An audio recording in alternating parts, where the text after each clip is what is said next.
Mr. Robert Ellis is the 2022 Norm Stewart Classic. You can live nationwide around the world on our website, normstewart.org. Select dates and do not see the winner of the media comments and marks. The Norm Stewart Classic, a world-class event right here in Albany, Missouri.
gotcha.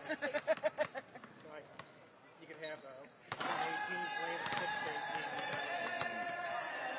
Is it depending on like their seeding? It's just basically invitation. Like in high school, I went to in Wichita. We always went to a tournament at the Giant City, and they still do to keep it in. Well, Wichita's a big basketball city. It's a 6A. Okay. There's some 6As and a couple of 5As. And Wichita and Topeka, Kansas City, Kansas schools. A lot of the Catholic schools are, Yeah, a whole bunch of those in there. send their kids to camp, most of the other kids learn from the streets, so.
Good morning from Columbia, Missouri, and good morning from day number 3 of the 2022 Norm Stewart Classic as we have the Plattsburgh Tigers taking on the Dixon Bulldogs in this 8 a.m. special. Good morning. Hope you've got your coffee ready. Joe Northern, Jim Powers, delighted to have you with us. Jim, we've got a loaded slate here today for day number 3, and it begins with two teams that have been on the rise in the Missouri basketball ranks. Yeah, without a doubt. Yesterday was a terrific day. A lot of great games. The ladies got to take center stage, but now, you know, the overnight had some great games, especially that Cardinal Ritter New Madrid County Central game, which was just an absolute wonderful game to watch last evening. But today, we're going to see a lot of the usual suspects that you see in March, you know, between, you know, the state championships and all that. And Plattsburgh has aspirations. They're off to a fast start this year at 6-0, and they've done some terrific things. While Dixon, 3-3. But you know what, Joe? Dixon's schedule has been brutal. Yes, it has. Off here in the early going. Yes, Dixon with arguably one of the toughest schedules in their class, and, you know, that's led by Coach Logan Ray. Keep in mind, he's had 4 consecutive winning seasons. He feels like this is the group that's going to really get him over the hump, and having, once again, 3 guys, you know, just continuing to get things done on the boards and just continuing to pass the ball well, too. I think that's something we're going to see a lot from this Bulldog team today. Yeah, you know what? They distribute the ball well. They run their sets, you know, like you would see college teams run their sets. You got to remember, this is a Class 2 team. Yeah. And, you know, fundamentally sound. They do things so extremely well. And they've got some great senior leadership, you know, on this team between James Brady, Luke Schroeder, and Jackson Lewis. I mean, these kids get it. They've been a part of the program, and they're a lot of fun to watch. That they are, as we are being introduced to the starting lineups now, and we'll go ahead and read those for you. For the Dixon Bulldogs, number 2, Case Senden. Number 14, the sophomore forward, Thomas McBride, wearing number 14. Drew Young, the freshman, getting the start today, a 5'10" junior guard. And then Drake Young, he is the point leader of this team, averaging just about 17 points a game, 2.7 assists. He is that senior leader that Coach Logan Ray is going to rely on. And then Rustin Martin, the 6-foot senior forward. Yeah, you know, once again, a great group. Drake Young, Rustin Martin. I mean, once again, just great leadership for this team. And like we said, really brutal schedule to get things going. But, you know, once again, a Class 3 team, The bad thing in Class 3 this year is it's loaded. We saw the coaches poll number 1 team go down by 1 last night to Cardinal Ritter, a Class 4 team that a lot of people are going to say are going to be going with Vashon. You know, and the bad thing is those two are in the same district this year. Ooh. So, you know, you're going to have 2 of the top teams in the state in Class 4 playing in the same district. But, you know, Dixon, once again, games like this and their early season schedule will get them better and prepared for district play. Not to mention, with you mentioned earlier, second time in a week that they've lost at the Horn. Had a loss to number 4 Cape Central in Class 5 last week in Sykeston. We're underway here at the 2022 Norm Stewart Classic as it's Plattsburgh taking control. And we're going to be seeing a lot of James Brady and Isaiah Howard really making some noise. And these are, you know, once again, the big guys that have been getting points on the board for Twydell Love Jr., Coach T, and Felicia Brady's squad. It's a 1-2 punch that they utilize, and they do so many terrific things in utilizing that 1-2 punch, especially running some offensive sets through them. You're seeing Dixon jumping into a 2-3 zone, a little bit of a hybrid, what you would normally see. They're kind of matching up out of it a little bit. On the outside is Lewis. That's going to fall short. And we're going to see them take advantage of those, just once again, taking advantage of the zone and try to counter the height of Plattsburgh today. The Bulldogs coming the other way. Here's Senden. Senden once again countering with Howard, who we are going to be watching very closely today. Gets it outside, and speaking of Howard, here he comes, one-on-one and all on his own to get the first 2 on the board. Yeah, you know, great, you know, getting his hands into the passing lane, and that's exactly what you want to do is get the hand in the passing lane, cause the turnover, and then you reap your own reward by getting the breakaway layup. Dixon looking to counter. Drake Young for 3. This falls short. Great offensive board from McBride to answer back. And I wouldn't be surprised, too, if these guys are going to continue to utilize their bigs in the forward to get as many offensive boards as we can, because second chance points could be a make or break for these two today. Thomas McBride, really a nice job on the offensive boards. You know, was able to get in good position, tip it over, and being 6'4", that helps you out a little bit, and was able to knock down the shot. Plattsburgh to answer back the other way. Short. Back in the hands of Brady again. Gets it outside. Here's Lewis for 3. Can't get it. Another offensive board. This time it's in the hands of Howard. He's got 4 of Plattsburgh's 4. You've got to check out. You know, if you're Dixon, you know you've got to get in rebound position. You just can't have 2 guys, you know, down on the glass. You've got to have everybody crashing the boards against a really, really talented rebounding team as the Tigers are. And once again, taking advantage of the mistakes that we've seen from Dixon so far, as that is Brady going coast to coast, but he'll draw the foul in the process. Like how he takes it right to the rack, draws the foul, and that's what he brings. You know, James Brady, he is a dynamic player. He's got a second gear to him, and that's the great thing when you love out of your guards is having that kid that can control things but also can speed the game up when he needs to. First shot is up and good. Once again, Plattsburgh coming in 6-0 out of the top KCI conference, believing that this is their year to make something happen. And you mentioned, too, 3 guys averaging over 10 on the year, led by Howard and Brady and Schroeder.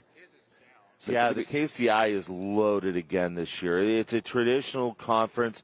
You see a lot of terrific teams come out of that as he nails his second free throw. And you make it through that conference, and you're definitely going to be battle-tested when you get into district action.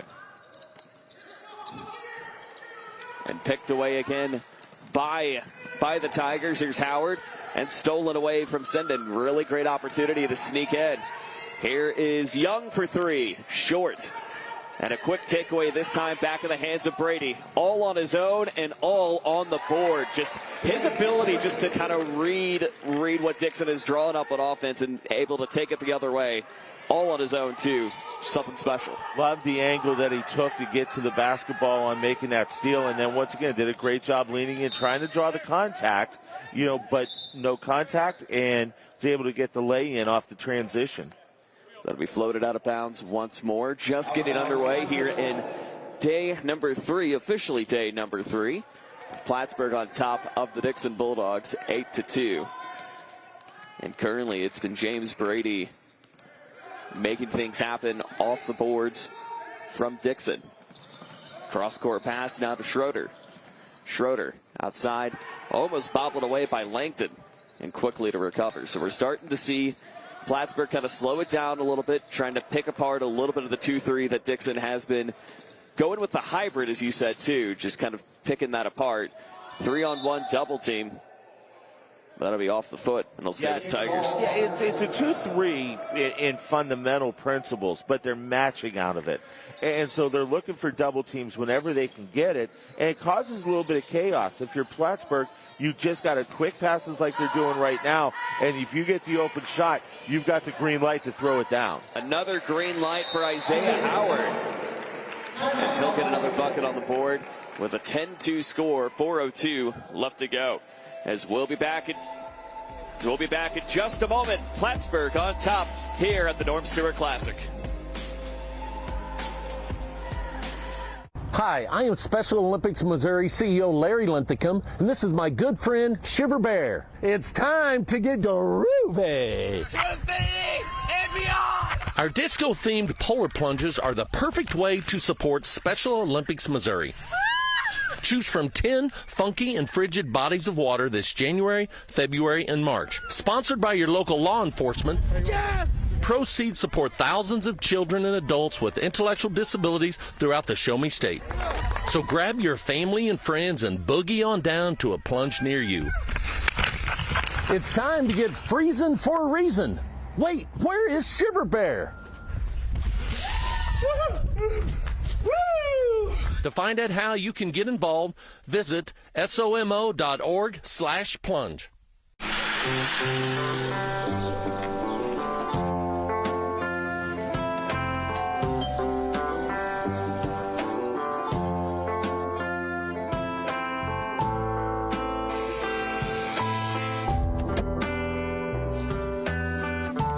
The American Cancer Society's Hope Lodge communities offer a free home away from home, closer to cancer care.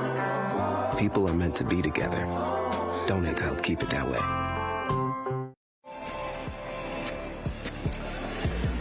Join our team in the fight against cancer, Coaches versus Cancer, and the NABC.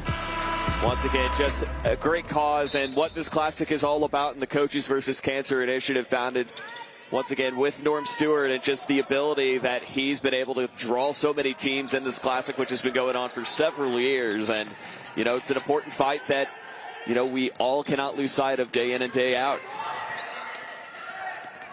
As Dixon takes over. Sinden with the easy up and in. Great little lane opportunity just outside the keep. And that's a great move. And that's a nice job on the offensive side by Dixon.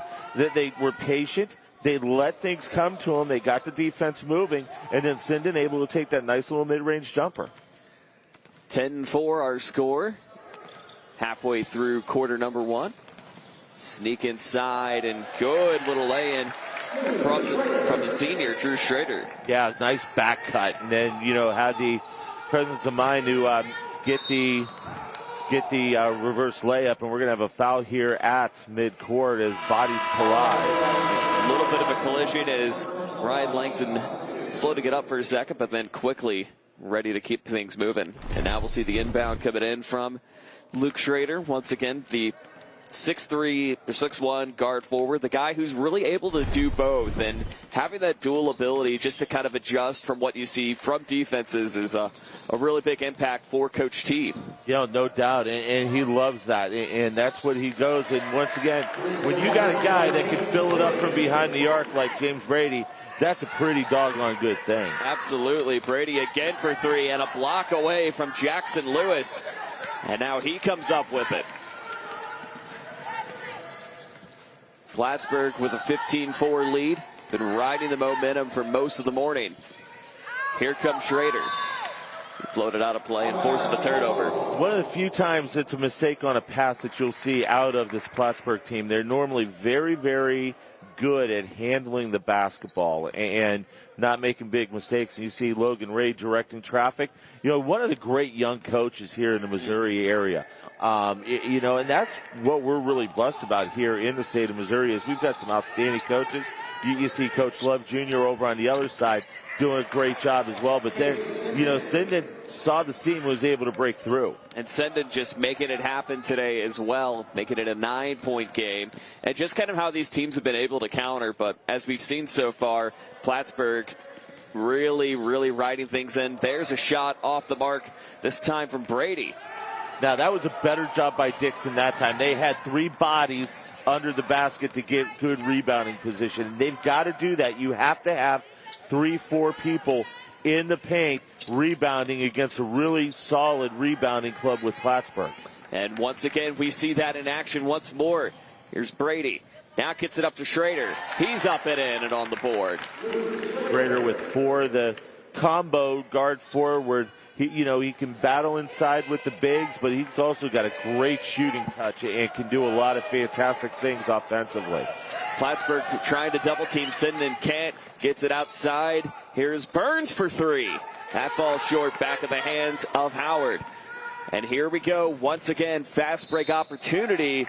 But Brady will draw the foul in the process. So great contact. He was able to kind of force Dixon just to kind of push on him a little bit. Yeah, gets up in the air. Good ball, movement, getting the defender up in the air. But, Logan Ray not happy at all with the rebounding side down here offensively. And we're going to see a change with a couple substitutions. But you can see after that, sequence, he was not pleased with how his guys are checking out on the boards and trying to get rebounds.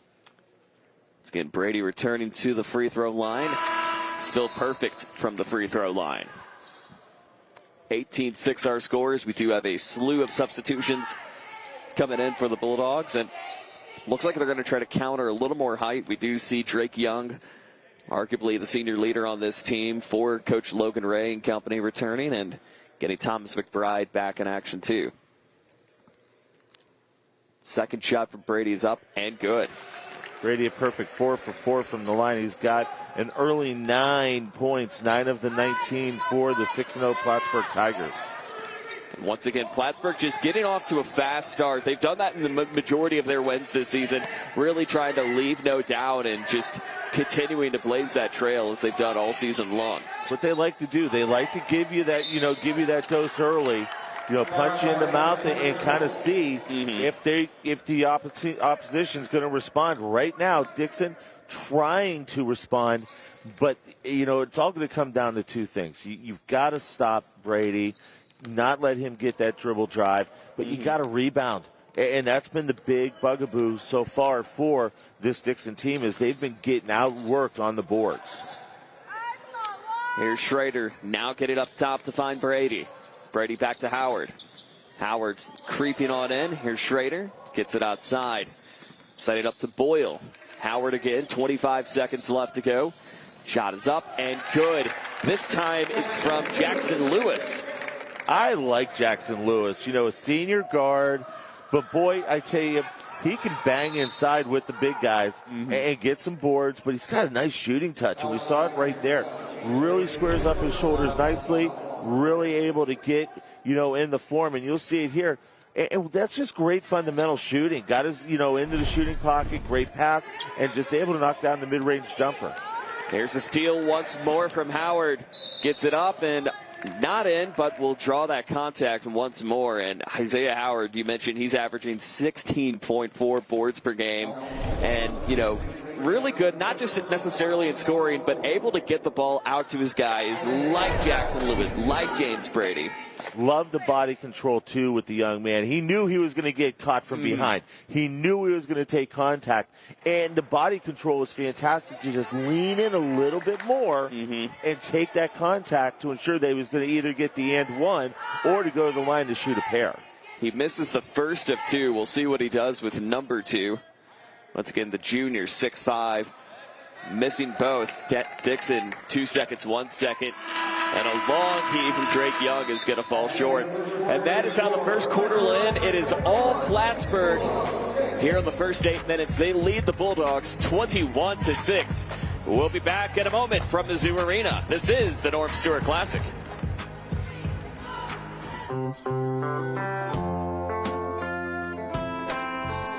The American Cancer Society's Hope Lodge communities offer a free home away from home, closer to cancer care.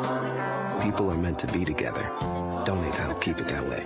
Some of us participate on the sidelines. And some on the court. We're all in the game in the fight against cancer. Now we need you on the team. With you, we will save more lives.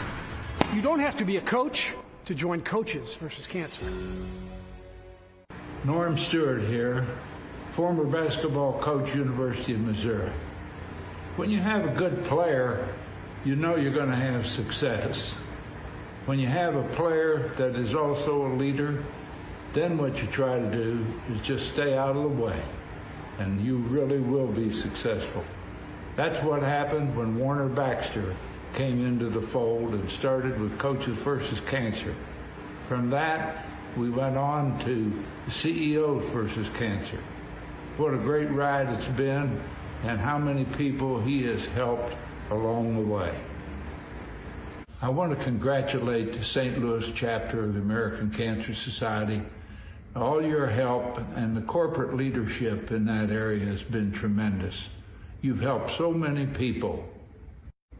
I think all of us always wonder, what can we do? It's very easy. Just do what you can do. Back here at Mizzou Arena, it's been all Plattsburgh, and you see once again number 35, Jackson Lewis.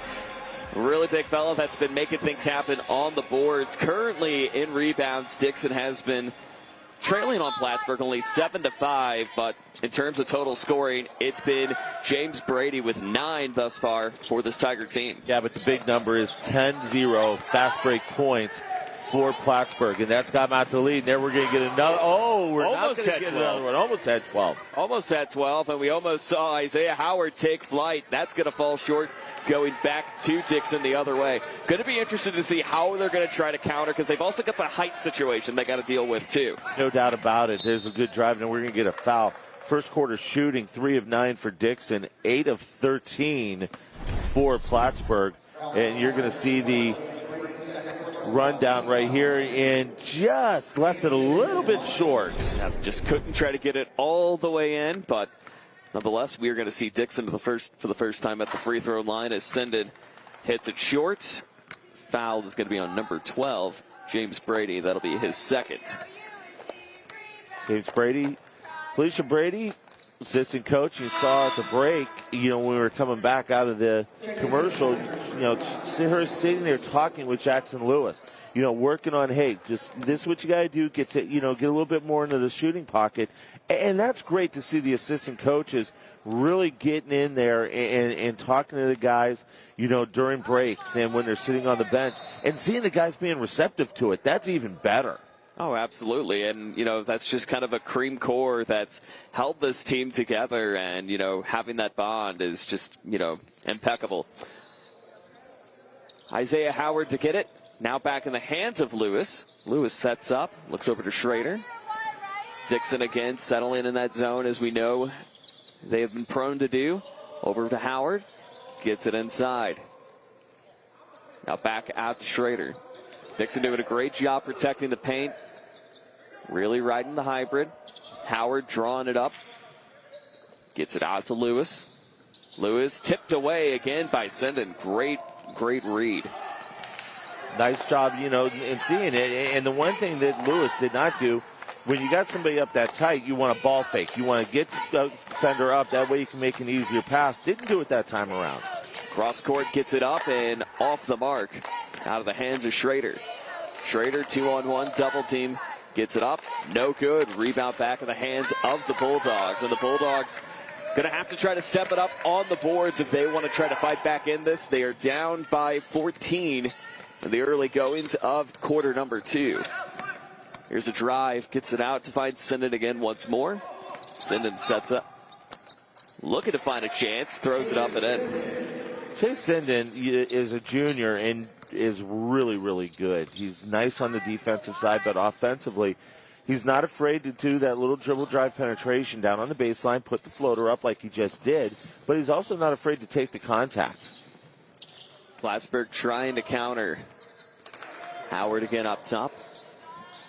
Shot is off the mark, this time from Langton. Now here come the Bulldogs the other way, sets up. Here's Martin. Martin Now back to Young. Young cross court, nearly stolen away by Schrader, but he will get the whistle on the contact. Schrader looks like he was ready to nab it away, but a little too close. Good man-to-man defense by Plattsburgh. They don't switch on a lot of screens. They're hedging over a lot of the things out there, and they do a really nice job in staying with the offensive player and not letting them run free. Sinden again. Sinden driving, gets it out. Now finding Martin. Martin defended by Jackson. Settling up to Drake Young. Young looking to pivot, gets it out to Sinden. Sinden looking for that open lane and picked away once more. And here's those fast breaks we talk about. It's Luke Schrader for an easy up and in. They're getting a run out really nice. They know their defense is doing what they need to do, and the run outs are just absolutely taking place, and that's why they've got 12 fast break points here in the first half. And it's been the difference for them thus far, and a little bit of miscommunication, maybe trying to go too fast. Yeah, I mean, you know, you got a situation like this, and you want to keep your foot on the gas pedal, but also have to understand, as you see Coach Love over on the far side, he's happy, but he's not happy. He's going to get a timeout. I think he's going to talk to his guys about slowing the pace down just a tad.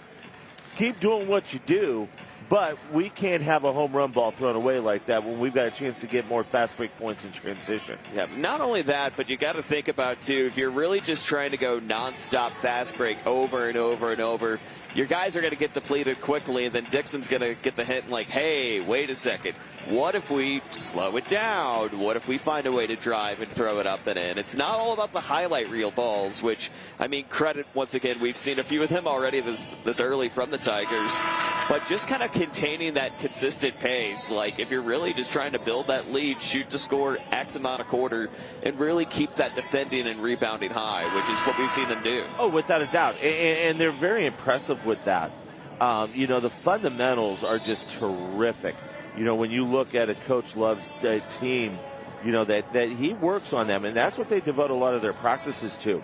You know, it's not just, okay, we're going to, you know, we're going to go 5-on-5 and work on team stuff. There's a lot of individual, you know, fundamental breakdowns, making sure we're passing the ball correctly, we're getting in good defensive stances, and different things along those lines. And that's why you see the mark of a great team. They're 6-0 to start things off, and they're playing really well here this morning.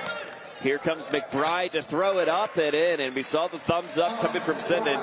Expected Dixon to really try to pick it up on the tempo. Yeah, and they need to start getting McBride more involved. He's only a sophomore.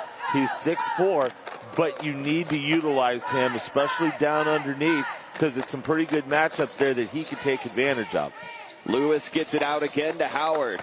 Howard cross court again to Lewis. Shot is up and good. Just the touch that we've seen from number 35 today. Once again, great work and just squaring the shoulders up, getting the pass, and making sure you've got what you need, getting the ball in the shooting pocket and knocking it down. And I'm really impressed with Jackson Lewis.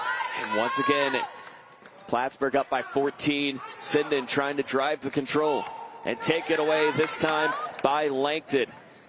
Langton up and in, and another easy fast break point. And just the way that they've been able to really break through this Dixon defense has been fantastic. It has been all Plattsburgh all day. They're up 27-11 here at Norm Stewart Court in Columbia. Back in a moment. Hi, I am Special Olympics Missouri CEO Larry Linthicum, and this is my good friend Shiver Bear. It's time to get groovy. Our disco-themed polar plunges are the perfect way to support Special Olympics Missouri. Choose from 10 funky and frigid bodies of water this January, February, and March. Sponsored by your local law enforcement. Yes! Proceeds support thousands of children and adults with intellectual disabilities throughout the Show Me State. So grab your family and friends and boogie on down to a plunge near you. It's time to get freezing for a reason. Wait, where is Shiver Bear? To find out how you can get involved, visit somo.org/plunge.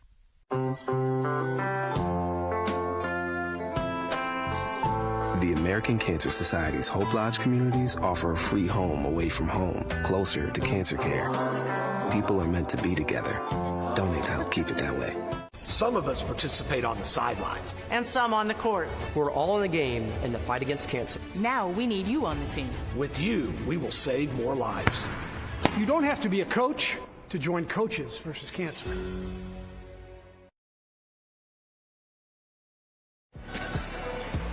(27-11) our score. Tigers in the lead, and we say hello for the first time today, Sarah Daly. Hello, gentlemen, and good morning. Yeah, you guys mentioned some of the youth and some of the experience that's out in the court this morning, but when you look at the size and the rebounds that Dixon is not completing, they only have 4 players over 6 foot. When you look at Plattsburgh, they have 1 player under 6 feet tall, so the size out there is definitely making a difference. And we've seen that come out really high for the Tigers. Let's see how Dixon can try to counter back at the late stages. High shot is off the mark, this time from Young. That was, what we talk about with Jackson Lewis, how he, great touch shooting, can handle the rock, but also nice job in getting rebounding position to seal off, got the long rebound, now you can get rolling the other way. The answer from Drake Young is in and out. And here come the Tigers again once more. Here's Brady. Send it back over to Lewis. Inside to Schrader for the long shot. Off the mark. Dixon now looking to reset. Trailing by 16 with less than 3 to go here in the first half. Sets up for Young. And a high shot from McBride. We do want to see more involvement from him. He has been kind of that spark plug for Dixon, but hasn't been able to get much production today. Well, the one thing, too, is you're getting great looks, Joe. And nothing is falling right now for Dixon. And that's the frustrating thing. And I'm sure that's, Coach Logan Ray's got to be really frustrated because they're getting really, really nice looks out of their offensive sets. Nearly picked away by Sinden. Here's Schrader again. Schrader throws it up, off the mark. No second chance point for Howard, but he's going to get a chance to go to the line once more. Second time we'll see Isaiah Howard returning to the line. That foul is going to be on Thomas McBride. That is his second. And, you talk about a guy who is the all-utility performer. Isaiah Howard is that and then some for this Tiger team.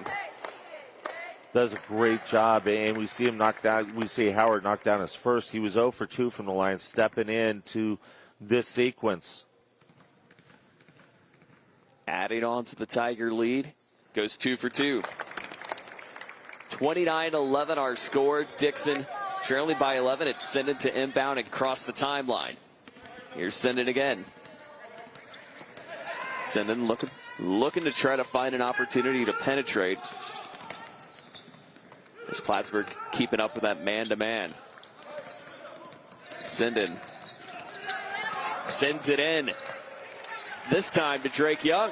That's the back cut that you love to see. You get that motion going, and you see that you're being guarded tightly.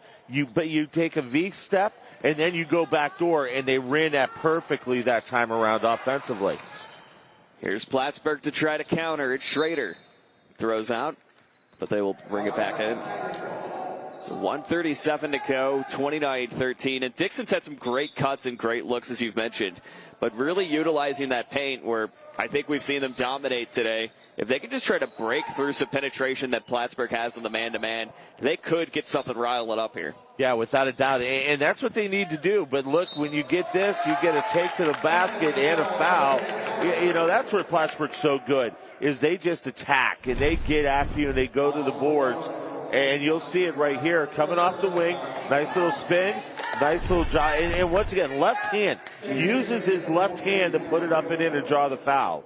Yeah, just the touch that we've seen from Isaiah Howard, and returning to the free throw line and try to complete the three-point play to make it 19. He does. And just creating those contact and plays has been a major key. Let's see what the Bulldogs can do with 1:21 to go. Here's Burns. Burns picked away again, this time by the Tigers. It is Brady for the contact. Howard almost taking flight, but does it with a little bit of air touch. How about Howard with 13 and a great job, points off turns. You cause the steal, then you get down in transition, you go, and there's the run out once again. There's the high pass to Brady, who's been another big beneficiary on the fast break too. Boy, Brady is just doing a great job in handling things, running things the right way, and that's been a lot of fun to watch. And he almost was very unselfish and got it to his running mate coming down the wing, but not able to knock it down. We're going to have a whistle and a foul underneath, and I think they're going to get Howard for his first. Nope, they're going to go with Schrader on the region. But, yes, a little bit of a collision underneath the bucket, but nonetheless, we talk about the fast breaks and things moving. Even though Howard couldn't get the dunk in, was still able to take flight. As Dixon trying to counter back, trailing by 23, we see Camden Burns coming off the bench and trying to get some free throws up. Just left it a little bit short on that dunk. And you can also see he didn't have really a good, grasp of the basketball. He was kind of shuffling a little bit when he went up. Second on the way and good for Camden Burns, and we'll get another substitution. Nolan Hernandez entering the game for the Bulldogs. 40.4 to go. It's been all Plattsburgh all day. You mentioned Howard having 13 as it stands, and two, James Brady. Just that tag team duo. You can't stop them, it seems like. No, without a doubt. The 1-2 punch of Brady and Howard, then you throw Schrader in there, Lewis, knocking down some buckets. That's been a lot of fun to watch. Here's the shot from Brady, and Howard trying to take flight. Couldn't get it. The third time, not the charm for him. Well, they had the back cut on the baseline once again. Had it set up perfectly. Just wasn't able to connect the pass. 19 seconds to go. Dixon looking as if they might hold it. It's Sendon trying to pick it up. Instead, it's Langton who picks it out. Howard to Brady. Brady rolls just inside. Once again, that great connection from Howard to Brady has been the difference. And it makes our difference a 24-point lead for the Plattsburgh Tigers over the Dixon Bulldogs, as we'll be headed to halftime in just a moment. Jim, what have you really liked so far? I mean, we knew that Plattsburgh coming in, they are a dynamic duo with Howard and Brady, and just the ability that they've had to control. Thoughts so far? Yeah, they're doing a great job in running the floor, and that's the big thing is, they love that transition game. And when they get that going, they are a tough team to beat. Sarah Daly standing by with Coach Love. Coach, you're up by 15 after the first. You extended that lead now heading into the halftime. What do you contribute to the offensive spark that you guys had this whole first half? I just want those guys to make plays, learn how to play basketball just within the game and push the ball and get out in traffic and run a little bit. And you're very vocal on the sidelines, interacting with the guys a lot more than I see normal coaches. Is that something that you guys work on in the locker room with that conversation, that communication? I build a relationship with kids, and that's the way I'm able to coach those guys hard, because we have a good relationship, and it carries over onto the court. Definitely a pairing coaching style. Thanks, Coach. Good luck next half. Thank you. That is the coach, Dwight L. Love Jr., leading his Plattsburgh Tigers over the Dixon Bulldogs 38-14. Back to break it down coming up in a moment from Mizzou Arena.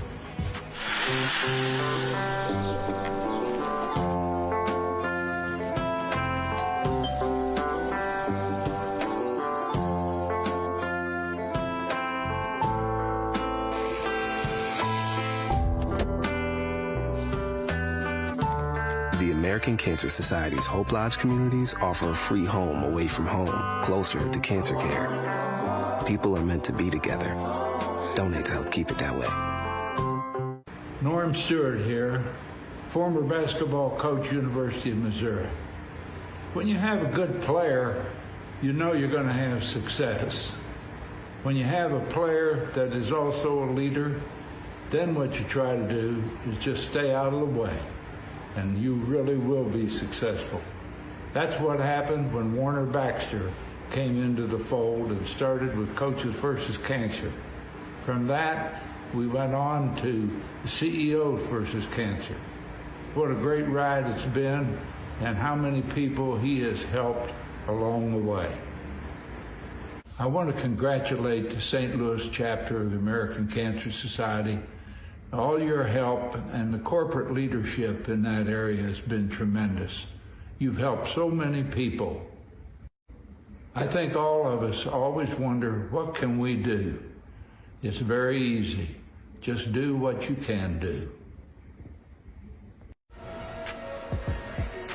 Halftime here at Mizzou Arena. It has been all Plattsburgh all day. 38-14 our score over Dixon as we welcome you back, Joe Northern, Jim Powers.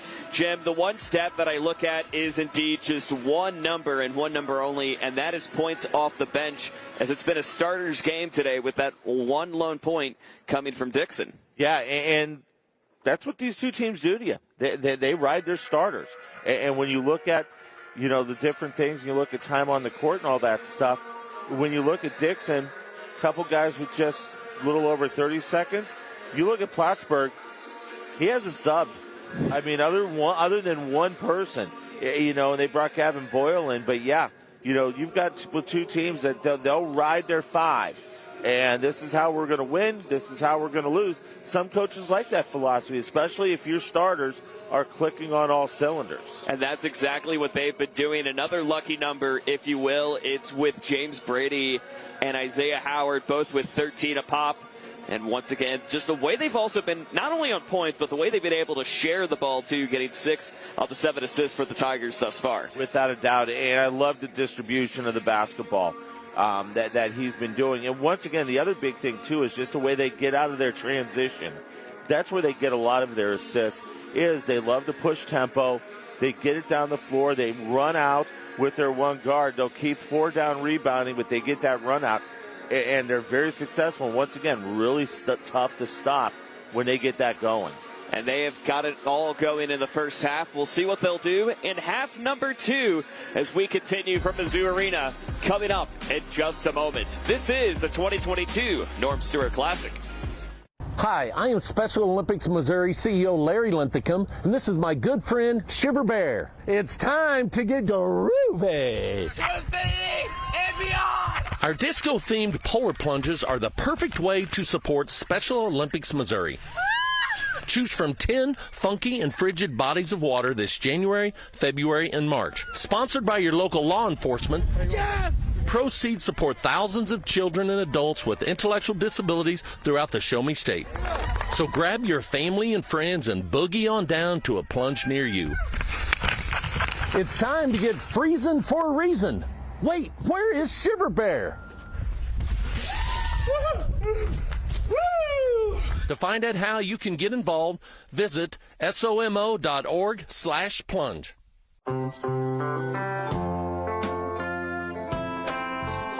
The American Cancer Society's Hope Lodge communities offer a free home away from home, closer to cancer care. People are meant to be together. Donate to help keep it that way. Some of us participate on the sidelines. And some on the court. We're all in the game in the fight against cancer. Now we need you on the team. With you, we will save more lives. You don't have to be a coach to join Coaches versus Cancer.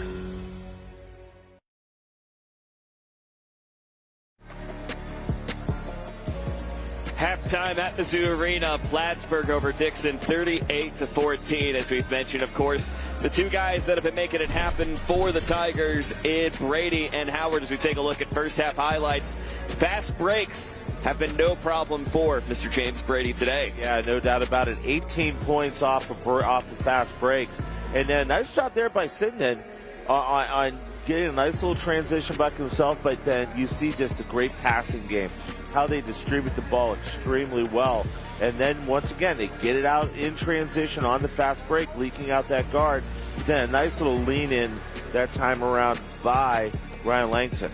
7 points, however, for Case Sinden. He has been a spark plug for the Dixon Bulldogs. So it'll be interesting to take a look as we look at the halftime stats. 15 of 28 from the field for the Tigers, 6 of 17 for the Bulldogs. But points off turnovers, that's the major key. And Dixon has got to lower the turnover count. Plattsburgh has forced 11 turnovers. They've scored 14 points. So basically, you've scored points off of 7 of those 11 turnovers. Coaches love that ratio. When I coached, that was one of the things I always looked at. You know, I looked at what my points off turns were, how many times we were able to speed things up and get turnovers.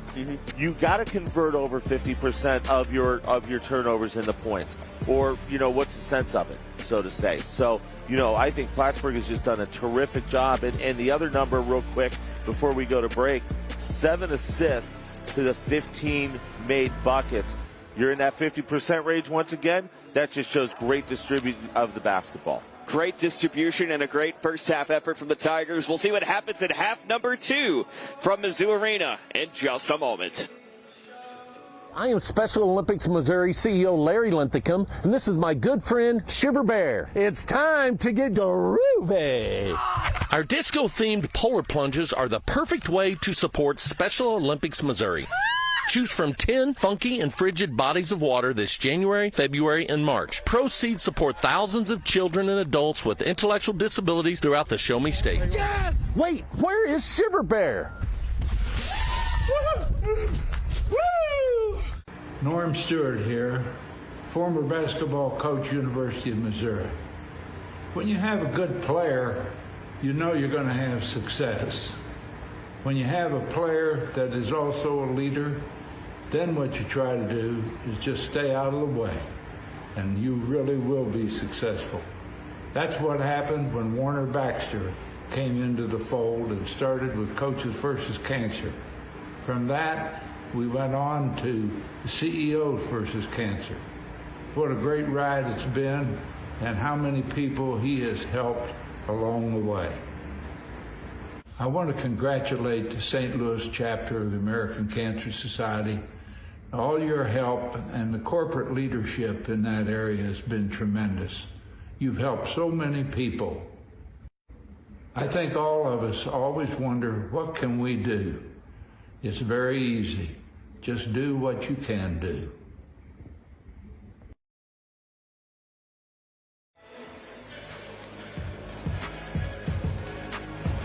Welcome back to Mizzou Arena. 38-14 our score. Joe Northern, Jen Powers, and let's toss it over to Sarah Daly.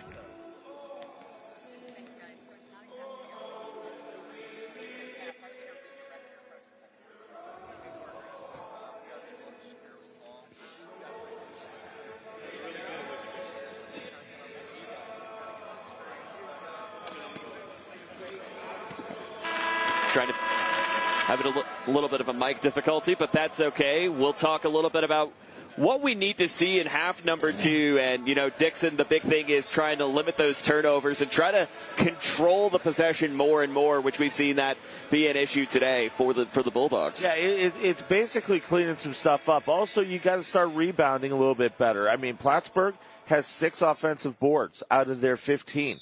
If you're Dixon, you can't allow that many offensive boards when you're coming down. You've got to check out. You got to get a body and get him out of the lane to start controlling things. Plattsburgh going right to left on your screen with their home whites with red trim. Dixon, the opposite, left to right with the red uniforms of the white trim. Once again, Plattsburgh just working out front. They don't have to be in a big hurry right now. They've got a big lead. It's just now doing what you do offensively. Cut to the basket, take it up strong, just like we saw right there. And once again, just that control has been vital today for Plattsburgh as they continue to ride in the effort in this 26-point affair. Dixon trying to counter back, floats it up and in, and we knew we wanted to see more of Case Sinden taking advantage of the fast breaks. He's doing just that right now. Yeah, Sinden's been terrific in doing a lot of different things. He's leading the team in scoring right now with 9 unofficially, but he's got to assert himself a little bit more, but you've got to get McBride into the mix. 24-point game, Tigers in control. Here comes Brady again. Brady floats it up. Can't get it this time. But a whistle and a contact will be floated out of bounds once more. And just really the way that they've been able to try to create scoring off pressure, I think has just been, fantastic to see for this Plattsburgh team. Yeah, and they're doing it in so many different ways, Joe. They're knocking down the outside shots, but they're also working hard on the boards. You saw it right there. When you look at how Howard had 3 red jerseys around him, still able to get the tip and almost the opportunity to score. And stolen away once more by guess who? Howard. He gets it up and in. And just his ability just to kind of read defenses and able to pick away from kind of the smaller guys, as you mentioned, has just been, sensational and his bread and butter today. Yeah, 17 points unofficially for him. And once again, he gets it, causing a turnover. And that's what teams like Plattsburgh love to do. They use their defense to create instant offense. A quick little bucket, this time from Drew Young, getting the assist from Case Senden. And we're starting to see Dixon just try to counter back with quick transition buckets and really trying to go end to end.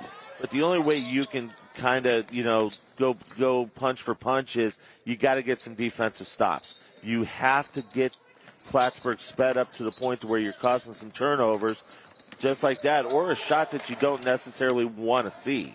Here come the Bulldogs, and up the other way. It's Young. Young for three. That is going to fall short. Back of the hands this time of Langton. And another fast break opportunity successful for Schrader. Yeah, and once again, it's almost like a quarterback when you got two receivers that beat the Tampa 2, the 2 deep defense. And that was just a great pass and threw it on a dime to Schrader racing down the court. Literally just throwing it just like a nice little air raid pass and getting it up and in. Dixon trying to counter. Here's Young for three. He gets it up and in. And that is something that the Bulldogs have been looking for all day. Their first three of the day. Yeah, and they need to get Drake Young more involved in the offense. And letting him fire away from downtown, that's going to get you back in pretty quick. And nice job there. You got the rebound, but then you turn it over on the steal. A little bit of miscommunication. Here's Brady getting it out to Langton. Shoots it up. He gets it in on the answer. You can't let Plattsburgh shooters set their feet and knock it down. I mean, that's just the way that they are. You give them an opportunity, just like we saw with Langton. He set his feet. He drew it up nicely and was able to knock the shot down. Roston Martin to answer back. Tigers quickly moving back the other way as Brady settling in control. Sets it out just outside the key. Little fake jumper inside the Langton. Now driving back to Schrader. That is going to fall way short and off the mark. Just left that a little bit short. Tried to just float it instead of just jump stopping and just putting up a nice jumper. Tried to put a little floater up there, and sometimes that works. That time it didn't.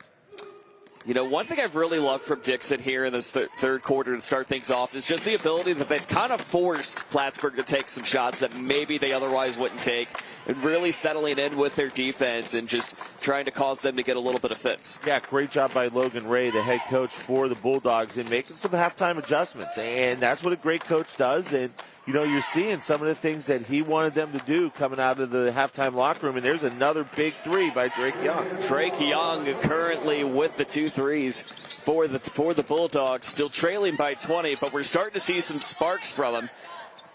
The answer is off the mark and short for Jackson Lewis. So once again, we're seeing more of the double team and the quick transition defense settling in for the Bulldogs. How about another 3 from Young? That falls short, but a good offensive board, this time from Burns. Gives them a chance to reload their offense and get some points off of an empty possession, but it's going to be a turnover, and here comes the fast break.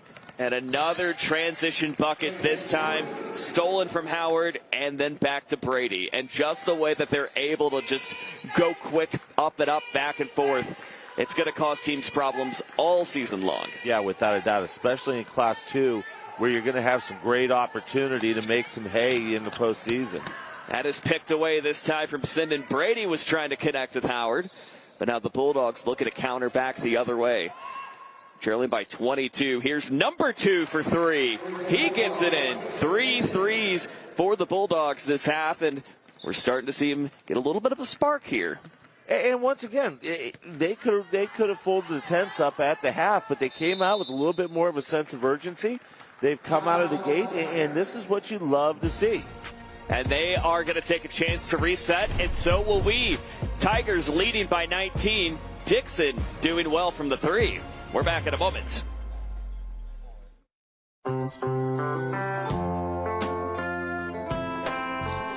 The American Cancer Society's Hope Lodge communities offer a free home away from home, closer to cancer care. People are meant to be together. Donate to help keep it that way. Some of us participate on the sidelines. And some on the court. We're all in the game in the fight against cancer. Now we need you on the team. With you, we will save more lives. You don't have to be a coach to join Coaches versus Cancer.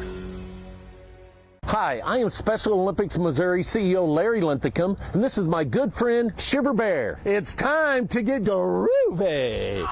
Our disco-themed polar plunges are the perfect way to support Special Olympics Missouri.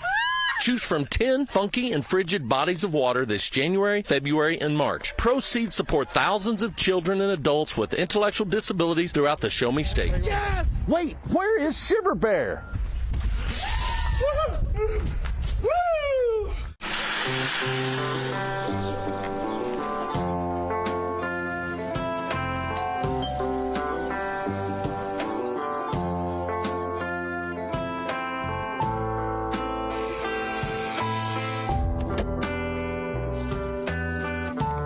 The American Cancer Society's Hope Lodge communities offer a free home away from home, closer to cancer care. People are meant to be together.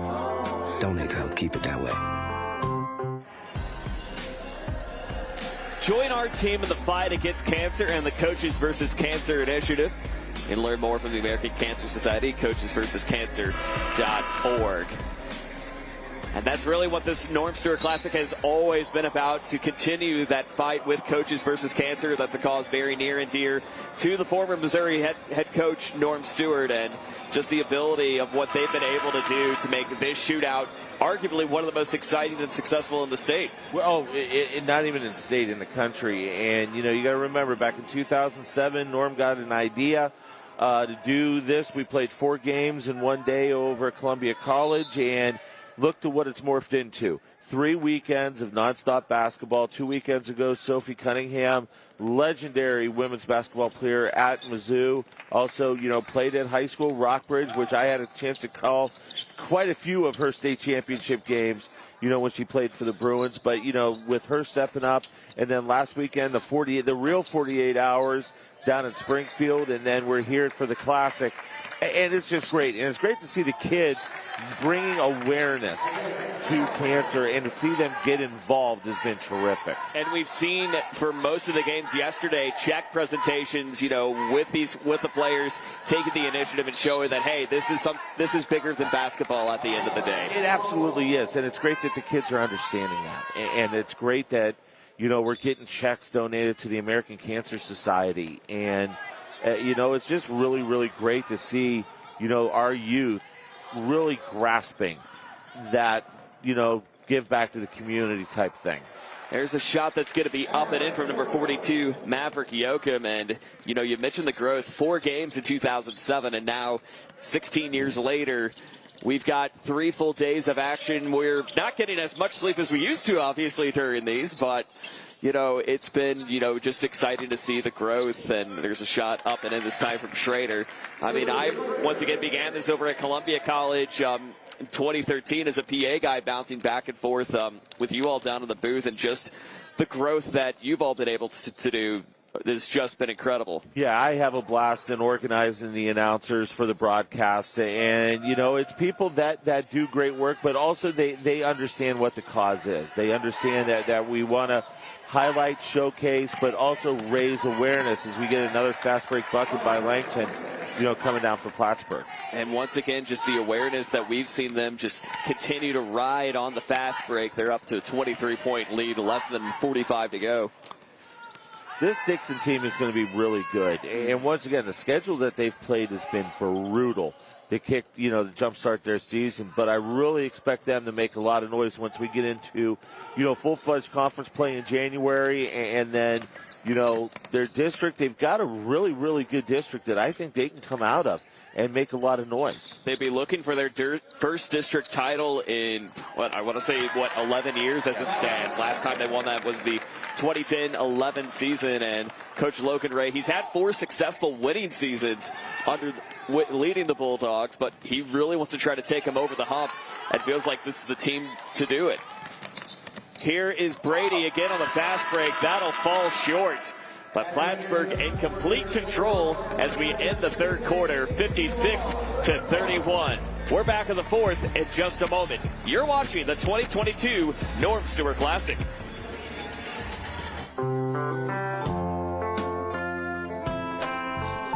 The American Cancer Society's Hope Lodge communities offer a free home away from home, closer to cancer care.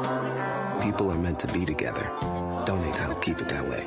Some of us participate on the sidelines. And some on the court. We're all in the game in the fight against cancer. Now we need you on the team. With you, we will save more lives. You don't have to be a coach to join Coaches versus Cancer. Norm Stewart here, former basketball coach, University of Missouri. When you have a good player, you know you're going to have success. When you have a player that is also a leader, then what you try to do is just stay out of the way, and you really will be successful. That's what happened when Warner Baxter came into the fold and started with Coaches versus Cancer.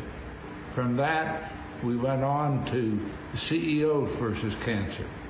What a great ride it's been, and how many people he has helped along the way. I want to congratulate the St. Louis chapter of the American Cancer Society. All your help and the corporate leadership in that area has been tremendous. You've helped so many people. I think all of us always wonder, what can we do? It's very easy. Just do what you can do.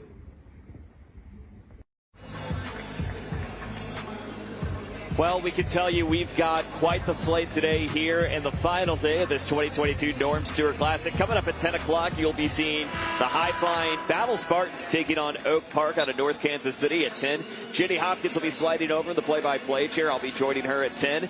And then at noon, you'll see Hickman and Chaminade. You'll see some of the CPS schools involved.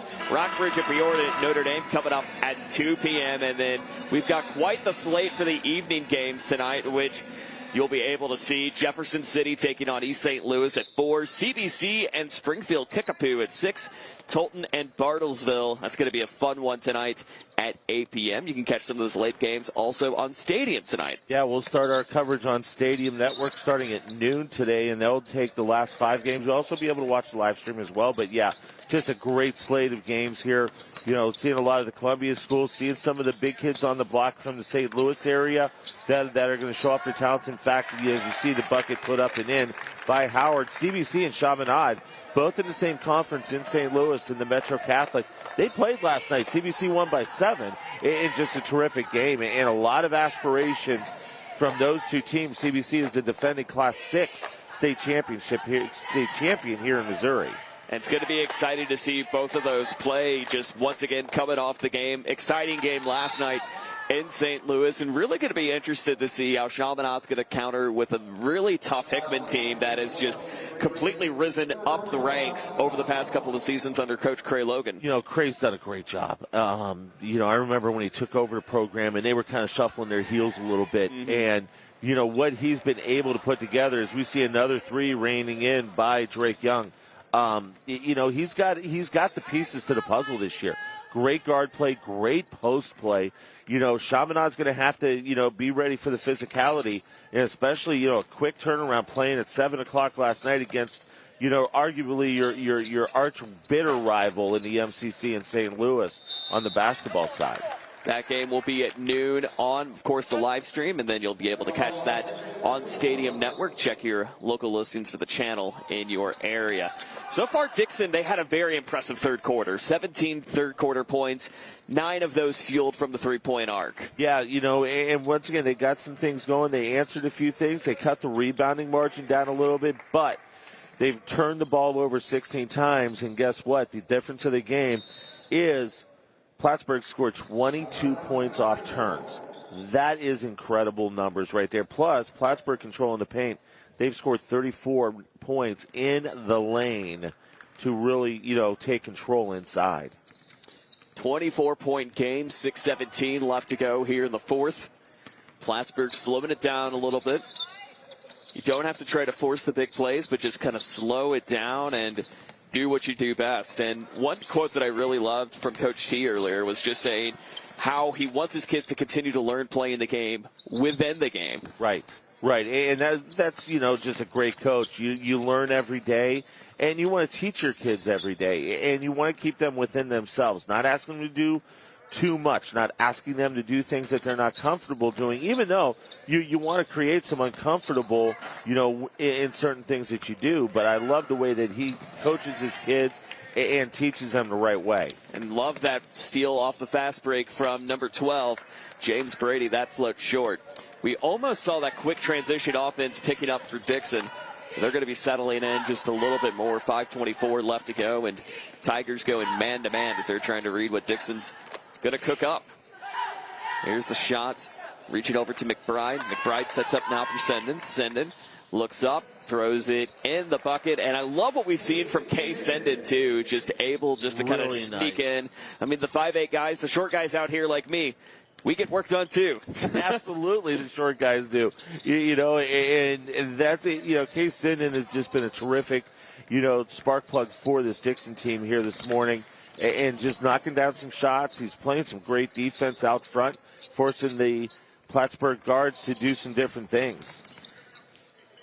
4:40 left to go. Here's the shot coming from Langton. That falls short. Bulldogs quickly taking it the other way. Looking to slow the tempo up just a little bit more, and we do see Senden coming in 7.1 points per game. And really just, he's great at not only getting inside and trying to get those quick, tough buckets, but also his ability just to kind of read what his team's trying to draw up offensively and share the ball so well, too. Yeah, without a doubt. He's got 14 unofficially, but there's that transition. You see the main break, but then you see the secondary on the backside, bringing down to the opposite lane, and that's just run to perfection. Halfway through this fourth quarter, it's been all Plattsburgh all day, but Dixon not folding. They're hanging in there with a very tough Tiger team that's going to be a tough out when it comes to district and conference play later on in the year. We're headed down the home stretch as the Tigers are in control over Dixon. We're back for the finish from Mizzou Arena in just a moment. Hi, I am Special Olympics Missouri CEO Larry Linthicum, and this is my good friend Shiver Bear. It's time to get groovy. To infinity and beyond! Our disco-themed polar plunges are the perfect way to support Special Olympics Missouri. Choose from 10 funky and frigid bodies of water this January, February, and March. Sponsored by your local law enforcement. Yes! Proceeds support thousands of children and adults with intellectual disabilities throughout the Show Me State. So grab your family and friends and boogie on down to a plunge near you. It's time to get freezing for a reason. Wait, where is Shiver Bear? To find out how you can get involved, visit somo.org/plunge.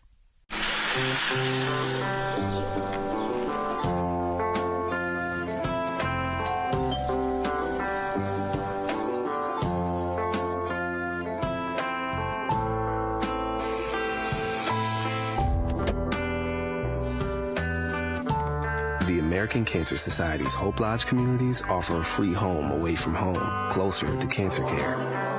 People are meant to be together. Donate to help keep it that way.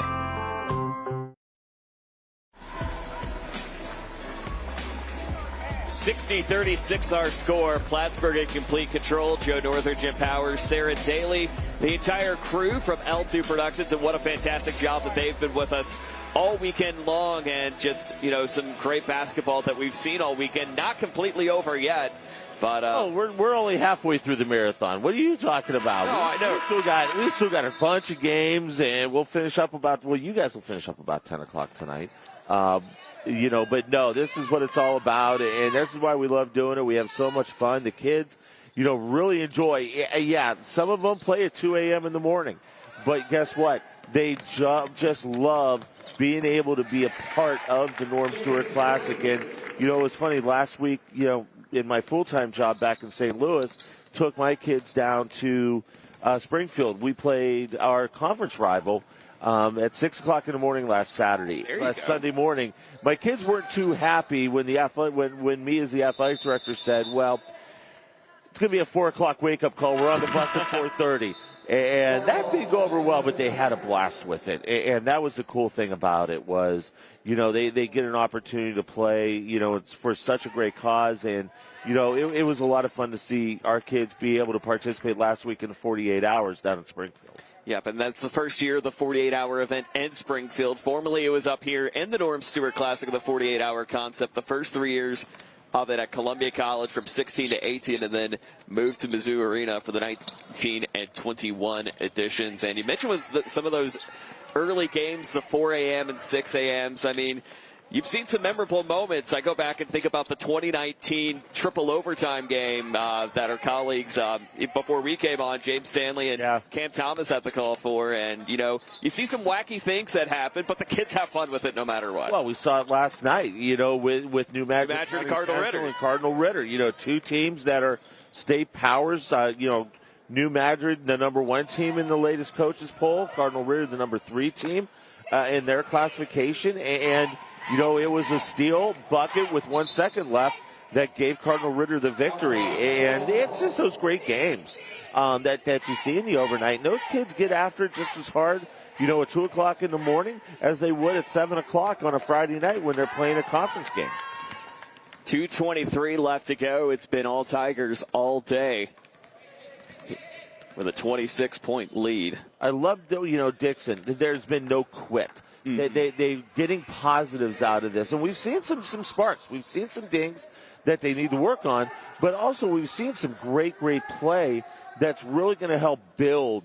You get into the Christmas season, and then you come out of Christmas and you get into your conference play.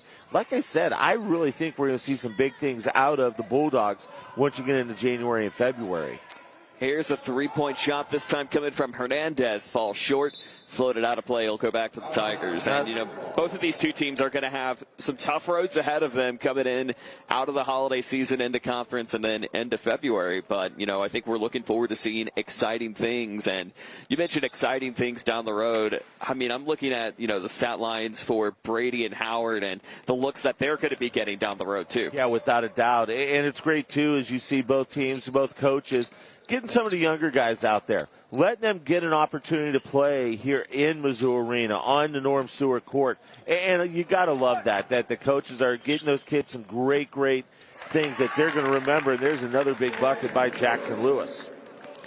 And once again, just, telling, down the road maybe to their kids saying, I got to play on a Power 5 court and I scored 29 points against a big rival, or played against someone who's going to be playing on Saturdays and Wednesday nights in the future. Yeah, without a doubt. And that's the cool thing about it. And that's why, Coach Stewart wanted to bring the Classic back here to the building that he helped put together. Less than a minute to go. Dixon in control. They get it out now, trying to find Jude Rome. Rome's a little bit far away from the bucket. Plattsburgh, a nice little scoop up this time from Gavin Boyle.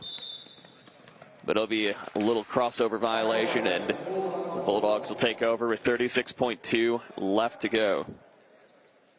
So the Plattsburgh will continue their run. They're going to go to 7-0 on the season and 36.2 officially.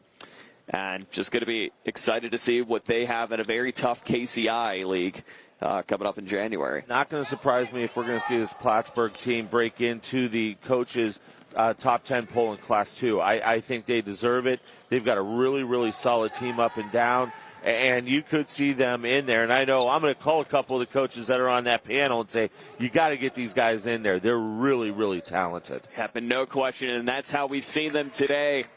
Taking control of the Dixon Bulldogs. It all began with the fast breaks to get things going in the first, and they take care of business here at Mizzou Arena. Your final score, 64-36, Plattsburgh over Dixon. When we come back, we'll speak with the winning coach, Coach T himself, Dwight L. Love Jr.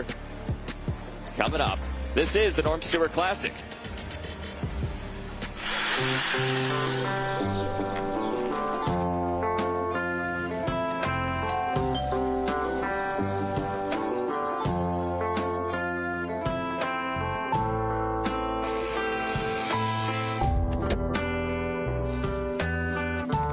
The American American Cancer Society's Hope Lodge communities offer a free home away from home, closer to cancer care. People are meant to be together.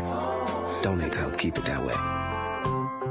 Norm Stewart here, former basketball coach, University of Missouri. When you have a good player, you know you're going to have success. When you have a player that is also a leader, then what you try to do is just stay out of the way, and you really will be successful. That's what happened when Warner Baxter came into the fold and started with Coaches versus Cancer. From that, we went on to CEOs versus Cancer. What a great ride it's been, and how many people he has helped along the way. I want to congratulate the St. Louis chapter of the American Cancer Society. All your help and the corporate leadership in that area has been tremendous. You've helped so many people. I think all of us always wonder, what can we do? It's very easy. Just do what you can do. Plattsburgh topping Dixon 64-36. Down to the sideline we go. Sarah Daly with the player of the game, Isaiah Howard.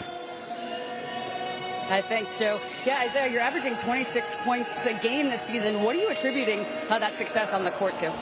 My teammates give me the ball. Our defense, we help get steals, push the ball in transition. I get a lot of rebounds, just go right back up with it, but most of my teammates give me the ball in open space. Your endurance is pretty incredible. All five of you right off the bench, won the whole first half, and you guys are playing like 38 minutes at all four quarters. So what do you do during practice to make sure that endurance stays on top? We do a lot of running. Me and my other teammates, we didn't play football this year. We did cross country, so that helped quite a bit. But yeah, we do a lot of running, conditioning, and practice. Well, enjoy the victory. Congratulations. Thank you. Guys, back to you. All right, thank you, Sarah. So once again, I just see just these guys running nonstop, as Isaiah just said. They don't play football. They do cross country to kind of build that endurance, and we sure saw that today. No, without a doubt, these guys can flat out get after it, and so well conditioned at how they attempt to do things, and plus, like we talk about, you get that conditioning, and you can do the transition stuff, the fast break stuff that Plattsburgh likes to do, and their coach has brought to us. Yep, 64-36 the final, and now with the coach of the Tigers, Dwight L. Love Jr. Coach T, the big thing that we talk about today is the fast break and the turnovers. Just really talk about how your guys got off to the quick, fast start. And our guys, they play very hard, man, for me. That's kind of been our identity this year, like kind of getting off to great starts to start the game with our defensive pressure and stuff. Then we get lackadaisical towards that middle part there, trying to put it all together to get better as the year go on. Talk a little bit about that 1-2 punch that you have, and we just, we heard from one of the guys, and then, you got Brady. Then you look at what else you've got down the line. You look at Howard. I mean, what a 1-2 punch you guys have, especially in the KCI. Yes, sir. James Brady's been a good addition for us this year. He takes a lot of the pressure of Isaiah having to be so much ball dominant for us. It's been a great addition for us. And we got those other guys that played a lot of minutes for us last year that carry over the confidence to help us where we are right now.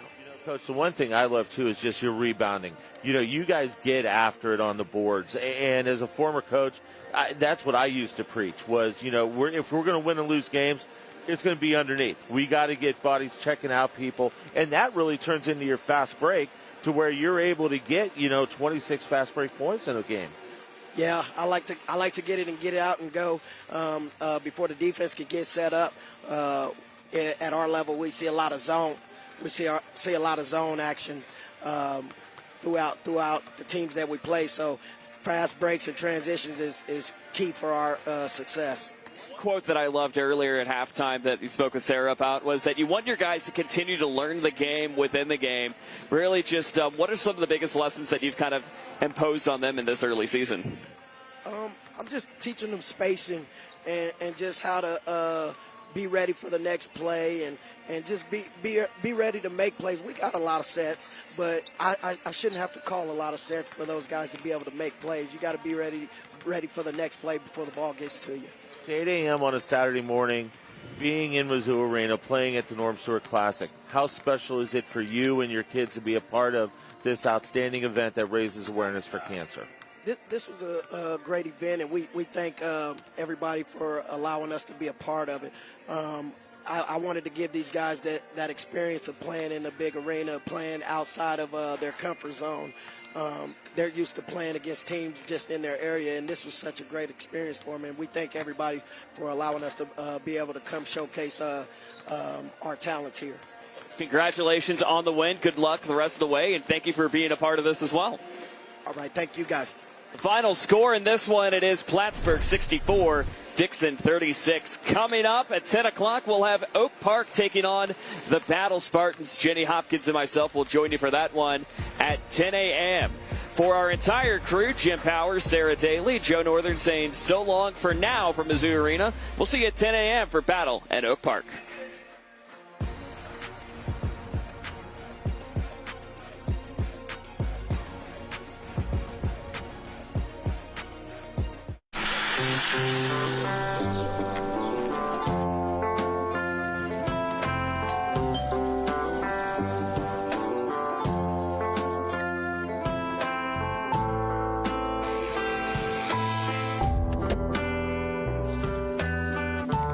The American Cancer Society's Hope Lodge communities offer a free home away from home, closer to cancer care. People are meant to be together. Donate to help keep it that way. Norm Stewart here, former basketball coach, University of Missouri. When you have a good player, you know you're going to have success. When you have a player that is also a leader, then what you try to do is just stay out of the way, and you really will be successful. That's what happened when Warner Baxter came into the fold and started with Coaches versus Cancer. From that, we went on to CEOs versus Cancer. What a great ride it's been, and how many people he has helped along the way. I want to congratulate the St. Louis chapter of the American Cancer Society. All your help and the corporate leadership in that area has been tremendous. You've helped so many people. I think all of us always wonder, what can we do? It's very easy. Just do what you can do.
Blowout. I think Battle loses by overtime.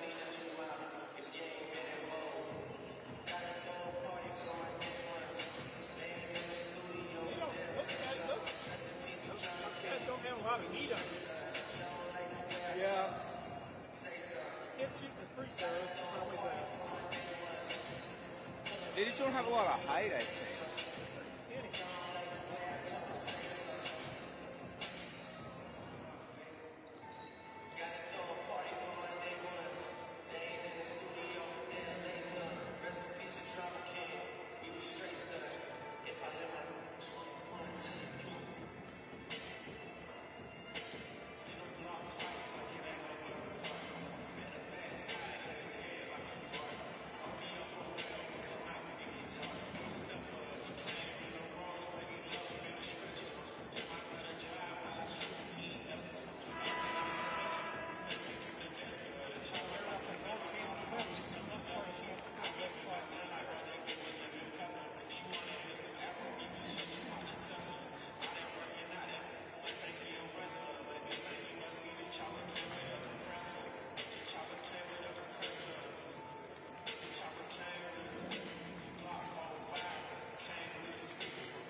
And welcome to Mizzou Arena here on the campus of the University of Missouri in Columbia, Missouri, as we are bringing you the 2022 Norm Stewart Classic.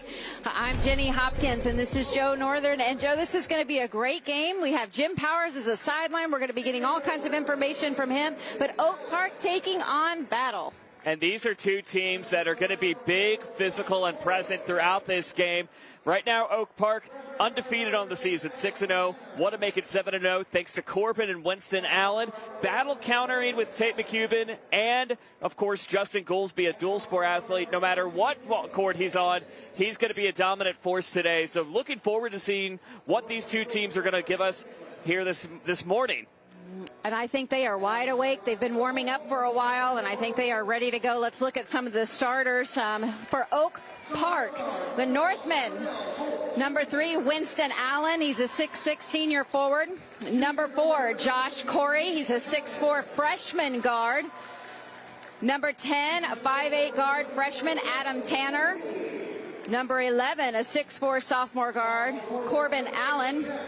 Number 22, a 6'2" sophomore guard in Caleb Estes. Coach Brennan Scanlon, very excited about this group. He is so thrilled with the team chemistry and how hard they've been playing and how hard they've been working. He's looking forward to this. Starting for Battle, number 1, a 5'9" guard, sophomore Burnell, Holt Jr. Number 3, a 6'7" junior guard, Tate McCubbin. Number 24, a 6 forward senior guard, Justin Goolsby. Number 30, a 6'3" sophomore guard, Jack Putman. And number 32, a 6'4" senior forward, Ethan Wiley. And Ben Pallardy is very excited as well to work with this group. He loves their work ethic. He loves how hard they go. He says even if we are young or veterans, the chemistry has been phenomenal. And that's one thing that they've been really trying to do off Spartan Road here in Columbia is continue to create that chemistry. And Ben Pilardi's done a great job doing that, and he's got a tough task today against the Northmen. He does. Officials are James Broaddus, Spencer Kelly, and Mike Carr for this contest. Nice take to the basket, and it's a great finish right out of the gate from Justin Goolsby. Justin Goolsby, once again, dominant in size and force. And really, you're going to see a bunch of steals. You're going to see a lot of physical pressure, a lot of man-to-man to get things moving for these two teams. And right now, the Spartans in a zone, a 2-3 zone. They're going to try to protect that paint. One of the things the Northmen do very well is getting to the rim, and a lot of things happen for them. So they're going to try to close seams and protect the paint and make them beat them from the perimeter first.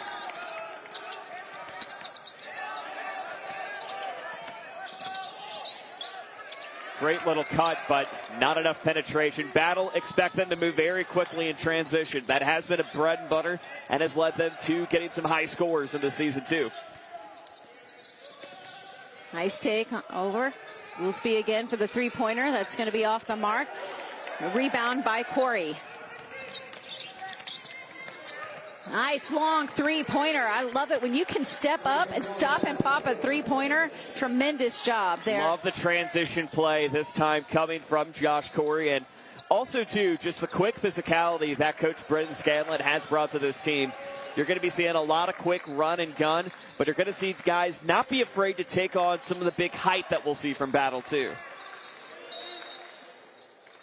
A little bit of a shuffle of the step. That's going to be a travel that's going to go back to the Northmen. The Northmen also in a very tough district, Class 6, District 8 in KCI hoops. You know, they are going to have a ton of competition this week that's going to be, and really the season that has always made it a tough out. But the Northmen are ready to chop down the competition. That's why this event is such a great meter for a lot of the teams in the state. And another three-pointer by Caleb Estes. Beautiful job. A stop and pop, a catch and shoot. Nice job on the three-point perimeter. Just a great opportunity for them just to continue to just shoot it up. And a great steal this time, too. A great battle on the board, no pun intended, from Ethan Wiley. Expect him to really kind of reach in and try to get some of those light shots. Good take to the basket, trying to find that alleyway, but I like the defense on the other end by Winston Allen. Gets his hand straight. It's pretty hard to shoot over those long arms. Got to be creative. Looks like they're going to try to slow things down just a little bit for the Northmen. Try to read a little bit of this protected paint, which hasn't been a problem for the Northmen so far. Well, there's that alleyway that you found Caleb Estes with that jump shot. There's that zone. They're trying to keep them from doing that. So they've got to close those seams and communicate that. Great pressure and communication, too. Putnam in the corner. Looking for a quick pass, but not going to get it. Great hustle by both teams, but a nice little give and go underneath the basket, and Jack Putman will be heading to the free throw line. You know, just once again, I love the physicality that we're seeing from Oak Park, just kind of continuing to kind of strike on the height of Battle, really trying to force that extra contact underneath the paint and really just trying to force more of that pressure to make a play and make just some questionable things happen. That's called bring it on play. Well, yeah, of course. Yeah. Bring it on at 10 o'clock in the morning on Saturday. Right. Oh, nice offensive rebound. Beautiful job there by Tate McCubbin. Nice little floater as he gets it to finish. Justin Goolsby puts some more points on the board. Expect a lot of scoring from McCubbin and Goolsby today. Coming into this one, Goolsby averaging just under 18 and McCubbin averaging 19, but also nice three-pointer again. A nice job. Oak Park 3 threes on the morning thus far, and really just utilizing their depth and the ability just to step back and make those difficult shots and getting difficult rebounds too. And staying in bounds while you're doing it. He had to have been very close to the out-of-bounds line. Nice little stop and pop on the other end. No good. Commanding rebound by Ethan Wiley. Large physical presence you do not want to face in the paint. And I love that. There's the contact you're talking about, the physicality that you're talking about. And another great shot by Jack Putman. Just the way that they're able to read Oak Park a little bit and try to slide in and not be afraid to go in for the contact, take in potentially if you are going to get a foul or not, and force you to make shots like that to try to force boards.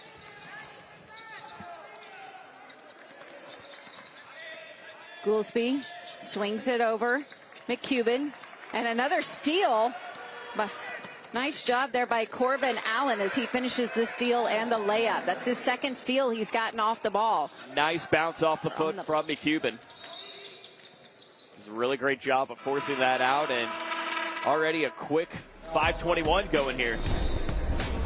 All right, we're going to take a quick break on this timeout. We'll be right back here. You are watching the 2022 Norm Stewart Classic.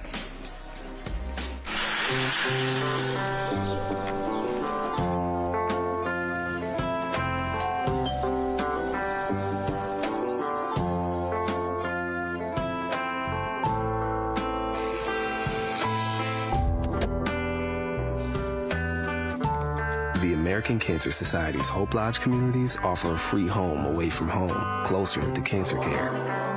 People are meant to be together. Donate to help keep it that way. Norm Stewart here, former basketball coach, University of Missouri. When you have a good player, you know you're going to have success. When you have a player that is also a leader, then what you try to do is just stay out of the way, and you really will be successful. That's what happened when Warner Baxter came into the fold and started with Coaches versus Cancer. From that, we went on to CEOs versus Cancer. What a great ride it's been, and how many people he has helped along the way. I want to congratulate the St. Louis chapter of the American Cancer Society. All your help and the corporate leadership in that area has been tremendous. You've helped so many people. I think all of us always wonder, what can we do? It's very easy. Just do what you can do. Well, welcome back to the 2022 Norm Stewart Classic. I'm Jenny Hopkins along with Joe Northern. Let's throw it over to our sideline reporter, Jim Powers. Thanks so much, Jenny. And these are two teams that have had incredibly tough schedules to get things going. You talk about an Oak Park team, number 3 in the first coaches poll that came out. They lost their first game of the year this past Thursday to number 1 in the state, Staley, in Class 6. While you look at Battle, what a terrific run they had at the Troy tournament. Lost their first game, but then they've ripped off 4 in a row, including winning the consolation side over at Troy, which is an extremely tough tournament.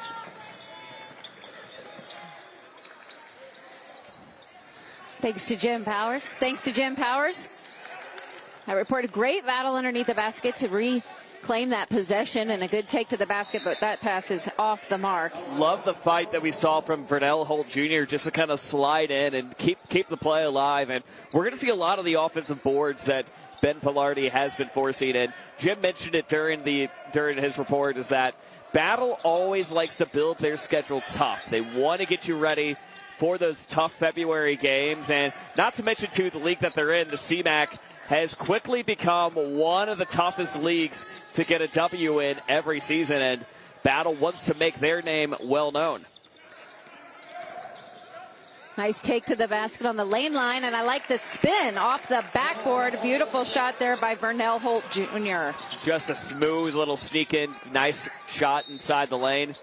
Almost another great opportunity for Corbin Allen.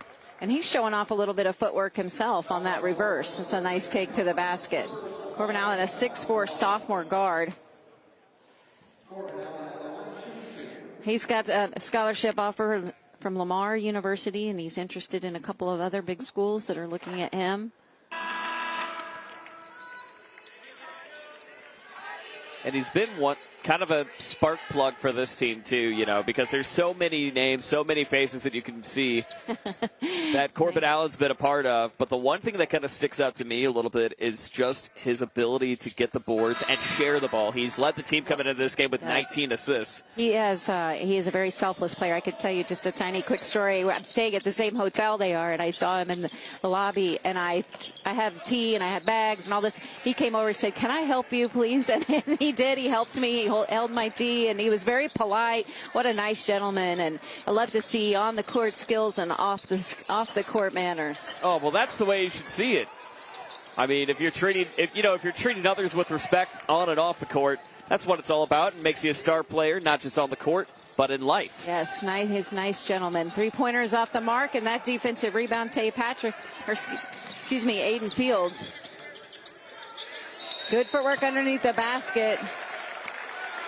They're going to talk about, was it a foul or was it travel? They're going to call it travel. Yep, he turned a little bit on that pivot foot just to kind of take a little bit too far. I agree. Once again, a great job from Battle's defense just to try to force that turnover. No chicken or egg debate there. Nice hustle there by Xander. Yes. No debate either, too, on how quickly Battle's able to get this back in their own zone as well. Tate McCubbin. He's going to get it to the top of the key. Long 3-pointer. It's off the mark, and off to the races is Josh Corey. Going to get a foul off. Yep, that'll be on Mario Ashford, the 5'11 junior guard, just forcing a little bit of contact, I believe, on McCubbin.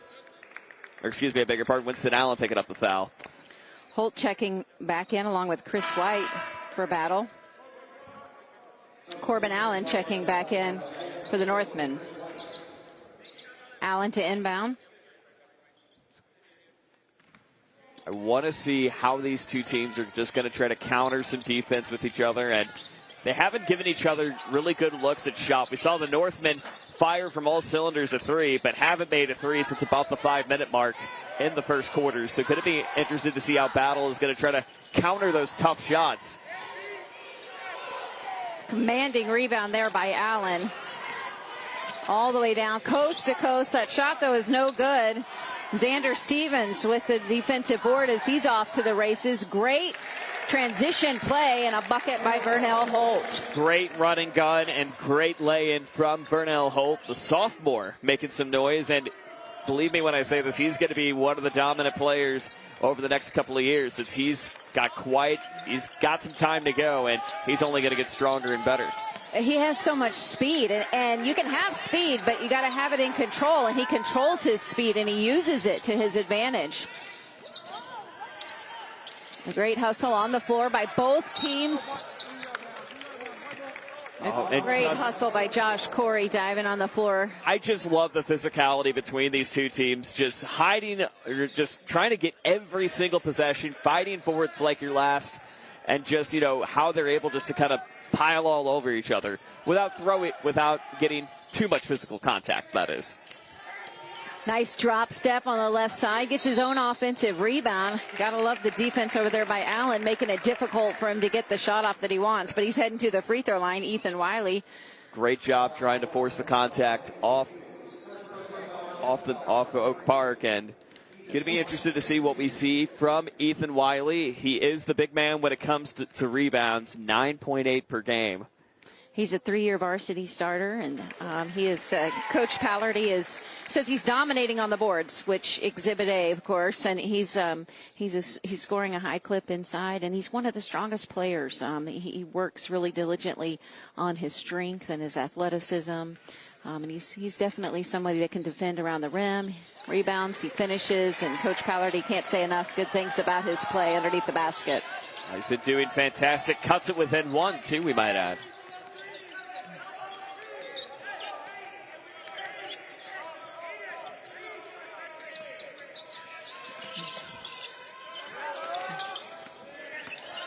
Winston Allen looking to try to drive on the baseline. We're looking to try to get a last shot opportunity, but floated it out. Love the play call, but just couldn't work out. but drawing some contact. Gonna have to get a tip. They're gonna look and see if there should be a little bit more time on the clock.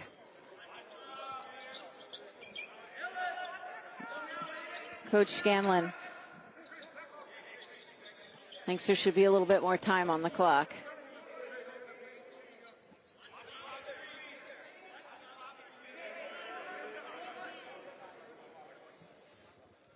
So adjusting the clock. Hearing it maybe 1 second. Not 12. Definitely not 12 seconds.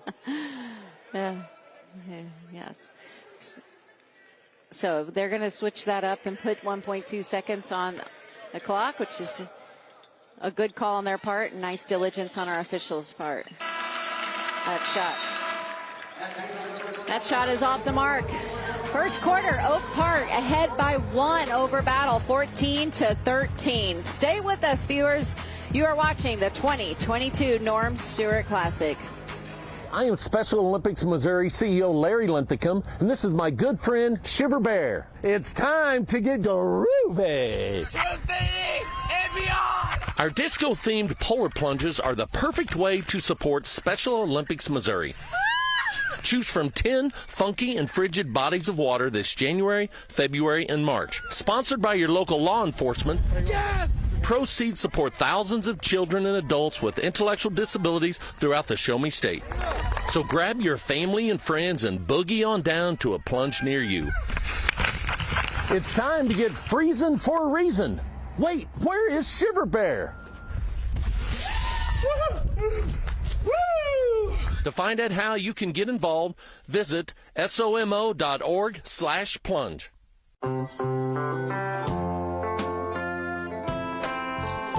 The American Cancer Society's Hope Lodge communities offer a free home away from home, closer to cancer care. People are meant to be together. Donate to help keep it that way. Some of us participate on the sidelines. And some on the court. We're all in the game in the fight against cancer. Now we need you on the team. With you, we will save more lives. You don't have to be a coach to join Coaches versus Cancer.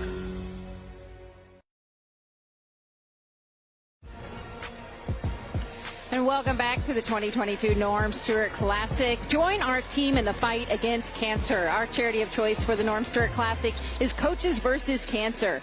Please visit their website. Get involved. Get on the winning team, and let's fight the disease of cancer. Nice take to the basket, but rejected there by Corey, and off to the races. Beautiful transition and a good choice. He didn't have the shot. He passed it off. And I like the sharing of the basketball. Great communication and great little bucket off the block, too. Aiden Fields finishing that.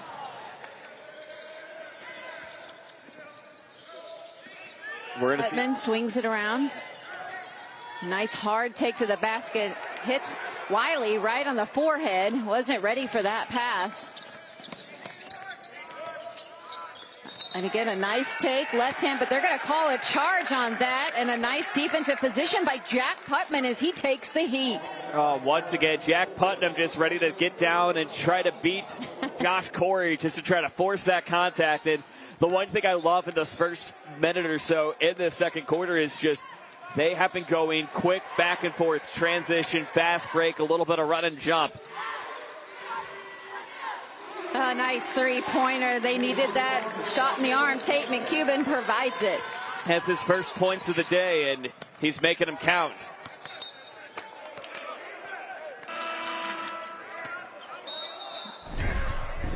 We're about to take a look here on the replay once more. Just a quick little pass coming in from Holt, and a long three from the senior to get on the board. Great screens to get him open as well. Winston Allen Adam Tanner checking back in for Oak Park.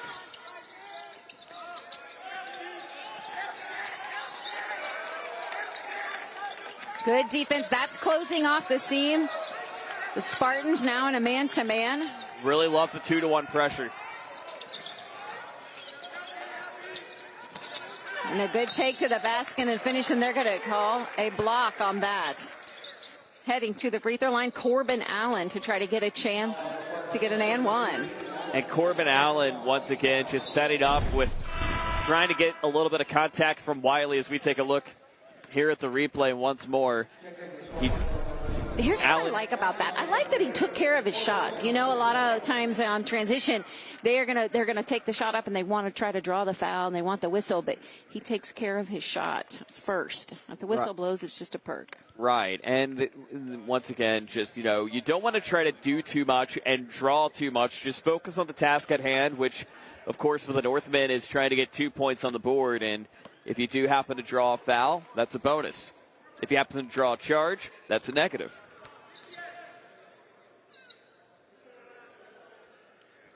And he makes that free throw. Corbin Allen doing such a nice job for them as he finishes that three-point play.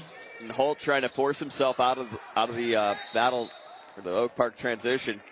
They're going to rule that a jump in the process. That's going to favor Oak Park. I love the transition, and I see, you know, Battle extending their defense. They're wanting to try to slow that transition. That is the bread and butter of Oak Park, and so trying to slow it down. They may not get a steal, but they're going to try to make them set up a half-court set. Just the way that they've been able to kind of come into this with a track meet quality, but yet both teams kind of countering each other with any rebound you can do, I can do better, and trying to force in and make you foul and make you go to the line, and just, you know, going back and forth. Something's got to give if you're going to keep going over and over. So I wouldn't be surprised if we did see a little bit of a slower pace in the latter half of this quarter, just for one, for your guys to reset a little bit, but two, just to continue so much in transition. Somebody's going to catch on. Aiden Fields checks in for Oak Park. Filtering, looking for that baseline, swinging it around. Goolsby with a nice kick out. Putman, Holt looking to drive in. Out on the perimeter, Goolsby with a nice little drive, and that floater. Battle for the board, so they're going to call a jump ball, and that's going to stay right here underneath the basket. Battle will get a chance to run a baseline out of bounds play. And a great job by Jack Putnam, just trying to keep his hands on it, as you'll see here. As Goolsby just tries to go up for the layup. Gets in a little bit of a battle for it. It still keeps it in their zone.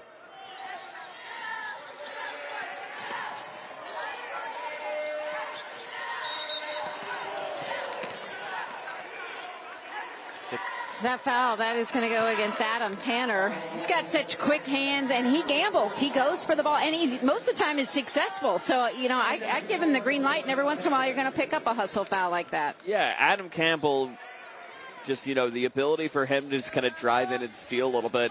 One thing to keep in mind, too, the Oak Park, they love an opportunity to take it away. They've got 78 steals on the season thus far.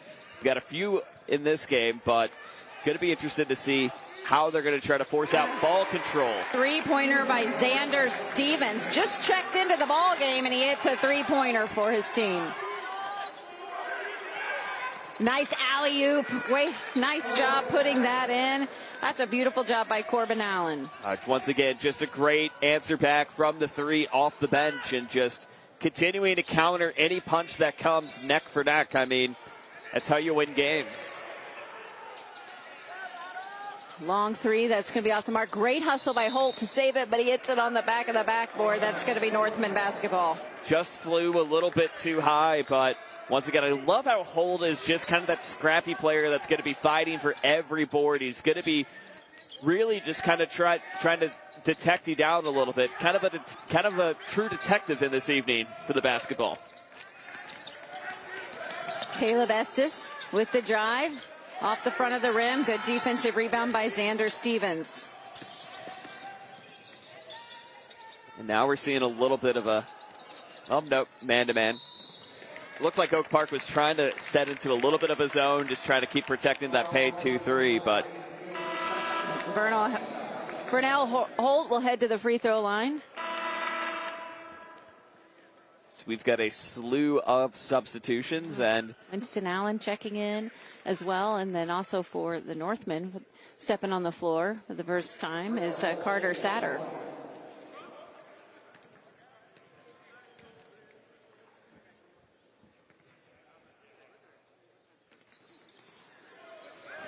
And Corbin Allen skies up for that rebound. Marty now looking at one major key, and both teams starting to rack up some fouls. Of course, Battle in that 1-for-1 right now. While Oak Park not there just yet, only with 5 Battle fouls as it stands. So teams making free throws are going to be a big factor here. Currently, Battle only 3 for 5 as it stands, unofficially. Caleb Estes gets it over to Allen. He's going to spin and take it, and right there, his teammate picks it up. The shot's no good. Allen with the offensive rebound, and he's going to head to the free throw line. He does a great job of getting in position and finding that alleyway. You know, I take that back. Yep. Yeah. And we're trying to find something going on. We're going to take a break. We'll be right back here. Thanks for joining us on the Norm Stewart Classic.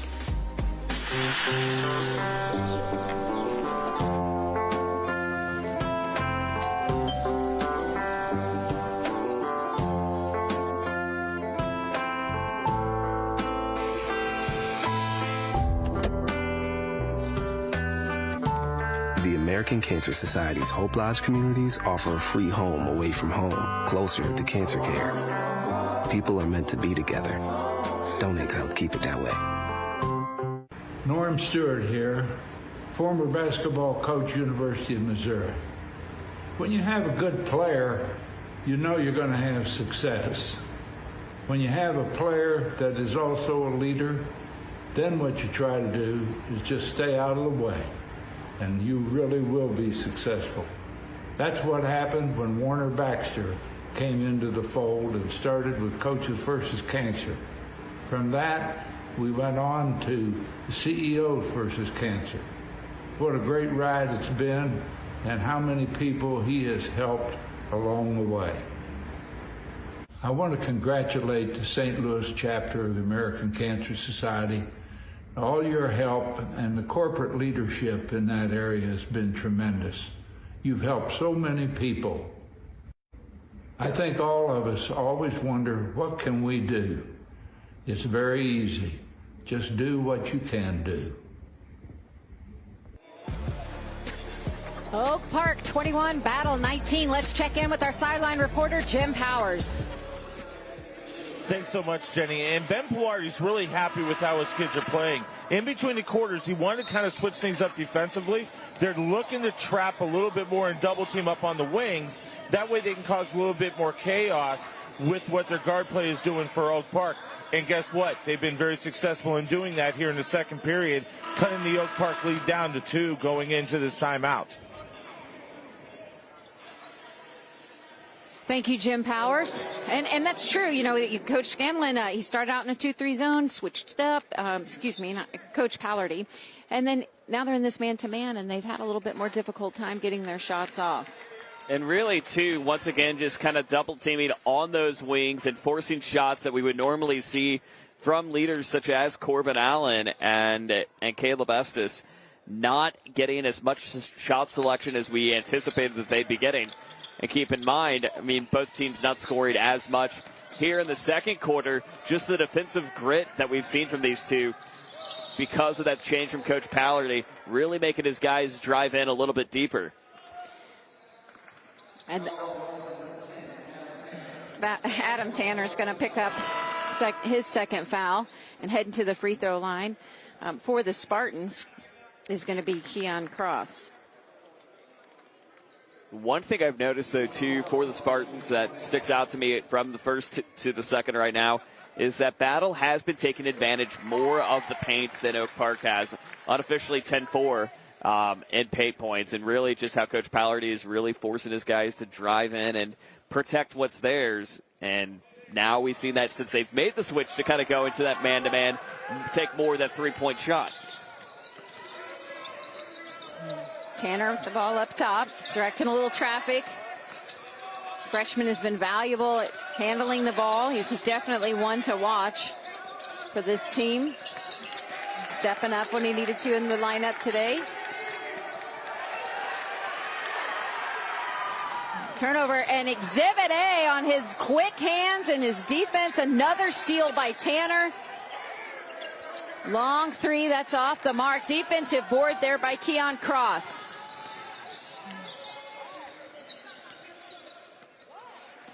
Love the speed and love the quickness that both of these teams are exhibiting so far. Goolsby pass down to Putman as he tries to take it up, and that's a great call. You could see we had a great angle on that foul as well, and heading to the free throw line is Jack Putman. Just a great opportunity for them to kind of sneak in, force that contact, and for Putnam utilizing his height too. And keep in mind also one of the sophomores for Coach Pilardi's squad. He's able to thrive in that dual role of guard and forward. So if you need him to protect, he's got you. If you need him to advance, he can do that too. Carter Satter picks up that foul. He's going to take a quick break and checking in for Oak Park. Number 5, Aiden Fields. Putman is, he's a sophomore. He can do just about anything, according to Coach Pallardy. He does. They asked him to defend multiple positions. They asked him to rebound, run different spots on offense. He's very smart, and he competes. They said his ceiling is as high as he wants it to be. It's a nice compliment from his coach. Looking inside, Caleb Estes tries to look inside. They find Corbin Allen. And a foul underneath the basket. He's going to head to the free throw line again. And just the baseline foul this time coming in on Vernell Holt. And once again, one more, and Oak Park is going to be in that bonus territory, or double bonus, we should say. But now we get to see Corbin Allen, who's been a senior leader on this team, averaging over double digits in steals and in points per game, we should say. And, once again, he's been a core leader for Brennan Scanlon's team. As you mentioned, really just kind of going back and forth. Oh, yeah, keep in mind, he's a sophomore. He has young talent that has been able to build up for him this season. So you got to love that. Stevens and Cross check back in for battle. And they're going to say that went out of bounds on the Spartan. So Oak Park will get a chance to run a sideline out of bounds play.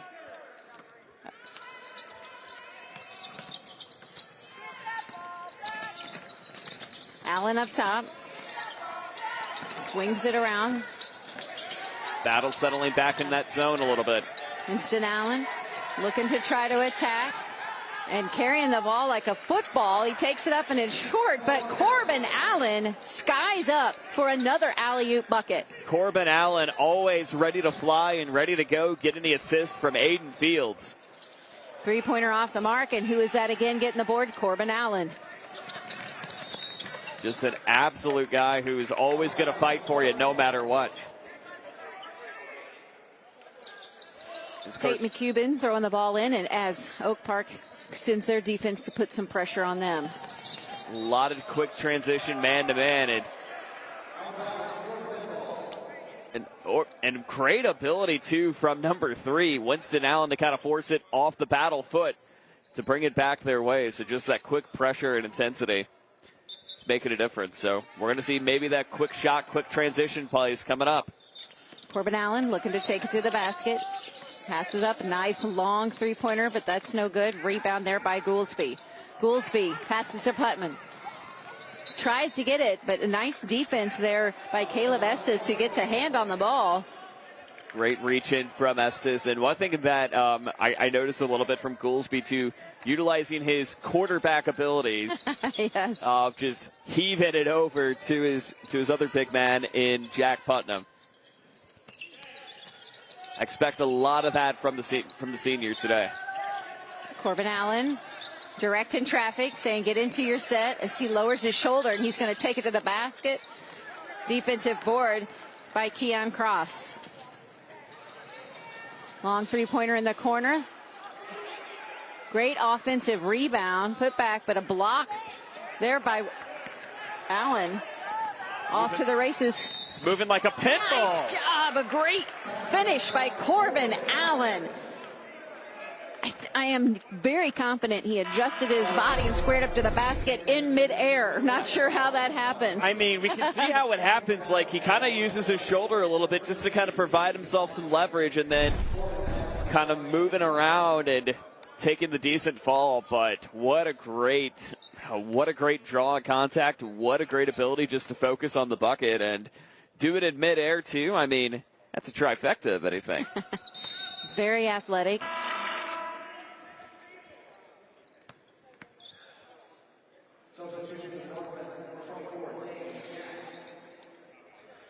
Den Gax checks in for the Northmen. Gets on the floor for the first time, and they're going to try to have a defensive stop here with a minute to go. They want to keep this lead going into the locker room. They're up by 7 over Battle. And they're keeping some pressure on the Spartans, too. Going to get a chance to get a couple of free throws here while the clock is stopped, which is a nice perk for Battle here before the half. Burnell Holt will step to the line. Burnell Holt, the 5'9" sophomore, but he is definitely a spark plug that always sneaks in whenever you least expect him. His ability just to fight for the boards, really try to create some plays, and just his ball IQ has just been fantastic, and his ability to share the ball too, averaging about 3 assists per game. Carter Satter back in for the Northmen. Yes, Coach Pallardy says, he does a great job of controlling the pace for them and setting the tone offensively, which is what a point guard should do. He says he's very excited about his future. And they're going to hold on to it for the last shot, as they should. Corbin Allen is going to stay up there and dance a little bit. Wait for that clock to wind down so that they can get that last shot and not give the Spartans another chance to score here in the half. They want to take this lead to the locker room. Smart thinking from head coach Britton Scanlon Company. Going to be interested to see if Allen wants to take it on his own or if he wants to utilize one of his 2 guys in the upper wing.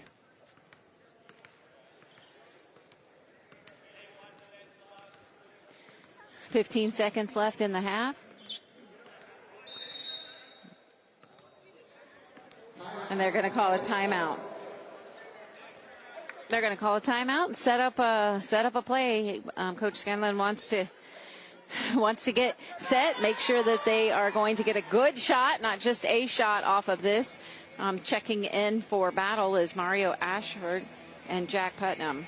Interesting that I'm wondering if they're going to try to draw and maybe set up a screen to just try to get either a quick, easy lay-in or try to force some contact, maybe to get some bonus points on top of that. But, it's just one of many opportunities that we see. And, of course, as we take a look at the back, Coach Jim Scanlon, he's got a game coming up later today with Peoria and Notre Dame. That is true. I mean, take a look at some of the games that are coming up. There's some great contests here. Shout out to Brad Hayes, our scheduler here at the Norm Stewart Classic. He has put some contests together that have been absolutely tremendous, and we have some wonderful ones coming up. Hickman and Chaminade will be right after this game. Rockbridge and Peoria, Notre Dame out of Illinois as well. And then you're looking at Jefferson City and East St. Louis. CBC and Springfield Kickapoo, and then the capping off the Norm Stewart Classic is Tolton versus Bartlesville out of Tulsa, Oklahoma. Just an exciting opportunities for these guys get to be showcased on this stage, and the last 5 games, of course, keep on the live stream if you wish, but if you do get Stadium Network and your local listings, you'll be able to watch the games on Stadium later today too. And I know, Jenny, you've got a couple of those coming up today as well. Yeah, there's going to be some great contests.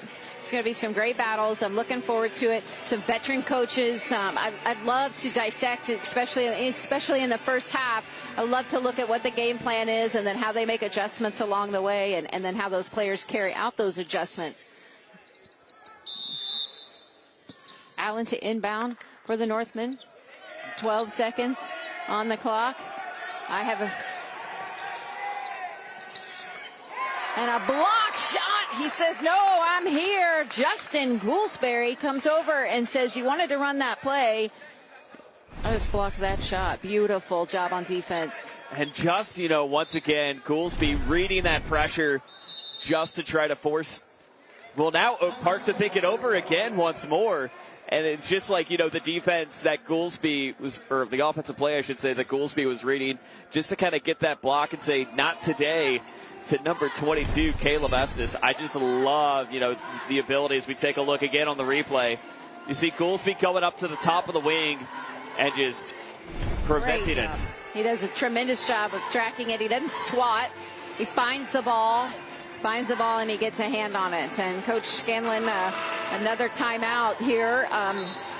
you just get a limited number of timeouts, and so you don't normally want to call timeouts with this little time in the first half. You may need them longer down the road, but at the same time, they are getting some bonus timeouts in this game with the media timeouts. Well, that's true, and you get 2 minutes of that to really think it over and try to set the tone of what's to come.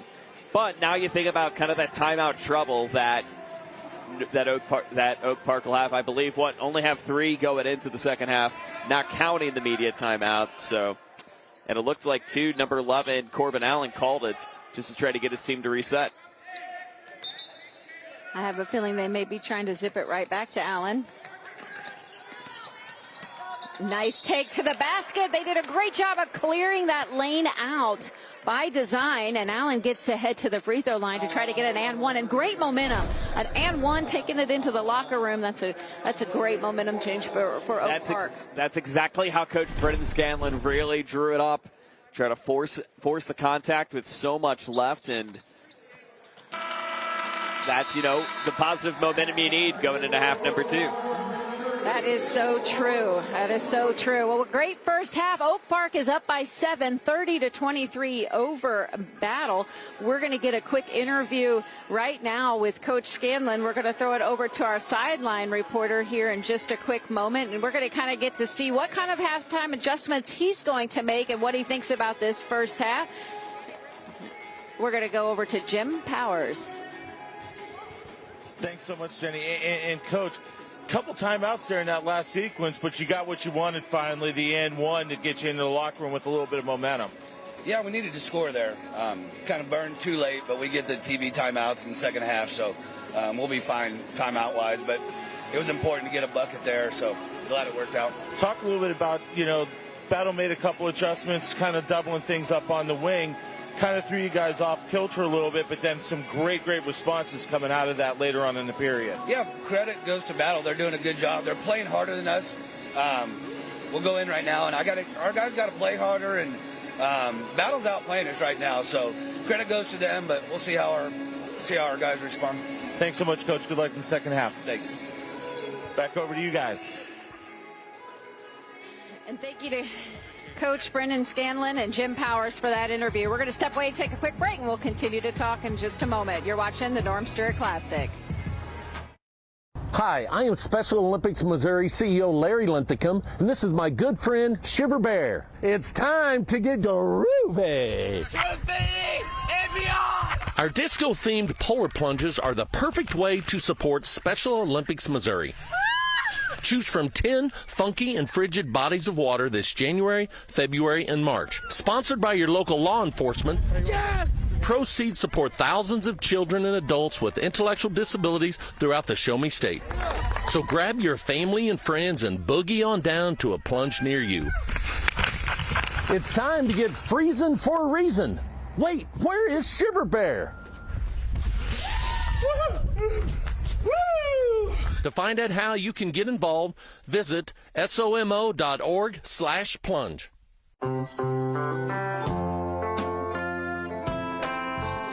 The American Cancer Society's Hope Lodge communities offer a free home away from home, closer to cancer care.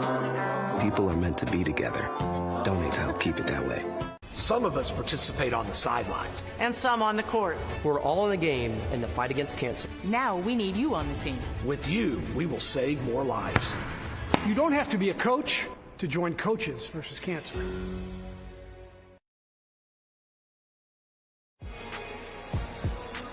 Well, welcome back, everyone, to the Norm Stewart Classic. I'm Jenny Hopkins, alongside Joe Northern and our sideline reporter Jim Powers. And Joe, this first half, you saw good things out of both teams, but you also saw some opportunities for halftime adjustments for both teams. Yes, and really one thing that we talk about too is coming out of the break with Brendan Scanlon is saying that he wants his team to play harder. He wants his team to provide a little more control. He didn't see a lot of that in that first half, and while they got the late momentum bucket from Corbin Allen, it wasn't really enough, and he wants his team just to continue to really drive it up. You mentioned on turnovers, they forced 11 from Battle and only having 5 on there and 7 steals. But I'm going to be interested to see who's going to take that charge. I mean, Corbin Allen has been the guy, but we've seen Caleb Estes really make some noise too. Yeah, Corbin Allen, he's got 3 rebounds. He's got 15 points, though, in this half so far in this game. But, you talk about Oak Park. I think one of the big things that Coach Scanlon wants to do is you don't want to play just good enough. That's not going to make you better. You want to make sure that you're dominating and that you are playing your level of basketball. And right now he doesn't feel like they're doing that. Yes, they're winning. Yes, they have a 7-point lead. But are they playing the best that they can play? And you don't want to be satisfied and play just good enough. No, and I take a look at kind of the points from, and Oak Park did a great job building up on those in the second quarter. Now with 16 paint points, when they really didn't utilize it that much in the second, and really utilizing to try to draw those opportunities from Battle whenever they moved over to the man-to-man. So we're going to see a lot of that physical toughness, and really, once again, that tag team duo of Allen and Estes trying to make things happen for them going into half number 2. And Coach Pallardy, I know that he's making some adjustments as well. I think he did a nice job with his game plan defensively, playing a little bit of zone, playing a little bit of man, changing it up, calling his defense like he calls his offense. That's something that a veteran coach does. And he also had 7 players score points for them. 7 players. They only have 23 points on the board, but 7 players scoring. So they're sharing the ball well. Right now, only 2. You look at the stats, only 2 assists, but it feels like so much more of just the ability that their players just can't communicate and move from one player to another. Going to see if that's going to continue in half number 2. That sounds good. Well, we'll take a little deeper look at the statistics when we come back and some highlights. We'll be right back after this commercial break. You're watching the 2022 Norm Stewart Classic.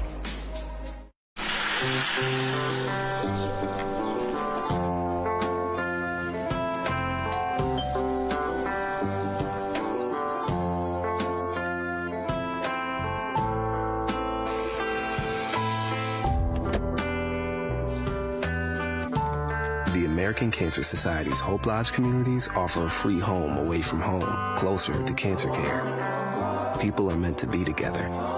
Donate to help keep it that way. Norm Stewart here, former basketball coach, University of Missouri.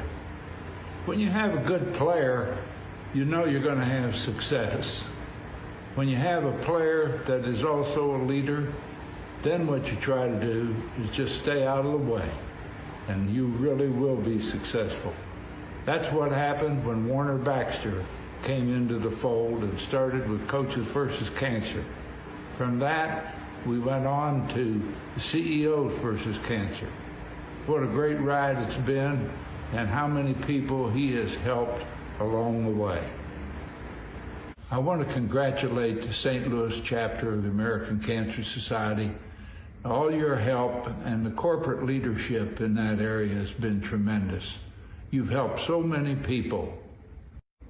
I think all of us always wonder, what can we do? It's very easy. Just do what you can do. Welcome back to the Norm Stewart Classic. I'm Ginny Hopkins with Joe Northern. We'll check in with our sideline reporter Jim Powers here in a little bit about Oak Park and Battle right now. Oak Park with a 7-point lead. And, we want to look at some of the statistics and the highlights so far. Let's look at the highlights first. And Justin Goolsby really kind of setting the tone early. If there's one word that we can define the first half, is fast and furious. And both of these teams just fighting for every possession. A lot of loose balls, a lot of steals in this first half. But we're starting to see these two teams kind of gain a little bit of control moving forward. And really one guy who's been getting it done, as we mentioned, Corbin Allen, 15 points. But also Battle, 7 different scorers in the first half. And Battle utilizing the 3. Well, both teams not utilizing the 3 as much. But the times that it's worked out quite well.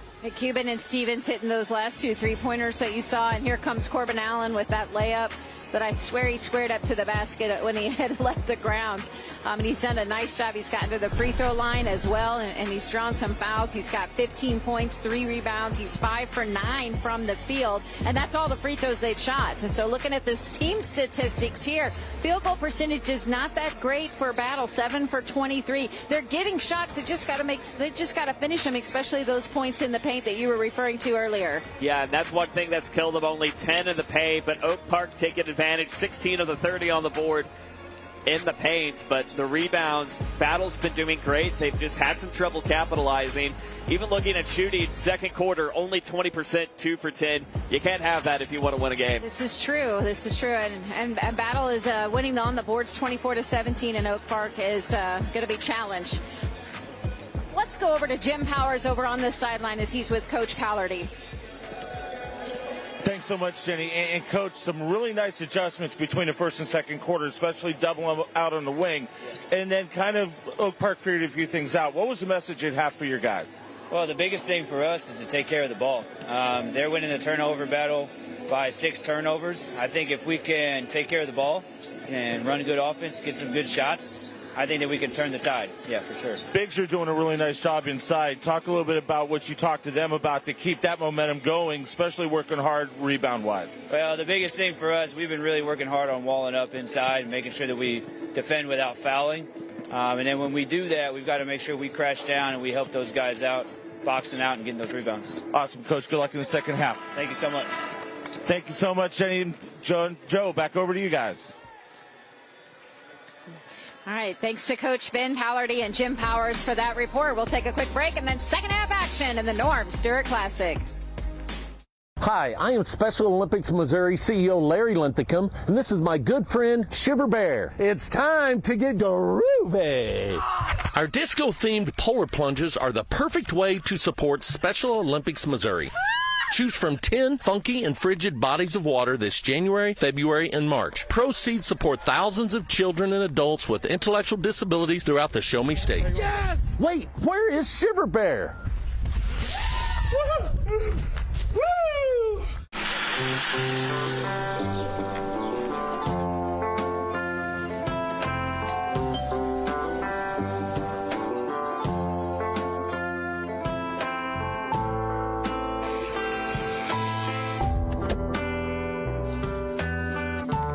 The American Cancer Society's Hope Lodge communities offer a free home away from home, closer to cancer care. People are meant to be together. Donate to help keep it that way.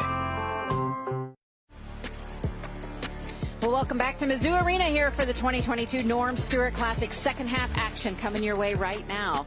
Oak Park with a 7-point lead over Battle at 23. Corbin Allen to inbound it for the Northmen. Sorry about that. Sorry about that. Allen with a nice alley-oop, but Putman says, no, I'm gonna mess that up. He was ready to fly and soar and try to get everybody excited for half number 2. Going to be excited to see these adjustments that we talked about. If they are going to try to slow it down, that answer is no. There you go. And a nice take to the basket. Corbin Allen tries to alley-oop it in again. Gets the offensive rebound. Battles to find an alleyway. It's short. And picking up that rebound is Goolsby. Goolsby barrels down the lane. That shot off on the bow of the board. The Northmen come up with it. Winston Allen saying, let's get into our set. He gets it over to Corbin Allen. And just love as they're coming out of the gate, fighting for everything that they've got. And also, too, just the deflected dunks back and forth and just the great pressure they're playing. And another steal this time from Justin Goolsby. So now they're going to try to slow it down slightly. Maybe from 10 to 9 miles an hour. Putman looking inside. He's going to swing it back through Goolsby over to Holt. Holt, nice reverse, hang time. Almost gets it to fall, but his teammate is there, but that is blocked. It's going to go out of bounds, but the Spartans will get a chance to run a baseline out of bounds. Get great pressure. Holt was trying to get his hands on the board, but was instead met by number 3, Drew Clemens. Long three-pointer, that's off the mark. Great defensive rebound by Josh Corey. And just the way they're able to just kind of lean up over some towering presences. Nice stop and pop three-pointer. I think we've seen that before. Caleb Estes, beautiful perimeter shot. That's the third three-pointer for him today, and just his ability just to take a second, shoot, score. Adam Tanner on ball defense with Holt. Great hustle by Holt to hold on to it, and a good job there by Josh Corey as well. Timeout called to save the jump ball, so That's a nice job. I love it when they give themselves to the hardwood like that. I mean, you know, to me, that shows so much. I mean, and it's instinctual. Those players just play that hard, and I love that. Yep, and we're seeing that early, too. It's just kind of the identities that they forge all season long. And right now you're taking a look at once again, an Oak Park team that has been fighting for the rebounds. They've been utilizing their three-point advantages, most of that coming off Caleb Estes as he enters double digits unofficially with 11 as it stands. But with Battle, I love the way that they've been able to pick apart steals and not even really force any shots moving forward. So good to see what they're going to do to try to counter back as the Northmen look to try to take over. Adam Tanner on denied defense. He's had some of those steals. He's a freshman. His dad is the assistant coach, Zane Tanner. He's got around 410 wins himself.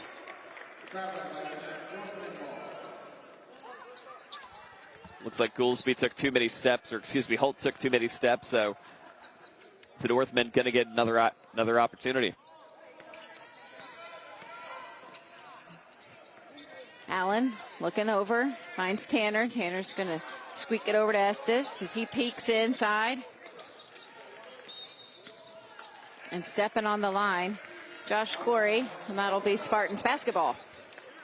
Once again, you don't want to make too many of those mental mistakes and not go too quickly and realize you've got 1 foot over the other and 1 foot over the baseline. Both teams just trying to find some momentum.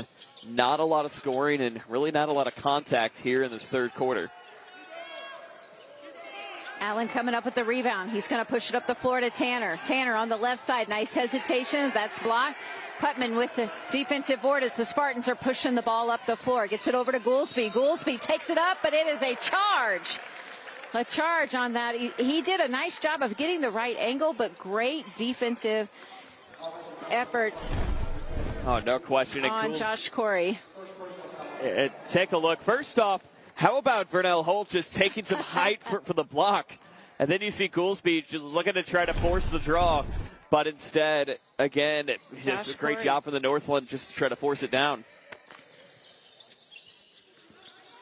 Winston Allen, the senior brother. And there we go. Corbin Allen says, hey, older brother, I'll help you out, and I'll get that alley-oop rebound put back. Oh, you got a teammate helping one out in more ways than one. And now for Corbin Allen, he's close to that 20-point mark.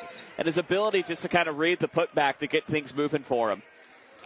I know Winston and Corbin have loved playing with each other. The two brothers are a lot alike in their styles, and they've been a lot of fun to coach. I know that Coach Scanlon really enjoys coaching both of them as well. It's got to be fun for their family to see them too as well on the court at the same time. Absolutely. Checking in for Battle, Mario Ashford and Xander Stevens.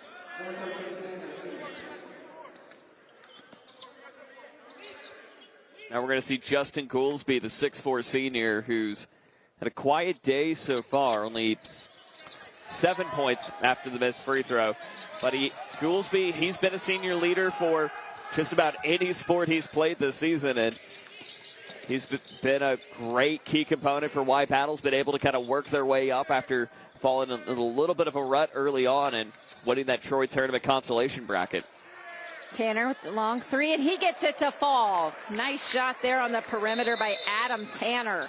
I just love that confidence from Mr. Tanner himself as we take a look here at the replay, as he's just able just to kind of plant himself on that wing and just step back, pop it up, and let it float without ease. Look at that form. That's a coach's kid right there. Oh, absolutely. That's a gym rat.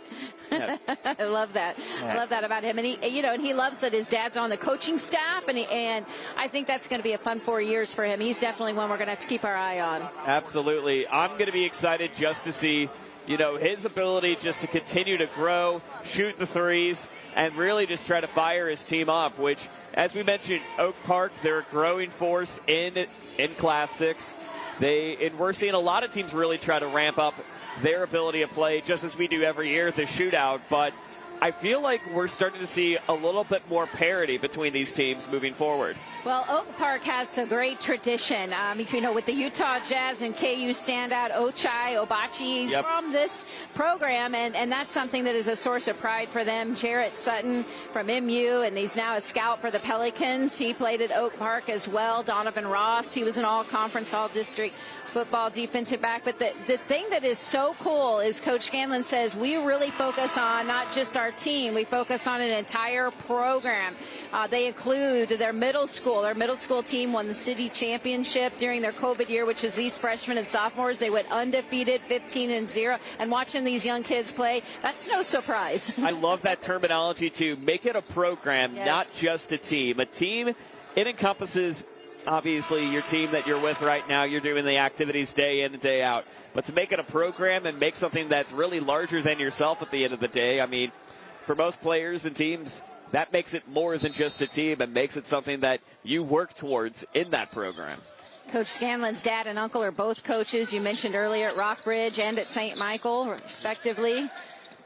And again, Zane Tainer with 410 wins as a varsity coach, most recently as the Oak Park girls coach. Nice take and a beautiful finish there by Winston Allen. Winston Allen doing a great job on the quick transition, give and go, and we're starting to see the Jets turn on just a little bit more for these two teams. Corbin Allen coming over. They're going to call that foul. Heading to the free throw line will be Ethan Wiley. Ethan Wiley is he's a 3-year varsity starter. He's kind of really came into his own this season, and Coach Pallardy really loves his work ethic. He says that he is just definitely someone that he works on his footwork and constantly.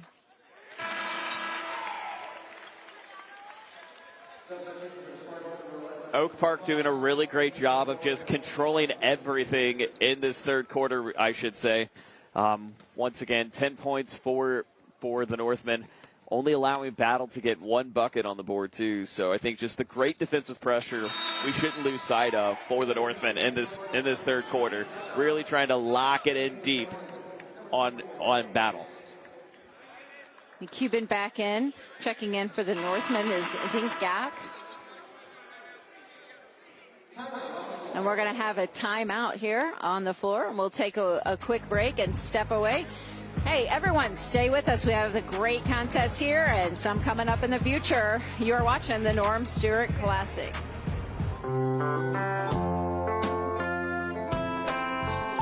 The American Cancer Society's Hope Lodge communities offer a free home away from home, closer to cancer care. People are meant to be together. Donate to help keep it that way. Some of us participate on the sidelines. And some on the court. We're all in the game in the fight against cancer. Now we need you on the team. With you, we will save more lives. You don't have to be a coach to join Coaches versus Cancer. Hi, I am Special Olympics Missouri CEO Larry Linthicum, and this is my good friend Shiver Bear. It's time to get groovy. Our disco-themed polar plunges are the perfect way to support Special Olympics Missouri. Choose from 10 funky and frigid bodies of water this January, February, and March. Proceeds support thousands of children and adults with intellectual disabilities throughout the Show Me State. Yes! Wait, where is Shiver Bear? Woo!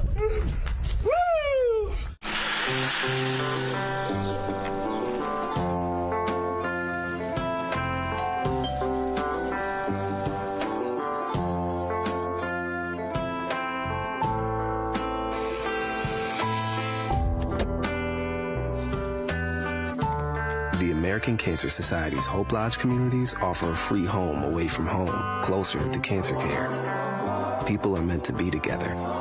Donate to help keep it that way.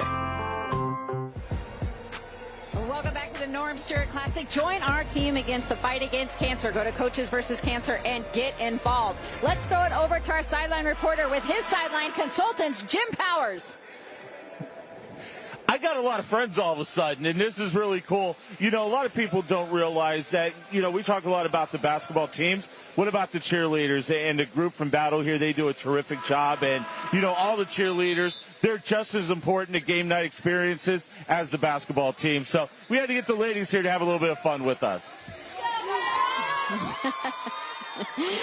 Thank you to Jim Powers. And those cheerleaders. And once again, we talk about how things are just not just a program or team, but always a program too. And you can't have it with all the elements with your support staff and cheer, and also to parents and families that, you know, take their kids day in and day out. It takes a village to raise a team, and it takes a village to support it too. So true. Goolsby with that bucket. They're expanding their defense. Corbin Allen gets it up to Tanner.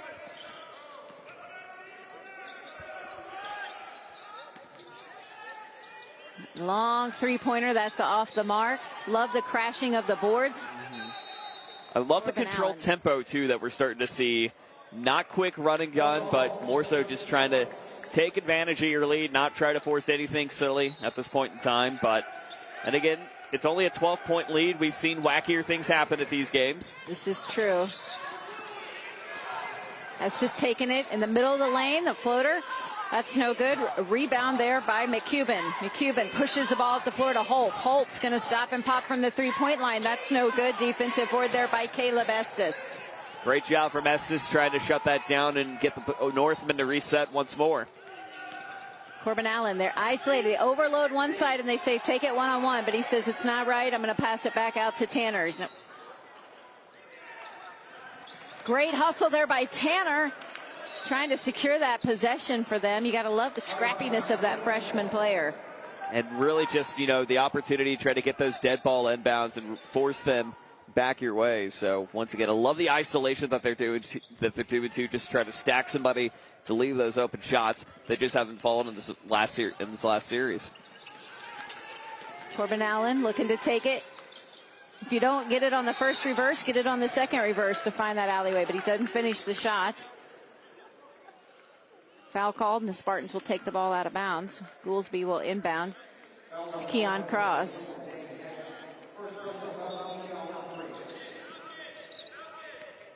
Looks like initially they were going to try to go for the trap man-to-man, and they very well could. Burnell Holt with the ball. Adam Tanner on ball defense. Holt driving. They're going to call a travel on that. Good eye by the official. Watching the feet. Just a little bit too much of a walk for Holt, but then again, he's always that guy that's going to fight for you. A true gym rat, as we said earlier, and going to be interesting to see how his development's going to continue over time. Corbin Allen gets it across. Nice reverse. Good layup there, but that is off the mark. Offensive rebound, and then from behind, Goolsby tried to block the shot. It looked pretty clean from our angle, but he must have got him from the body. It looked like a little bit of kind of the body shot, and really just kind of that extra pat on the shoulder that was a little bit too much, according to our officials. So now we're going to see another number 24 for the Northmen. Dingak. Checking in is Putnam is back in for Battle, along with Mario Ashford.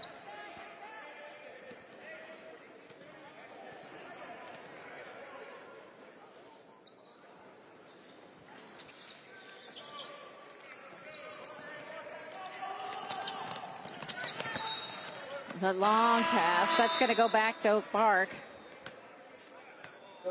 So forced turnover out of play. I'm going to be interested to see. Again, now we're starting to see a little more control. It's not the quick run, gun, jump that we've seen the first two halves. You have to think a little bit of fatigue coming into factor here, but I think just the controlled possessions is something we're going to have to keep an eye out on too. Corey back in. Corbin Allen bringing it back up to the top. He's going to swing it over to Corey. Back to Corbin Allen. They're going to spread the floor. I would venture to guess they are going to try to get him to take it to the basket. And if someone set up a nice hustle inside there by Aiden Fields. The great save this time coming from Corbin Allen. He tried to get it twice, couldn't do it. But Allen ready to go.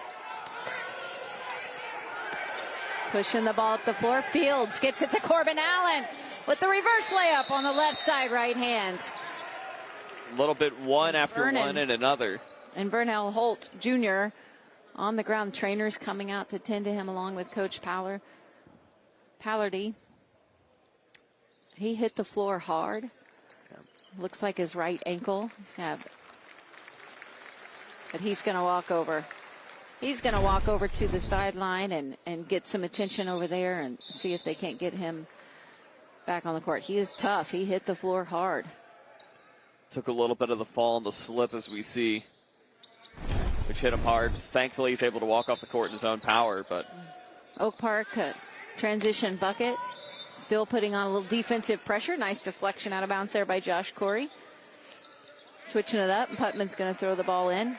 And we've seen that combo of Field and Allen on the back-to-back buckets. Going to be interested to see if they're going to keep continuing that, or we're going to continue to see just quick transition buckets.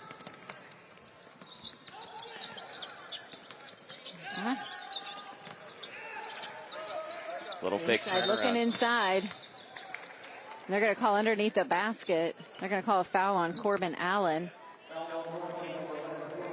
Trying to gain position. Battle, they're competitive. It doesn't matter what the scoreboard's going to say. They're going to play hard, and that's an expectation for Coach Pallardy. He says we have a very unique system in practice. It's a very competitive system in practice, and really that system determines who's going to play and who's going to start, and that's something that's kind of unique with his coaching staff. And I love how coaches implement that in their practice because, once again, it's not just a given that a senior's going to start because they've been there so long or that you can see him shoot, but instead you have to earn your role. And that's why we see sometimes freshmen getting the start for Ben Pallardy's team and sophomores that have been making noise because they want to fight for that role. They don't want to settle and be, all right, I guess we're going to play the last 2 minutes if we're up by 20. No, it's just the ability of fighting for your role and fighting it out in true Spartan fashion, no pun intended. And a timeout called by Coach Scanlon. 12 seconds. He's really wanting to dive into these last quarter plays. That's something that you practice over and over and over, but he wants to make sure that they know their roles, that they're diligent. And this is an example of, yes, I know we have the lead. This is a teachable moment to make them better and make them more disciplined in the future. Let's review this. This is what we want to run. One thing that I loved from the earlier game from Plattsburgh's coach was mentioning that you are continuing to learn the game within the game. And you're really just, once again, finding moments that, hey, is this something we haven't run before? No, but you bet we're going to try it here. And just, taking those lessons away and growing on from what you know already from the practices, from the competitive games. And yet from, whenever you're in control and having the 30-point advantages, it's just, you learn those lessons. And so speaking of lessons, we are definitely going to be in school today for the rest of the day. This is true. You can see there some of the past games and then the ones coming up as well here at the Norm Stewart Classic.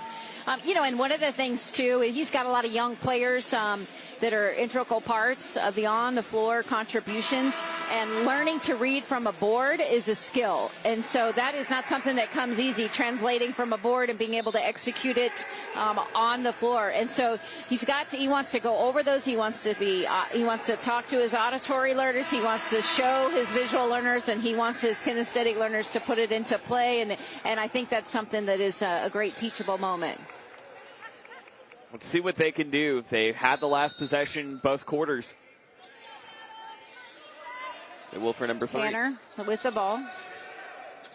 Swings it through. 3 seconds. Stop and pop. That three-pointer is off the mark. I think they were looking for some cutters down below that did not occur, so there was a little miscommunication there. But, hey, fourth quarter action coming right up here. You're watching the 2022 Norm Stewart Classic. We'll be right back after this commercial break.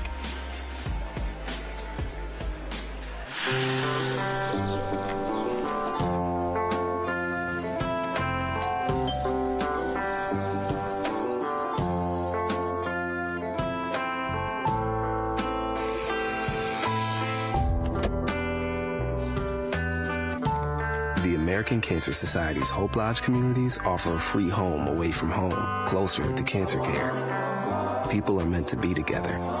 Donate to help keep it that way. Norm Stewart here, former basketball coach, University of Missouri. When you have a good player, you know you're going to have success. When you have a player that is also a leader, Then what you try to do is just stay out of the way, and you really will be successful. That's what happened when Warner Baxter came into the fold and started with Coaches versus Cancer. From that, we went on to CEOs versus Cancer. What a great ride it's been, and how many people he has helped along the way.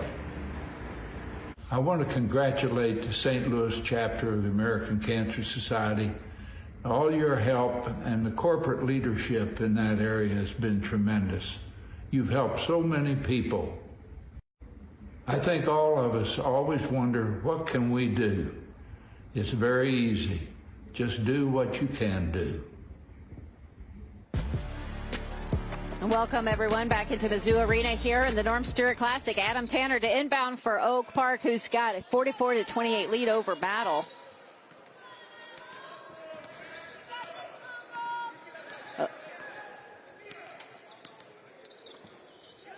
Estes gets it over to Tanner. Tanner's looking inside, checking out the traffic.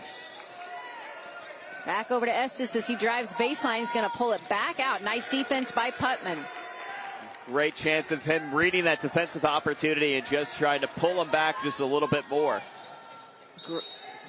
Waits for that open alleyway, and Caleb Estes will head to the free throw line for two. That foul is going to be on Jack Putman.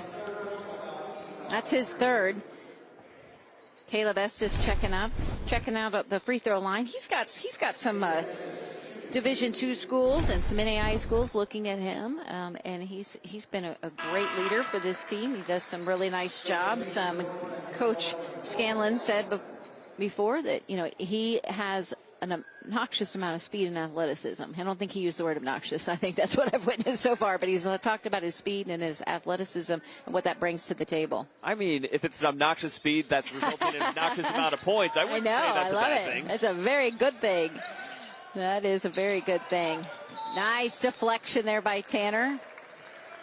Just taking a look at some of the totals from this third quarter, looking at points in the quarter, just a great job of Oak Park for holding Battle down to 5 compared to their 14, as they had a little bit of a nice run to get things going and utilizing the three-point shot too, going 5 for 13 so far in this one. Mario Ashford with that shot, a nice take down that right lane and kissing it off the backboard. Corbin Allen gets it to the corner as Oak Park looks to try and build on their lead, but also play with the lead, which is really important. Estes is going to pull it back out and say, we're going to have some discipline in this set. Coach Scanlon wants to make sure that no matter what the scoreboard says, we're going to run a disciplined set. We're going to make sure that we know how to play with the lead. Only high percentage shots. And it's not over until it all says 0-0. So even if you do have a sizable lead, you still got to play every second, no matter what.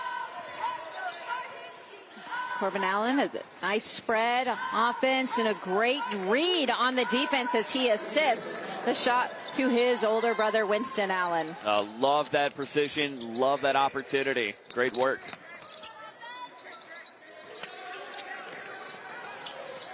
Great job on that. Estes pushes it up. Adam Tanner waits. Nice court awareness. That's a coach's kid right there. He waits for the defense to fly by, and then he hits the two-pointer. Oh, and just the great little duck just trying to get over Fields. And, that is a coach's kid. He's making things happen early.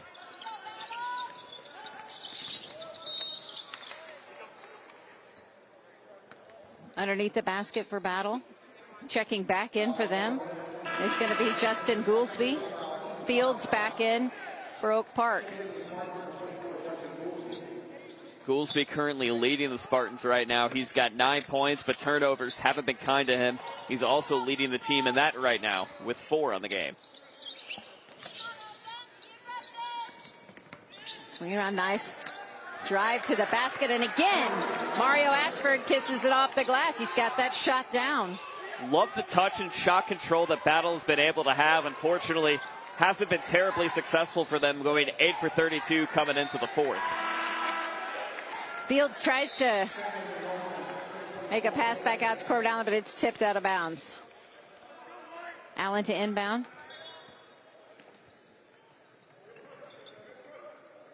Going to expect a lot of transition coming from Battle late. Just try to put up any fight that they can.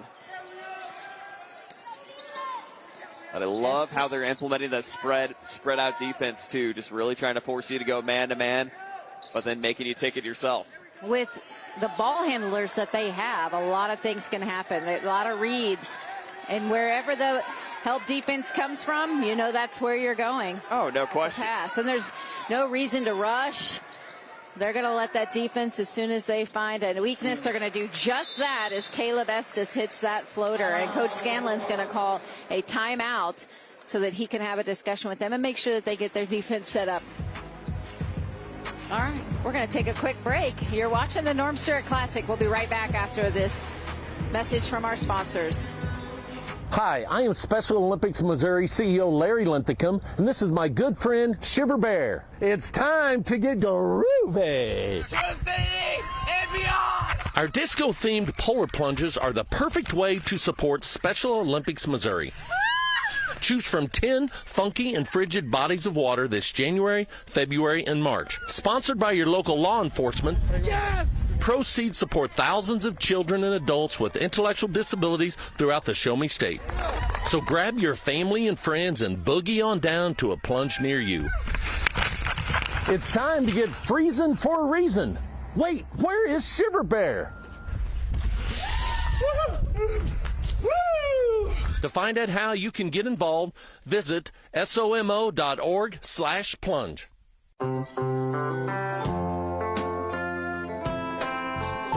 The American Cancer Society's Hope Lodge communities offer a free home away from home, closer to cancer care. People are meant to be together. Donate to help keep it that way. Some of us participate on the sidelines. And some on the court. We're all in the game in the fight against cancer. Now we need you on the team. With you, we will save more lives. You don't have to be a coach to join Coaches versus Cancer. Welcome back to the Norm Stewart Classic here. Let's check in with our sideline reporter, Jim Powers. Talked about coming out of the halftime locker rooms and into the locker room was, for Oak Park, they wanted to be more consistent. They wanted to take care of the ball better and do a few things better. They've really done a great job of that and following through what Coach Scanlon wants them to do. And when you look over to Battle, one of the biggest frustrations, I think, right now for their coaching staff is their guys aren't running their sets. They're not being consistent. And you kind of saw a couple times that when things broke down, turnovers happened. So there's a little bit of frustration on the Battle bench right now. Thanks so much to Jim Powers. Goolsby looking to drive down the lane. A jump shot on the elbow, and that's off the mark. That's just with the defensive board. Going to be a foul called there. And you can see a little bit of the frustration of the sets not going as planned, as once again, credit to Oak Park for trying to pick those apart a little bit. But just some miscommunication, which sometimes you do have the acoustics bouncing off here in the larger arena. But also, too, just the ability of these guys just trying to really read your defense and force those steals. This is a team that forces more than anybody that we've seen in this Classic so far. Wiley with a great rebound down underneath the basket. Good defense by Tanner, but the ball gets in the hands of Justin Goolsbury, and he puts it in. Goolsby with a great job and great effort all afternoon long. So they'll be touching out of bounds and going back in. Justin Goolsby, I mean, he's a 4-year varsity player. He's very versatile.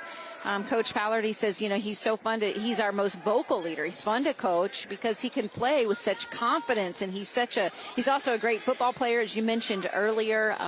He looks forward to him improving each and every game. And that's what he's always just consistently driven on, is improvement, trying to figure out what can we do right and what can we do to lead our team to victory. And he's been the vocal leader. No matter what playing surface he's on, he gets it done. Great hustle by Ashford on the other end, and battling on the boards for the offensive rebound. Put back is Ethan Wiley. Battle showing a little bit of resolve right now. I love what I'm seeing from them. Just forcing those buckets. The easy lay-ins from Ashford, too. And brother to brother. Once again, Corbin Allen gets it to his brother, Winston Allen, who leaves no doubt that shot is going in. A great look this time from Allen. We'll get a nice replay on this dunk, too. Just, Corbin to Winston. And for the first time all day, we do have somebody taking flight and succeeding. Does a nice job. That sibling connection has been very evident on this team.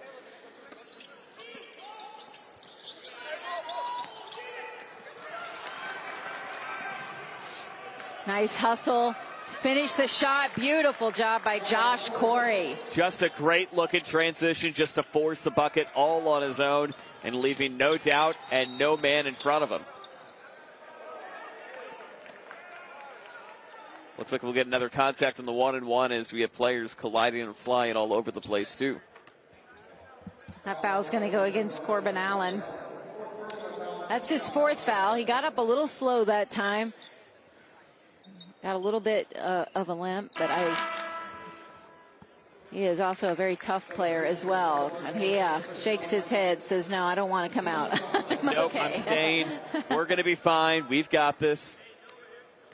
But no, just his toughness and grittiness, just a big key for the Northmen and for their success thus far. Corey with that defensive rebound.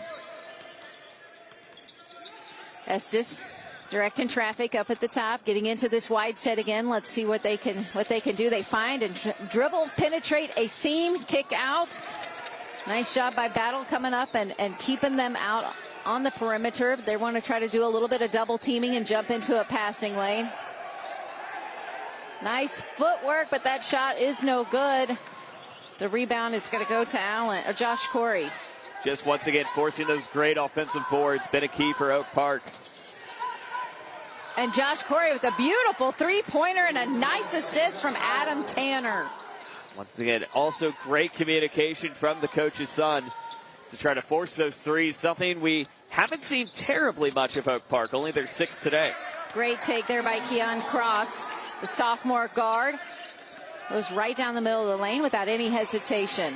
We love seeing these teams play with as much fight as they've got in the final stages of this one. 2 minutes to go. Corbin Allen gets it out to Tanner in the corner. Adam Tanner, that shot's no good. A battle on the boards, and who's going to come up with it? We're going to see it. Looks like Goolsby, and he's going to draw a foul. Looks like he kind of... Actually, that's going to be on number 4, Josh Corey. So we may see Goolsby going to the line, and we do. As you can see Coach Scanlon being like, okay, good work, but should not have drawn the foul there. Now we get to see Justin Goolsby return to the line, and Goolsby's had a dynamite day. 11 points unofficially as it stands, if not more. Goolsby hits that first free throw.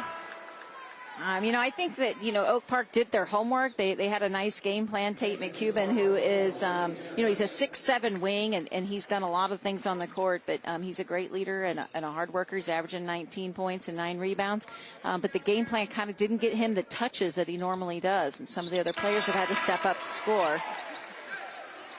Again, great shot and great connections. And now Keon Marshall checking in for Battle. Going to start seeing some guys that normally don't see on the court in the late stages, but you see a lot of athleticism too, which Ben Pilardi has emphasized. He has. McCubbin has an offer to play at Southeast Missouri. We'll see if he decides to take advantage of that. Nice floater jump shot there by Estes. That's a rising Red Hawk program too that's got a lot of potential down the road. Putnam thinks it back. Out in the corner. Tries to go out of bounds. And it goes actually off of Jaden Brown. Tanner to inbound. Battle going to continue to put their defense up there. They're going to keep swinging all the way to the end, which is very admirable. And Coach Pallardy expects nothing less.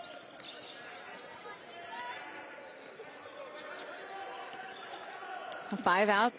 Widespread again offense. They're going to make them come out and guard them. Trying to force it. Nice little double team coverage. 1 minute to play. Estes gets it over to Tanner.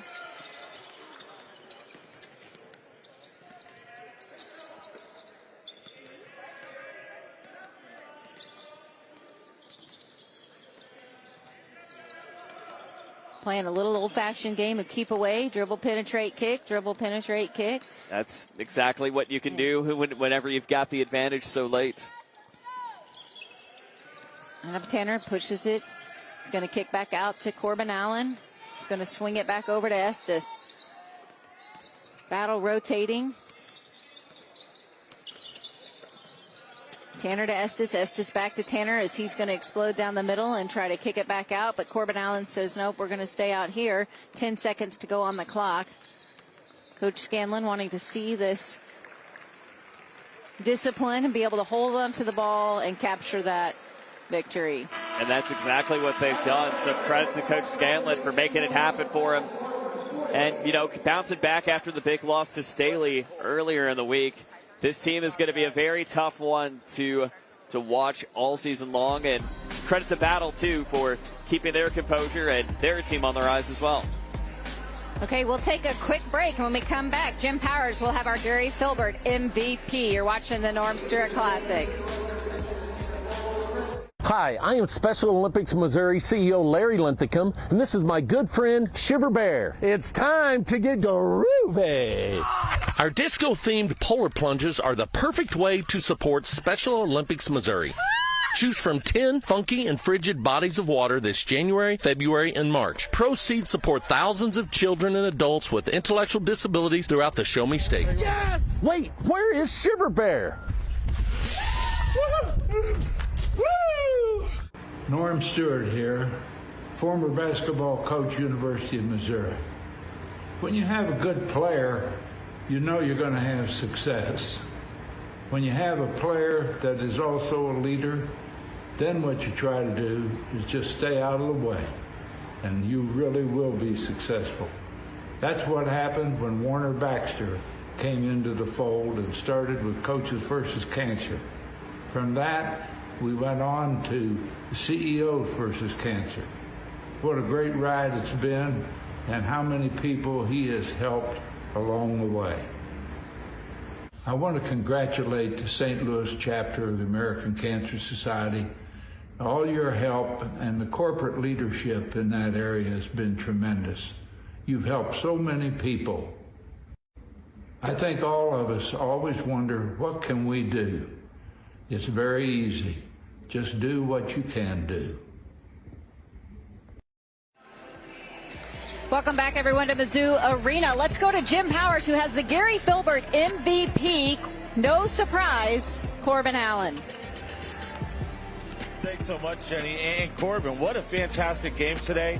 You know, talk a little bit about the game plan coming in and how you guys were able to execute what Coach wanted you all to do. Coming in, we were just looking to do everything we can, hustle plays, rebounds, and get out of transition to get the dub, because we're coming off the hard loss to Staley on Thursday. So we're just trying to get the dub to get back on our feet and keep going.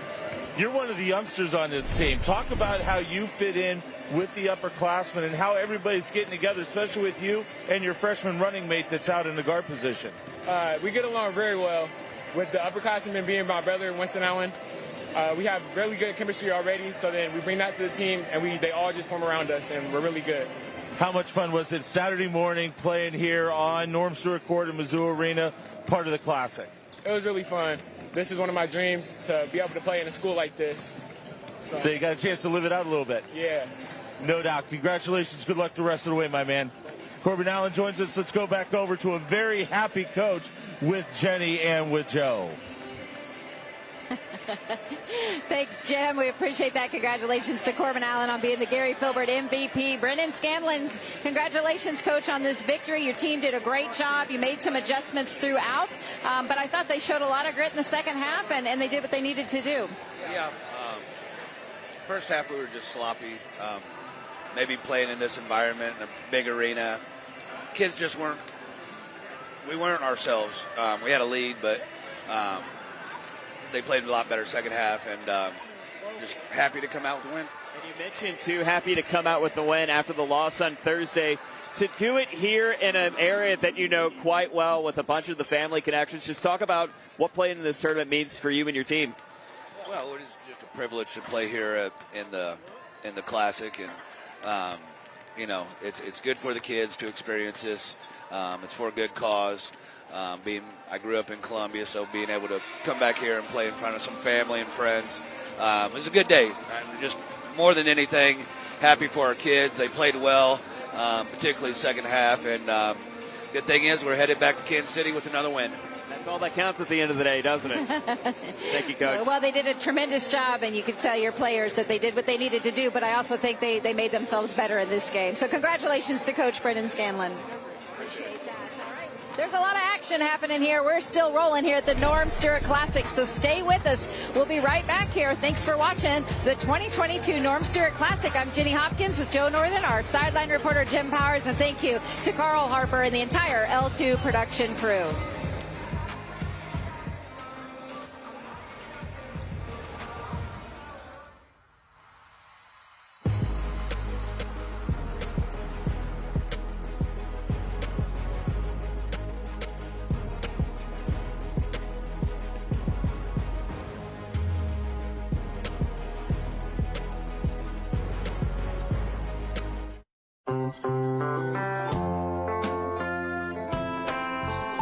The American Cancer Society's Hope Lodge communities offer a free home away from home, closer to cancer care.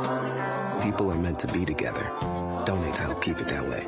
Some of us participate on the sidelines. And some on the court. We're all in the game in the fight against cancer. Now we need you on the team. With you, we will save more lives. You don't have to be a coach to join Coaches versus Cancer. Hi, I am Special Olympics Missouri CEO Larry Linthicum, and this is my good friend Shiver Bear. It's time to get groovy. Our disco-themed polar plunges are the perfect way to support Special Olympics Missouri. Choose from 10 funky and frigid bodies of water this January, February, and March. Proceeds support thousands of children and adults with intellectual disabilities throughout the Show Me State. Yes! Wait, where is Shiver Bear?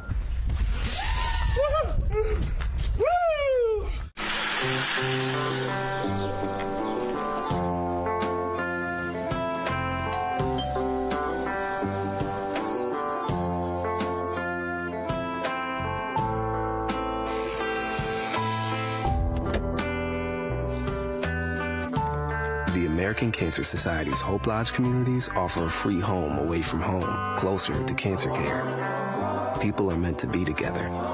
Donate to help keep it that way.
sees Columbia, Missouri, the University of Missouri. We're inside Mizzou Arena. It's the 2022 Norm Stewart Classic, and your coverage on Stadium begins right now with a pair of heavy hitters here in the state of Missouri getting ready to do battle. I'm Jim Powers, John Edwards alongside. We'll bring Sarah Daly in a minute. And John, Chaminade and Hickman, two teams that are just part of the heavyweight battle in Class 6 that we're going to see all year long. Yeah, you're talking about a pair of teams that their end goal here in December is to get to play for a state championship in March. Hickman's had a couple days off. They beat Cap City earlier this week. Chaminade lost last night to CBC. So it should be an interesting game where one team's had some rest and the other team hasn't. Absolutely. Quick turnaround for the Cadets as they played their MCC rivals, so to say, in that just unbelievable conference, CBC last evening. And then you got the Cupies, they're coming off of a, great win earlier this week. They're 7-1, 2-0 in the CMAC. Let's bring in the third person of our broadcast team. It's Sarah Daly and Sarah. These two teams, no strangers to being a part of the Norm Stewarts. You're exactly right. They have been playing rivalry for years now in the Norm Stewart Classic. But the good news is both these teams are extremely talented. Like you said, one coming off a game last night, the other one well rested. We've got a ton of talent, so it'd make up for a really good contest here tonight on the hardwood. Thanks so much. We'll be hearing from Sarah Daly all afternoon long, as she's going to be bringing us a lot of great insight, great storylines throughout the day. John, let's talk a little bit about Chaminade. They're going to start and stop with Navian Daniels. He is such a dynamic player. One of the seniors on this club for Frank Bennett. That is terrific. Hit a game winner at the early part of the season for the Chaminade team. But if you look at the Chaminade team, this is probably one of the youngest Chaminade teams Frank Bennett has had in a while. He's got 4 seniors, 4 freshmen in the lineup. And he's going to have to balance things out against an experienced Hickman team. And you talk about the Cupies and Cray Logan. Tyler Perkins, he's a guard, but he can do so many things well. Everything will go through him on the offensive end of the contest here today. And really, if you look at the size of both of these teams, they match up size-wise. But Frank Bennett's team, we know Jim from the St. Louis area, he's a 94-foot guy. And his team will dog you on the defensive end of the court. Chaminade in red, Hickman in white, and we're off and running. 5 games here on Stadium. Glad to have you with us live from Columbia, Missouri in the Norm Stewart Classic. Chaminade will work it around, kicking it over. It's Perry. Perry now going to try and go low block, trying to fit it down inside to Ben Winkler, and it's going to go off his fingertips out of bounds. A little bit of a size matchup down low. Winkler with some size, but they kind of forced it into him in that situation. The ball goes out of bounds. It's the first turnover, 20 seconds of the game, and here's the pressure that I talked about just a moment ago. Yeah, they'll throw some different presses at you. They'll go man-to-man. They'll throw some half-court diamond at you, and you see the turnover. They get them going into their offense. They'll kick it out wide to the corner. Daniels with the shot. Got it. 3 in the air, and he banks it home. Navian Daniels. Not afraid to shoot from anywhere on the court. One of his spots is that corner. So 3-0 to get things going here for the Red Devils. Once again, coming off of a quick turnaround played last night at 7 o'clock against CBC. Another forced turnover. Here comes Daniels coming the other way, and he's going to bring it out. Very smart decision. Hickman going to jump into a man-to-man, and they do so many great things, John, in this man-to-man defense. They're a right in your back pocket kind of team. B.J. Ward, another senior for Frank Bennett, and we've talked about B.J. Ward for so many years, not only here in the Classic, but in the state of Missouri.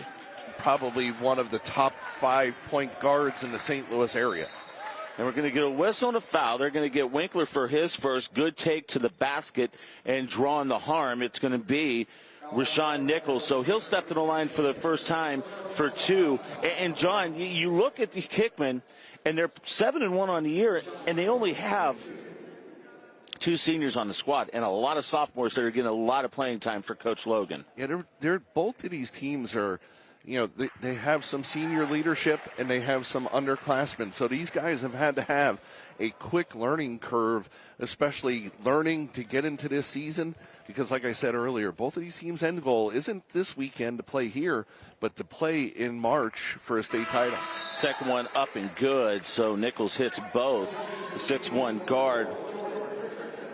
Jordan Richardson going to come into the fray for the Cupies, and there's Hickman throwing a little bit of their own full court pressure just to make it a little bit interesting to bring it across the timeline. Ward, floater, a front iron, no good. Ball tipped around. Coming out of the pack with it, that's going to be Isaiah Bonaparte. And we're going to have a whistle and a foul coming down, and I believe they're going to get B.J. Moore. Or B.J. Ward, excuse me. That's exactly who they'll get. His first team foul, number 2. The idea is to get pressure on the guards. You see B.J. Ward reaching in on that. Inbounds play, they're going to go right to Townsend. Townsend's going to bring it back up top. They'll get it to Bonaparte. Bonaparte kicks it right side, left side corner to Townsend. Townsend being checked up front by Perry. Floater off glass, got it. James Townsend, his first bucket of the night, the 6'1" junior. Nice take to the basket. Was looking to draw some contact. Got the basket to fall. Daniels with the basketball. Working on the right side. He'll dribble. He'll pull up. 10-footer. Got it. Great shooting touch by the 6'3" senior, averaging 15 a game. You look at how he gets to he square to the basket at all times, no matter what the situation is. Dribbling the ball, he squared to the basket. Shooting, he squared to the basket. Like to have that in a young player. Hickman with the basketball. Bringing the ball up and handling it is Bonaparte. Bonaparte with it. Now he'll go right side. Kick it over to Stropey. Stropey with it. Now they'll go to their big fellow. They'll be Brock Camp, the sophomore, up. We're going to have a whistle and an offensive foul called. Taking the charge, Colin Perry getting called for the harm. That's going to be Brock Camp, his first team foul, number 1. Camp just comes through the middle. Good defensive slide play there by Colin Perry to come in on the backside help.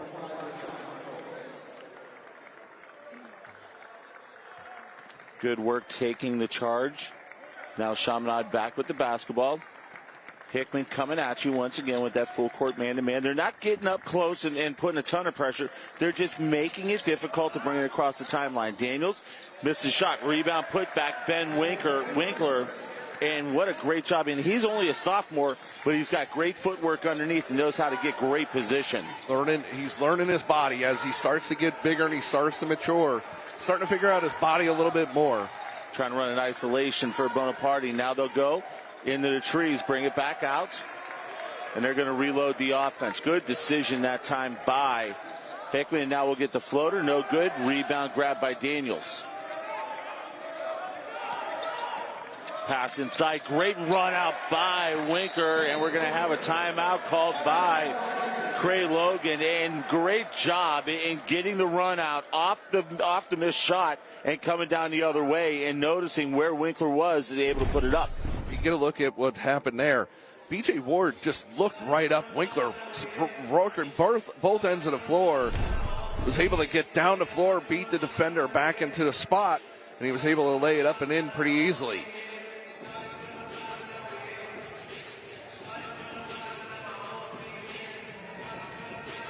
So this is the first of our 5 games here on the Stadium Network, and John Edwards, Jenny Hopkins, Cam Thomas, and Sarah Daly will be bringing you the last 4. And John, we got some of the big names in the state of Missouri and the Midwest that will be taking part in our games, here starting with this one, but then we go 2 o'clock, we go 4 o'clock, we go 6 o'clock, we go 8 o'clock tonight, with just matchup after matchup after matchup.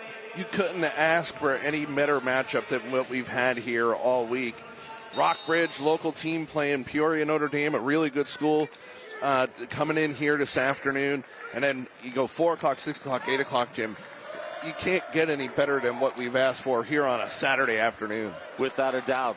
Hickman after the timeout. Let's see what they can get going after Coach Logan wanted to just talk things over.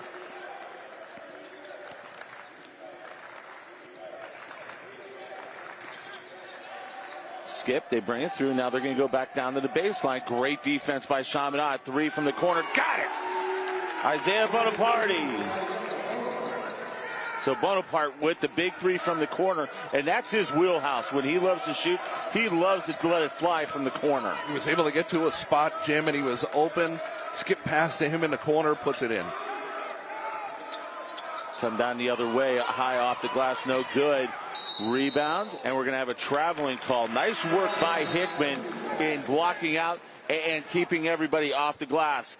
3:35 to go here in the first. Chaminade leads Hickman 11-7. We'll be back in a moment. It's the 2022 Norm Stewart Classic live right here on Stadium.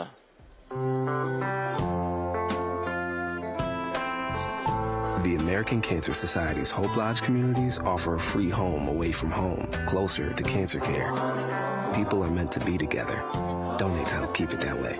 Some of us participate on the sidelines. And some on the court. We're all in the game in the fight against cancer. Now we need you on the team. With you, we will save more lives.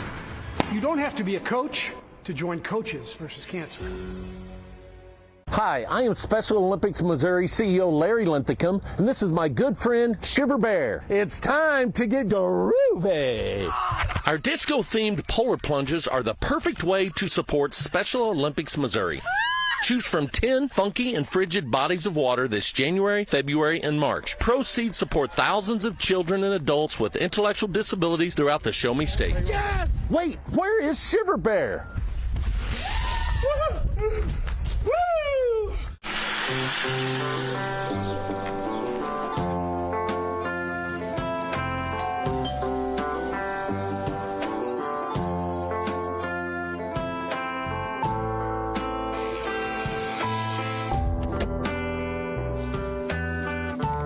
The American Cancer Society's Hope Lodge communities offer a free home away from home, closer to cancer care. People are meant to be together. Donate to help keep it that way.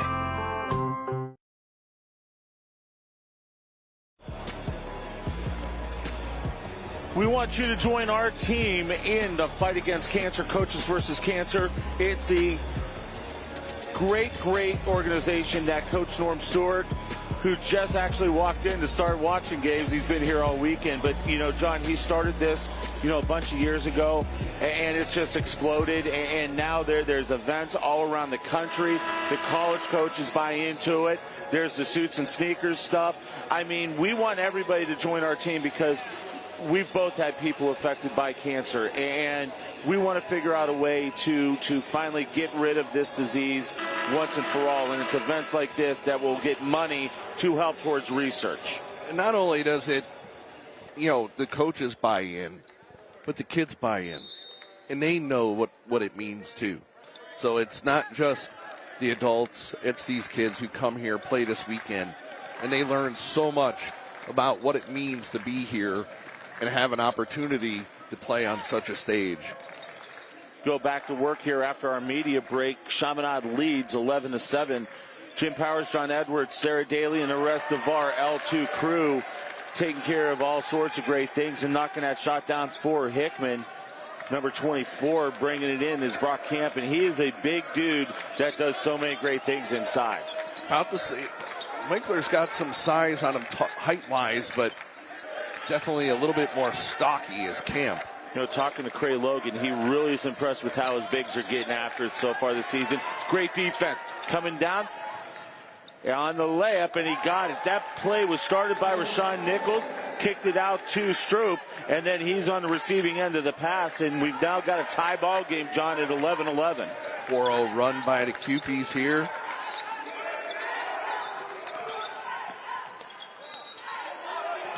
Oh, wow.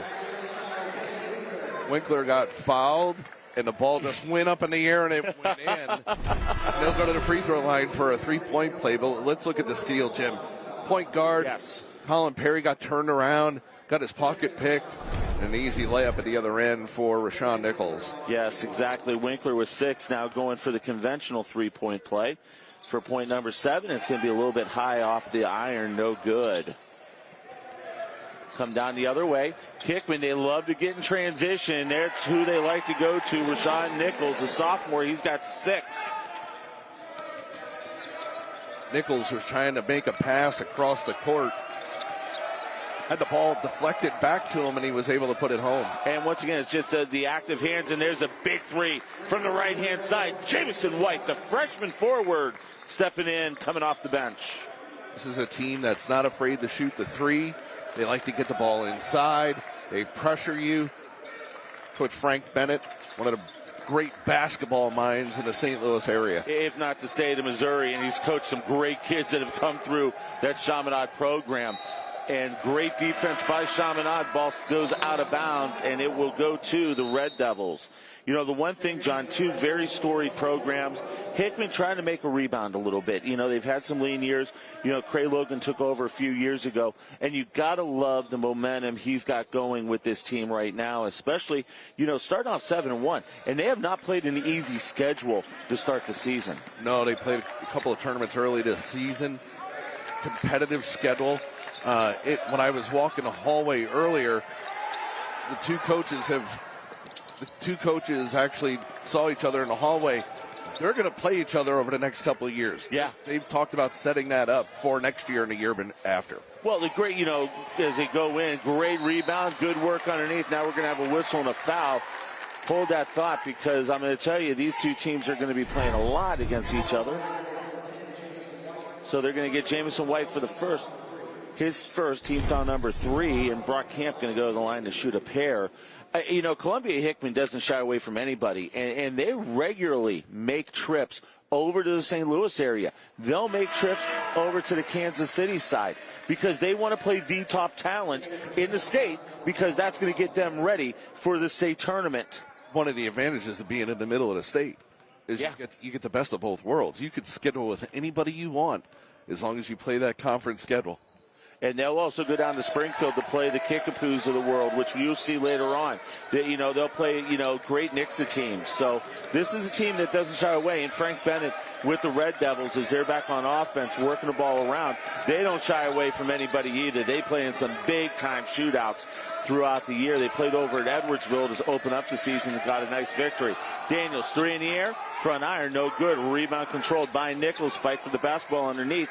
Nichols being doubled, spun out of it. Here comes Hickman down the left-hand side. Kick out to the corner. 3 in the air by Griffith. Off the back iron, no good. Offensive board. Stroop kicks it back out. Rotates it to Bonaparte, and he nails the 3. 2 threes for Isaiah Bonaparte. Both of them shots wide open. Yeah, and they're getting great looks off their offense. Hickman takes their first lead of the afternoon, 18-16. Fast-paced first quarter.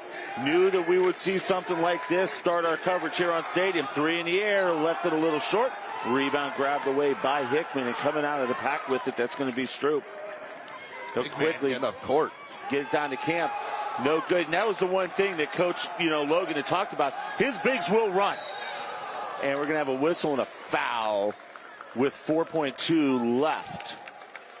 And that's going to be on Josiah Griffith, his first team foul number 3. DJ Ward's coming back into the action for the Red Devils. Cupies have come down, just put a little bit of pressure on the lone player down there, and they get it into Ward. Ward across the timeline, pulls it up, shot, no good. Tip is going to miss. We're through the first 8 minutes, John Edwards, and Hickman leads Chaminade 18-16. Quarter number 2 coming up right after this, the 2022 Norm Stewart Classic, live right here on Stadium.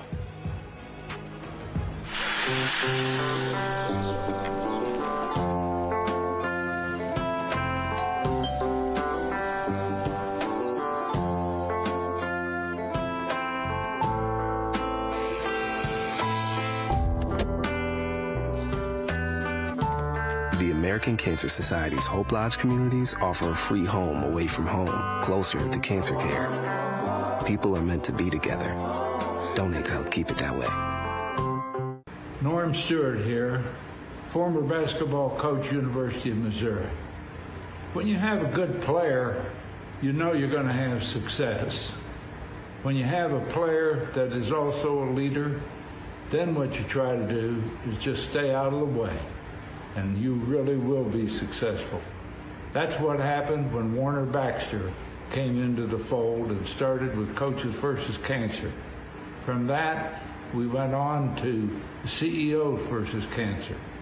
What a great ride it's been, and how many people he has helped along the way. I want to congratulate the St. Louis chapter of the American Cancer Society. All your help and the corporate leadership in that area has been tremendous. You've helped so many people. I think all of us always wonder, what can we do? It's very easy. Just do what you can do. Welcome back inside Mizzou Arena. Columbia Hickman leads Chaminade 18-16. Quarter number 2 coming up here in the Norm Stewart Classic live here on Stadium. I'm Jim Powers, John Edwards. We'll head over to Sarah Daly here in a little bit. But, John, a very entertaining first period of play by these two clubs. Probably as much up and down as we've seen all weekend, Jim, here early on. And teams getting their shots. I mean, both teams getting more than 10 shots up in the quarter, and you get to see some offense, get to see some really good defense by both teams as well. We'll get to the stats here in a moment. Chaminade will start with the basketball here in period number 2. Ward with it. He'll get it over to Winker. Winker back over to Ward. Ward will get it to Daniels. Daniels kicks it out left side. Ward brings it back up front. They get it to Pointek. Pointek gets it to Daniels. Jumper, got it. Nilovan Daniels with 7. Came in averaging 15 a game in the first 2 games for Chaminade. They've only played twice. They won over in Edwardsville in their shootout and then lost to CBC in a conference matchup last night. Great backside rebound up, no good. Winker doing a great job inside. Next week, Chaminade has a pretty busy schedule. They have their Marianas tournament on their campus, and they have some teams, big Marianas schools coming in from Texas and California. So it'll be a busy week for the Red Devils next week. Shot up, no good. I think a little bit of it was tipped away by Stroop, but then goes out of bounds off of Chaminade. So it will be Hickman basketball on the early goings here. Game number 1 of 5 on the Stadium Network. Glad to have you with us. Richardson with the basketball.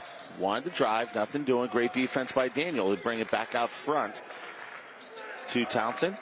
Now they'll skip it over, trying to go to Stroop.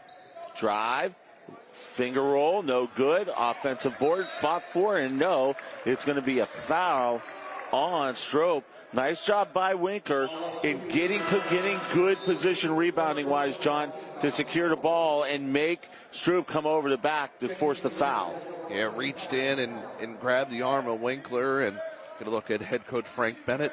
We talked about his basketball mind. He was a pretty good basketball player at Drury University in their record books. He was the big assist guy at Drury. You know, that's where he got this transition offense. A little floater in the air, no good. Rebound grab by Daniel. They'll kick it out wide. Rotate it around. Good ball movement by the Red Devils. 3 in the air, off the front iron, no good. Daniels rebound, stick back, got it. Nobody boxed out Nilovan Daniels on the low block. He just laid one in. You know, Frank Bennett had a terrific career, and he was their point guard for many, many years, and set a lot of records, and that's where he got the transition mind, how he wanted to get out and go, and really instill that into the Chaminade offense. 3 in the air for Hickman, no good. Great rebound by Camp. He puts it up and in. Brock Camp with his 6th point of the afternoon. Brock Camp was able to get position on Winkler, used his upper body strength to get the ball away from him. Jumper up in the air, good. B.J. Ward. Senior with 4 points thus far. Walking the ball across, kind of slowing the pace down is Isaiah Bonaparte. Now they'll bring it up to the big fella, Camp, top of the key. He'll go to work. They'll spread things out. Shot up, good. He just took it straight at Winker and said, we're going to work with it. It's going to be the one thing that they look to expose here in this first half. Ward loses the handle, kind of stripped away, ball flat on the ground. Chaminade comes up with it. Daniels is just going to be on the receiving end of just being in the right place in the right time. Daniels already with double digits in points here in his first half. Bring the ball down, handling it, that's Richardson. Richardson back up top to Camp. Camp back over the right wing to Richardson. Chaminade leads by a pair, 24-22. Great back cut. They'll kick it out wide open. 3 look by Stroop. No good, but the ball's going to be tipped, and it's going to go the other way. They're going to get Brock Camp for his 2nd coming over the top. That's his 2nd, team foul number 5. We talked about how Chaminade has their Marianas tournament. Hickman will head to the St. Louis Coaches versus Cancer right after Christmas. And, man, No. you want to talk about a knockout, drag-out kind of tournament. You got Hickman there. Smet is the 1 seed. The 1 seed. Yeah. It's going to be that, the Coaches versus Cancer starting out after, the Christmas break is going to be terrific. New venue this year, playing out at Maryville University. 3 in the air, no good. And they're going to get Daniel for the foul, his first of the half. Yeah, Daniels with a little bit of a push off on that rebound. And so we'll get substitutions coming in. Jamison White going to check back in.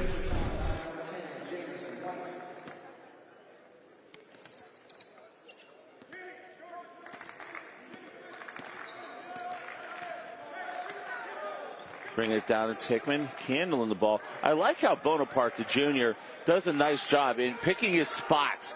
He'll slow it down sometimes, or he'll turn it up in transition. Great baseline cut, nice dish. Townsend getting it to his running mate, Kenny Jackson, for a pair to tie things up at 24. Yeah, Kenny Jackson did a nice job running the baseline, wide open for that cut on the back cut for the bucket. Chaminade with the basketball. Now they'll go corner. 3 in the air by Polson. No good. Ball tip. Cupie's come out of the pack with it. Bring it down. That's going to be Stroop. Stroop looks. Brings it over. Now they'll go top of the key to Richardson. Goes left side. 3 in the air. No good. And coming off the bench and getting a big rebound is White. Now loose ball. Daniels able to get it. Great cut. Oh, nice feed. Layup. Good. Great ball handling, great ball work, and Will Polson finishes it off. Good court awareness to find the wide open Paulson on the right side. Back to a 2-point lead for the Red Devils. 3 in the air, got it! Jameson Townsend with a big 3 for the junior, and now the Cupies take a 1-point lead. That was a confident shot, too. And we're going to have a whistle and a foul underneath. We'll get the foul first. It's going to be called on Jordan Richardson. His first team foul, number 5, will step aside. We got a great one. It's Hickman 27, Chaminade 26, 2022 Norm Stewart Classic here on Stadium. The American Cancer Society's Hope Lodge communities offer a free home away from home, closer to cancer care. People are meant to be together. Donate to help keep it that way. Some of us participate on the sidelines. And some on the court. We're all in the game in the fight against cancer. Now we need you on the team. With you, we will save more lives. You don't have to be a coach to join Coaches versus Cancer. Hi, I am Special Olympics Missouri CEO Larry Linthicum, and this is my good friend Shiver Bear. It's time to get groovy. Our disco-themed polar plunges are the perfect way to support Special Olympics Missouri. Choose from 10 funky and frigid bodies of water this January, February, and March. Proceeds support thousands of children and adults with intellectual disabilities throughout the Show Me State. Yes! Wait, where is Shiver Bear? Woo!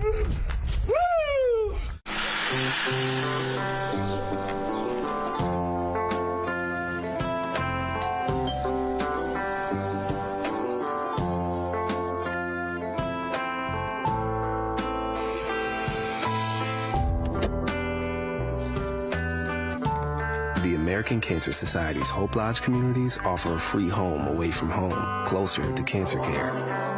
People are meant to be together. Donate to help keep it that way.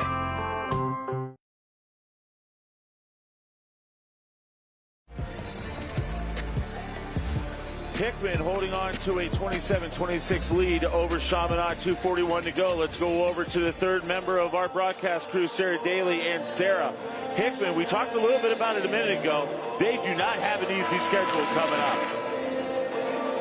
No, they don't, especially after Christmas. December 30th, they are playing in the Coaches versus Cancer holiday tournament. Then they play Rockbridge on January 4th. So all through the holidays and these activities the kids have going on with their family, they're jamming packed with basketball to make sure they get in some of those games. On January 17th, they're also playing the CW Assessment Invitational. So quite a few tournaments, which always includes a lot of games. So these guys are definitely get some playing time. No doubt about it. Thanks so much, Sarah Daly, over underneath the basket and keeping us informed of a lot of great information. You'll be hearing from Sarah all night long here on Stadium. It'll be Chaminade basketball. Daniels will trigger it in underneath his own hoop.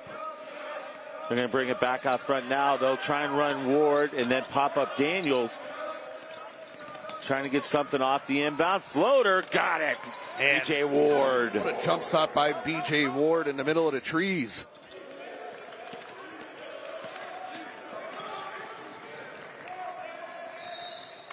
And we're going to have a turnover caused by Daniel.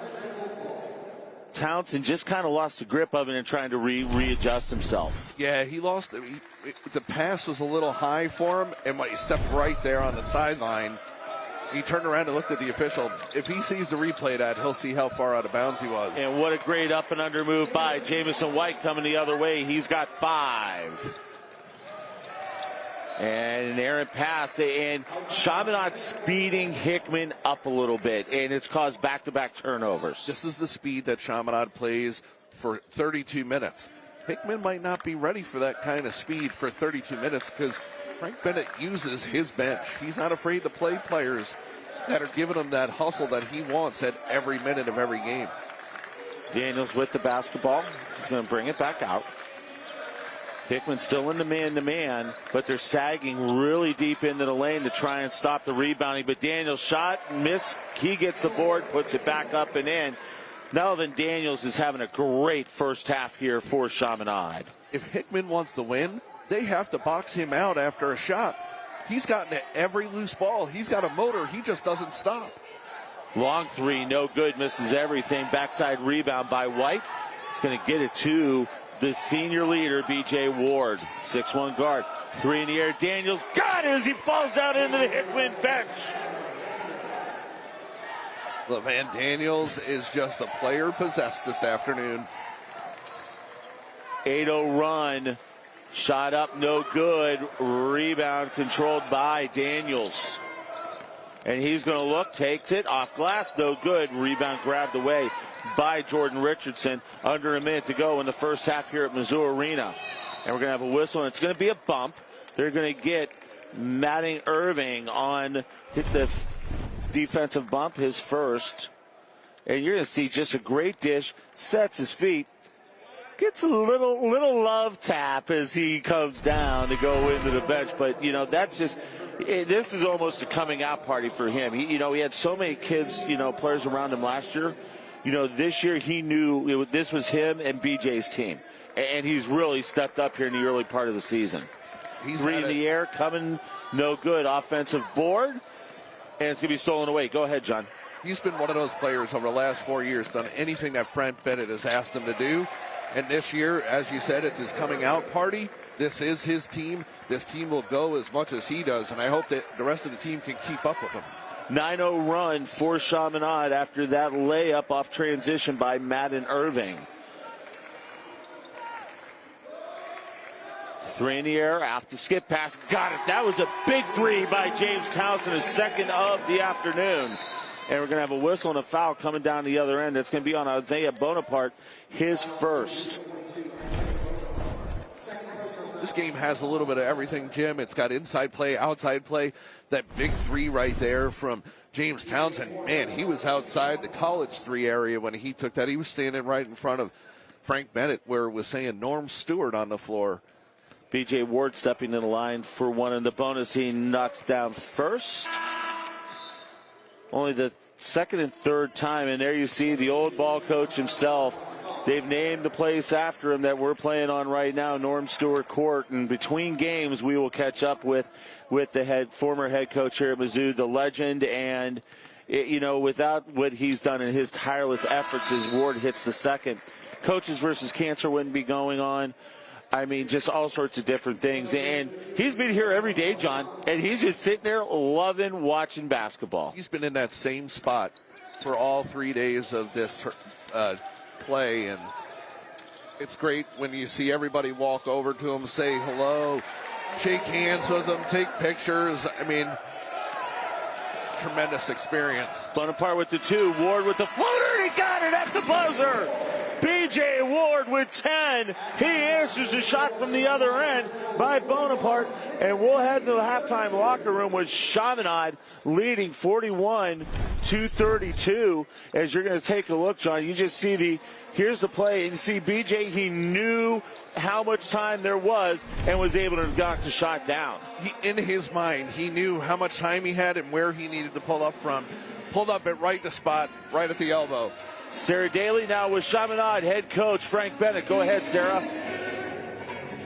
Well, Coach, you guys came out hot in that first half, and 2 games in 12 hours. What'd you tell the guys to do recovery-wise and to be ready to go today? I mean, it's basketball. You know, we're fortunate to play the game. It's a game, right? So if you're not ready to play, I mean, something's wrong with you. So kudos to our guys. I mean, but the most worthless thing in life is a score at halftime. So we got to make sure we tighten up a few things and come out ready to go second half. What are you specifically looking for in this next half out of your guys? We have to keep them out of transition, because they're very good. They're active. They're looking to get downhill. And then on top of that, their center's, having his way in the paint. So we got to make sure we make some adjustments on him as well. All right. Thank you, Coach. Awesome. Thank you. Yep.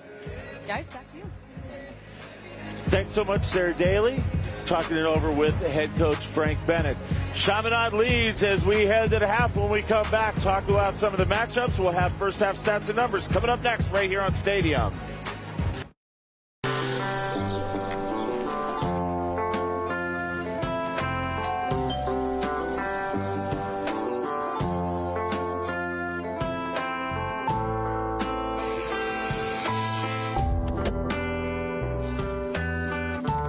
The American Cancer Society's Hope Lodge communities offer a free home away from home, closer to cancer care. People are meant to be together. Donate to help keep.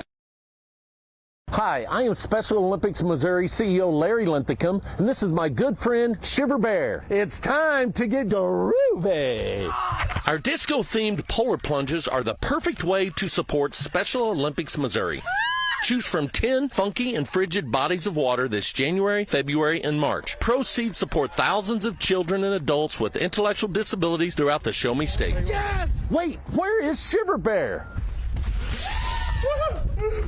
Woo! Some of us participate on the sideline.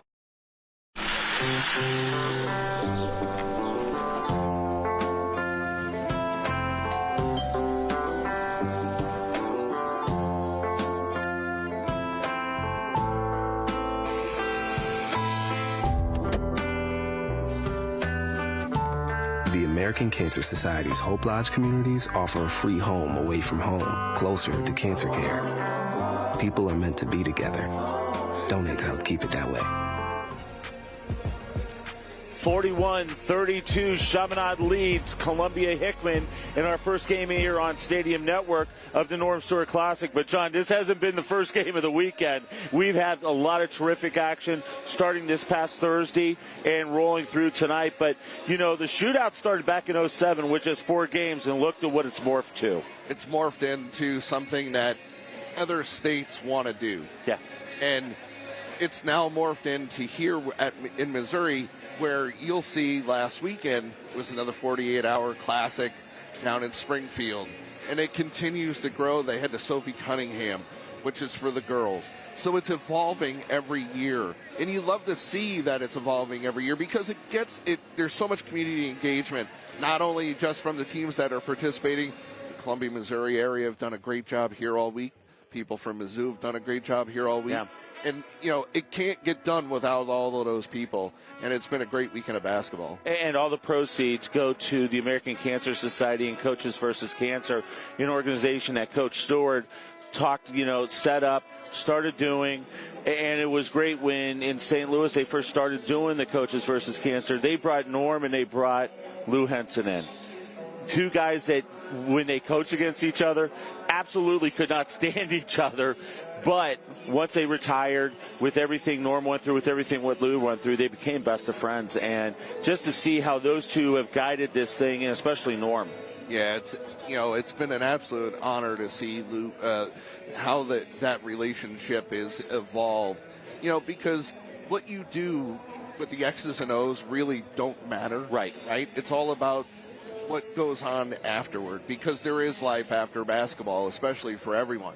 And for those two to be able to become as close as they've become And then to see Norm here all week, I mean, he was here Thursday night. The first night, it was 10 o'clock. I mean, 10 o'clock on a Thursday night. I mean, you're here, and this is your show, and you got to get to see a really good basketball game on top of it. Normally 10 o'clock, that's past our bedtimes. And Norm's still here watching basketball. So, but we'll catch up with Coach Stewart in between this game and our next game here at Norm Stewart Classic. Going to break. When we come back, first half stats and highlights. Chaminade leads Columbia Hickman by a score of 41-32. It's a Norm Stewart Classic right here on Stadium. I am Special Olympics Missouri CEO Larry Linthicum, and this is my good friend Shiver Bear. It's time to get groovy. Our disco-themed polar plunges are the perfect way to support Special Olympics Missouri. Choose from 10 funky and frigid bodies of water this January, February, and March. Proceeds support thousands of children and adults with intellectual disabilities throughout the Show Me State. Yes! Wait, where is Shiver Bear? Norm Stewart here, former basketball coach, University of Missouri. When you have a good player, you know you're going to have success. When you have a player that is also a leader, then what you try to do is just stay out of the way, and you really will be successful. That's what happened when Warner Baxter came into the fold and started with Coaches versus Cancer. From that, we went on to CEOs versus Cancer. What a great ride. It's the Norm Stewart Classic right here on Stadium. I'm Jim Powers, John Edwards. We'll hear from Sarah Daly here in a few minutes, but John Chaminade out on top, and it's a lot because of two guys. B.J. Ward getting it done, and then Nelvian Daniels, who has just had an absolute phenomenal first half for the Red Devils with 16 points. Yeah, he had 16 points, Jim. 7 of 12 shooting, 5 rebounds in that first half. He's second behind Brock Camp from Hickman in rebounds. He's got 6. But Hickman was able to come back a little bit in that first half. Their largest lead, Jim, in that first half was just 2 points. But really, it's been Chaminade running the court, and they've had their way with this Hickman team so far. Yeah, they really have done what they need to do, especially transition. You know, you look at the bench scoring too. Chaminade getting a little bit more bench scoring, out of their guys, 9-2. But when you look at at shooting, you look at that Chaminade shooting percentage, 18-32, 12-25. Both teams not doing a bad job shooting, but I think the biggest thing is going to be the turnover situation and points off. I mean, that's a terrific number. Well, and that's what Frank Bennett's defense wants. He wants to cause turnovers, and he's got 8 in that first half on Hickman. He's able to get the points off the turnovers. I talked to Coach Bennett before the game today. I said, how was the game last night? And he goes, I give CBC all the credit. He goes, but we had 2 points in the fourth quarter. He goes, we couldn't buy a bucket. He said that was the biggest problem. And look, just less than 12 hours later, they're out here firing a basketball. Absolutely. Over 50% in the first. Without a doubt. Chaminade leads Hickman 41-32. When we come back, we'll talk it over with Cray Logan from Hickman, live from Mizzou Arena. It's the 2022 Norm Stewart Classic right here on Stadium.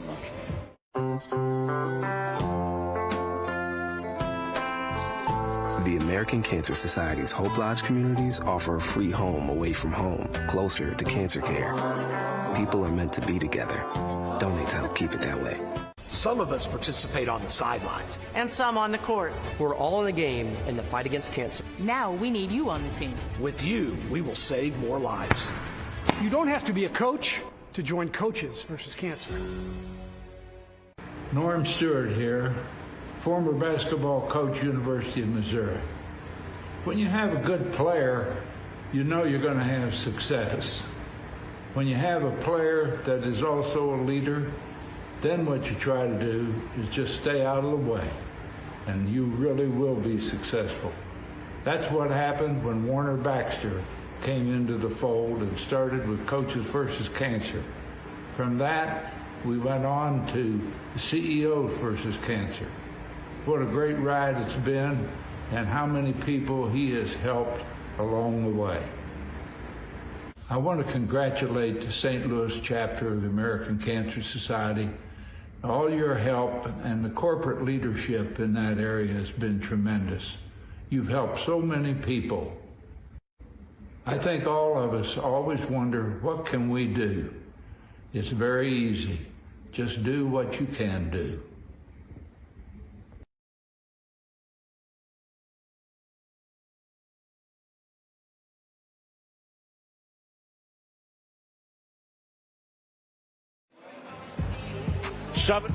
Chaminade leads Hickman 41-32. Let's go over to Sarah Daly, who has head coach Cray Logan from Hickman with her. Close heading into the half. What was the key message there for this second half to turn this around for you guys? I think just confidence in all. I don't think we're doing a great job of being as physical as we can. We're getting fouls because we're being physical after the fact rather than, being the first to hit. And so if we can do that, box out a little bit better and get our transition game going, I think we'll be okay. All right, thank you very much. Thank you. Appreciate it. Guys, back to you. Thanks so much, Sarah. And Coach Logan just hit it on the head. I think he nailed it perfectly, what they need to do here in the second half to claw back into this matchup. They have to stay aggressive to the ball.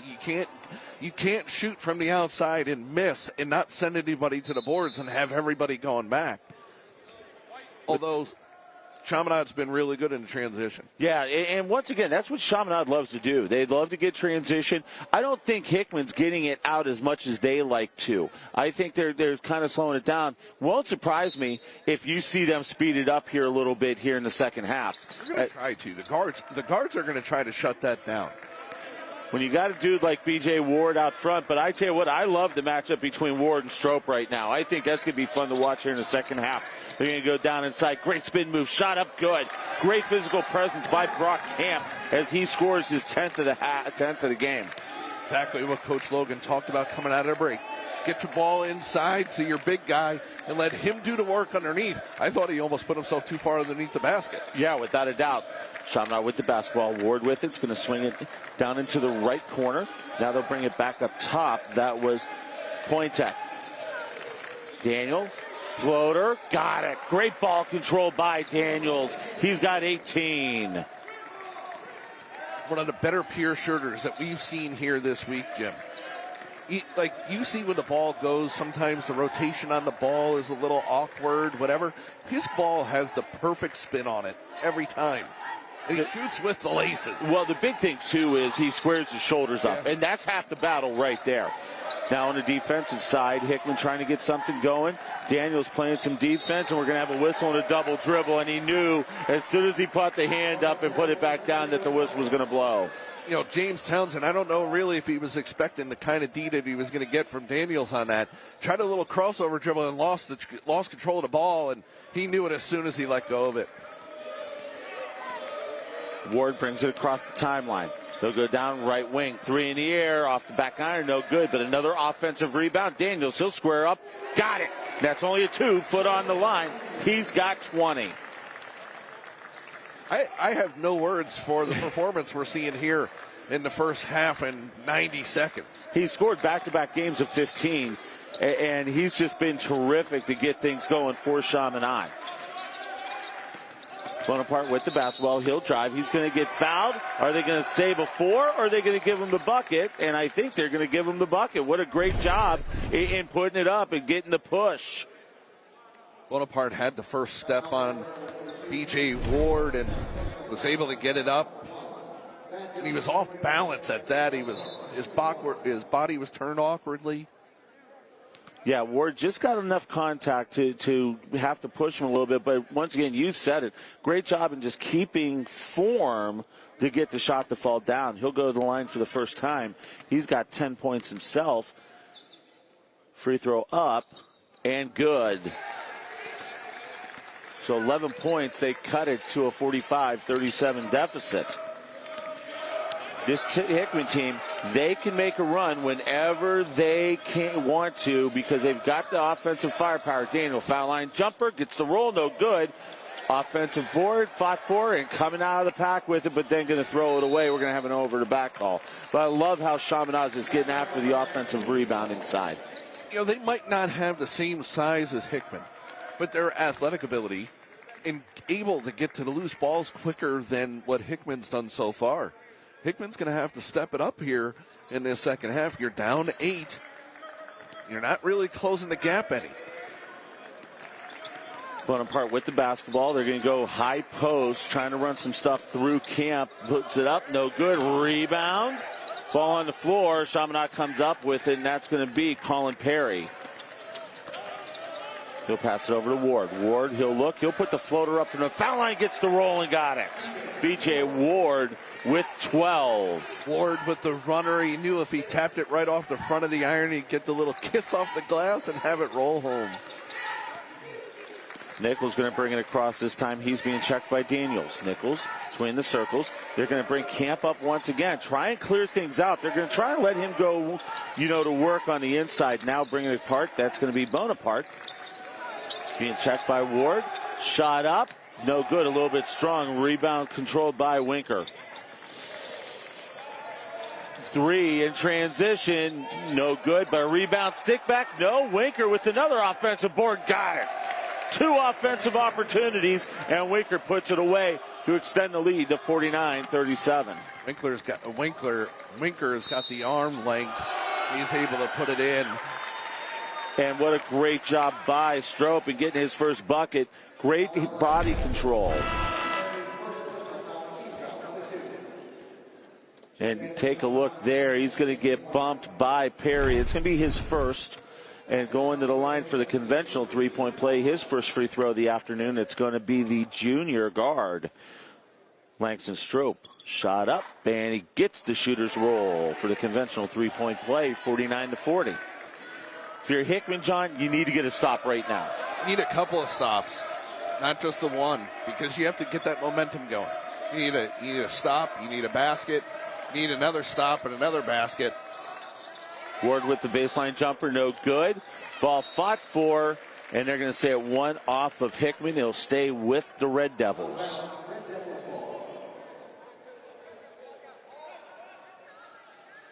Game 1 of 5 here on Stadium.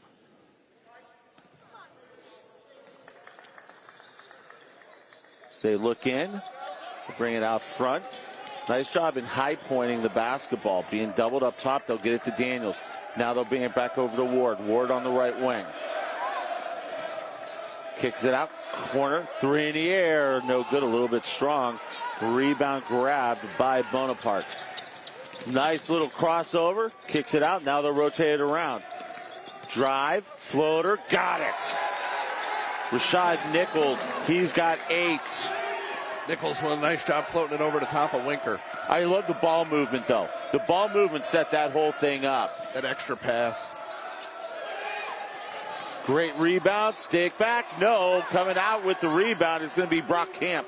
Camp taking control of the boards. And there's a strip. Dunk with the flush. Putting it down. That's Sam Pointak.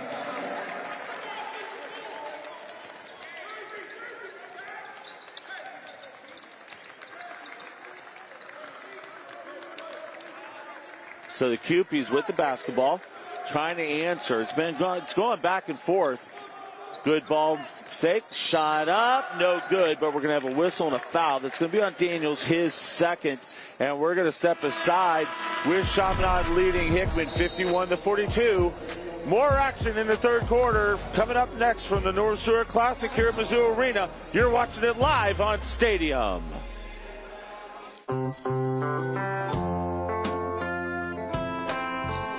The American Cancer Society's Hope Lodge communities offer a free home away from home, closer to cancer care. People are meant to be together. Donate to help keep it that way. Some of us participate on the sidelines. And some on the court. We're all in the game in the fight against cancer. Now we need you on the team. With you, we will save more lives. You don't have to be a coach to join Coaches versus Cancer. Hi, I am Special Olympics Missouri CEO Larry Linthicum, and this is my good friend Shiver Bear. It's time to get groovy. Our disco-themed polar plunges are the perfect way to support Special Olympics Missouri. Choose from 10 funky and frigid bodies of water this January, February, and March. Proceeds support thousands of children and adults with intellectual disabilities throughout the Show Me State. Yes! Wait, where is Shiver Bear? Woo!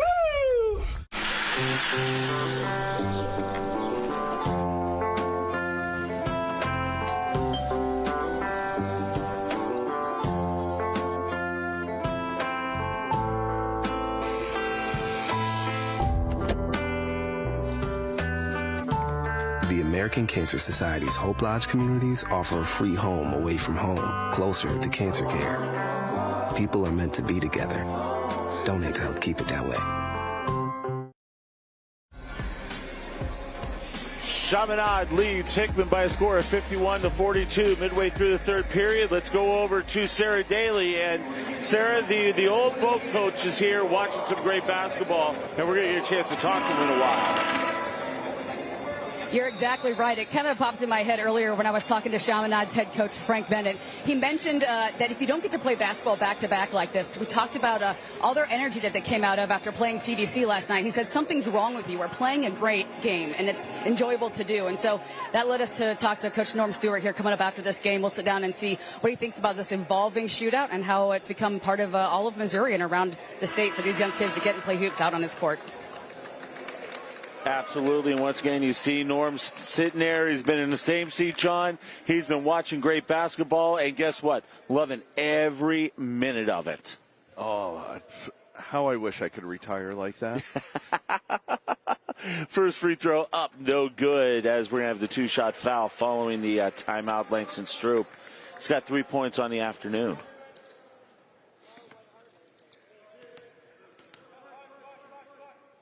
Second free throw, got it. So Stroop with 4 unofficially, 51-43, 8-point lead for the Red Devils. So they bring it down half court. That's going to be Ward.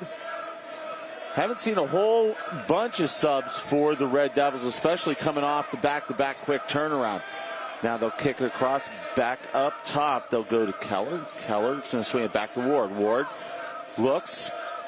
Nothing to do. Now they'll kick it back out. 3, and that's going to be blocked.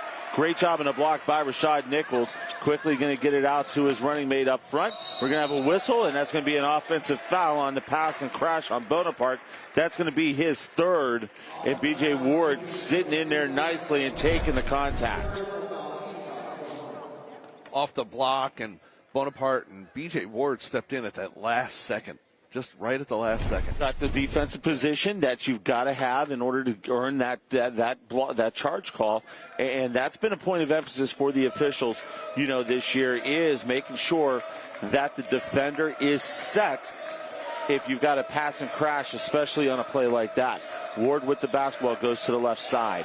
He'll want to drive. He'll put it up with the right hand. Left it a little bit short, but the big fella, Brock Camp, gets the rebound quickly. Going to get it out. Shot up and good. Great work by Nichols. He leaked out a little bit on the backside when they saw Camp getting the ball underneath and was able to get the transition layup on fast break points. Camp now with nice board down there, but Nichols with his 10th point in the game. Double team down on the baseline. They'll pass it up. The intensity's come up, and Stroop with the foul, and you knew he didn't want to get that hand in there, but unfortunately he did for team foul number 2. Adam Irving coming in for the Red Devils. Frank Bennett plays 8 kids. I mean, that's about as he goes 3 into his bench. Generally don't see him go much more than that. And 7 have made the stat sheet so far, John, in scoring for the Red Devils.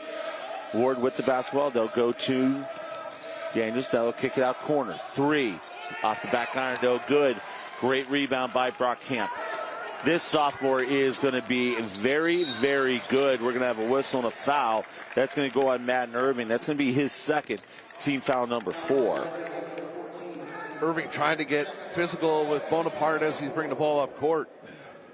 I don't know if he's going to be able to win that battle. Yeah, well, let's go back to Brock Camp real quick, John. I love his footwork.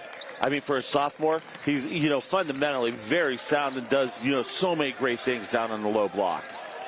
Yeah, he's an evolving player. He's going to continue to get better. Shot up, no good. Rebound, stick back by Winker is good. Winker's quietly got 10 points here. They'll kick it out. NBA 3, no good. A little bit strong, but a nice offensive rebound by Stroop. Layup, no good. Dish, shot up, good. Nice pass by Rashawn Nichols.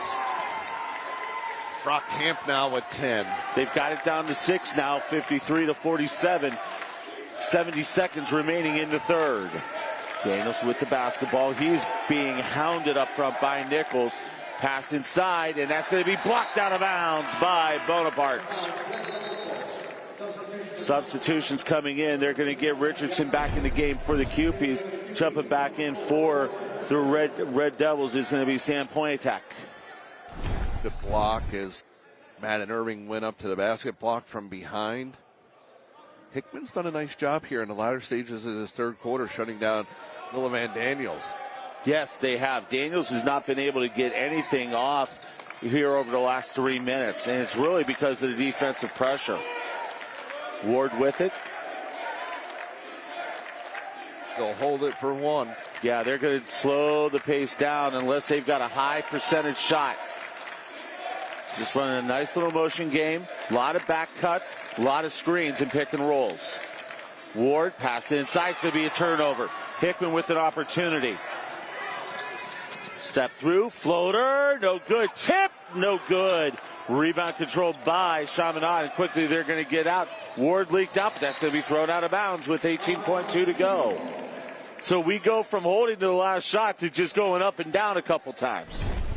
Two fast breaks, one at either end, and a little disappointed in B.J. Ward. He's got better hands than that usually. Normally he would come up with that. I just don't think he got enough of a jump. I'm wondering how heavy his legs are starting to get. From last night to tonight, absolutely. Kick out. They'll rotate it. Good ball fake. Step through. Shot out. Three in the air. No good at the buzzer, but Hickman has cut into the lead. It's 53-47 at the end of three. We got a great fourth quarter coming up next. You're watching the Norm Stewart Classic live right here on Stadium.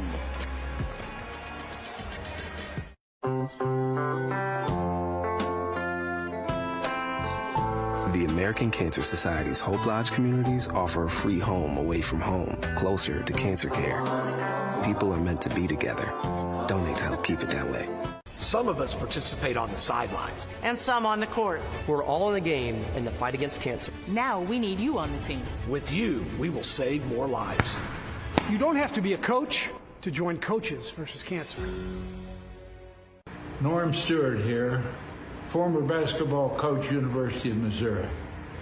When you have a good player, you know you're going to have success. When you have a player that is also a leader, then what you try to do is just stay out of the way, and you really will be successful. That's what happened when Warner Baxter came into the fold and started with Coaches versus Cancer. From that, we went on to CEOs versus Cancer. What a great ride it's been, and how many people he has helped along the way. I want to congratulate the St. Louis chapter of the American Cancer Society. All your help and the corporate leadership in that area has been tremendous. You've helped so many people. I think all of us always wonder, what can we do? It's very easy. Just do what you can do. And we welcome you back inside Mizzou Arena. Glad to have you with us here on the Stadium Network. And, John, we've had some great games, starting off at 6 a.m. this morning. Kaufman beats Quest Charter. Plattsburgh defeats Dixon. And then a really well-played game by Oak Park as they beat Battle. We've got this game, and then our 2 o'clock game. Jim Scanlon and his Rockbridge team poised to make another deep run as they take on Peoria Notre Dame. Jim Scanlon, over 900 career wins as a head coach here in the state of Missouri, and, it just never ends for him. How about the coaching tree? His son's an assistant with him.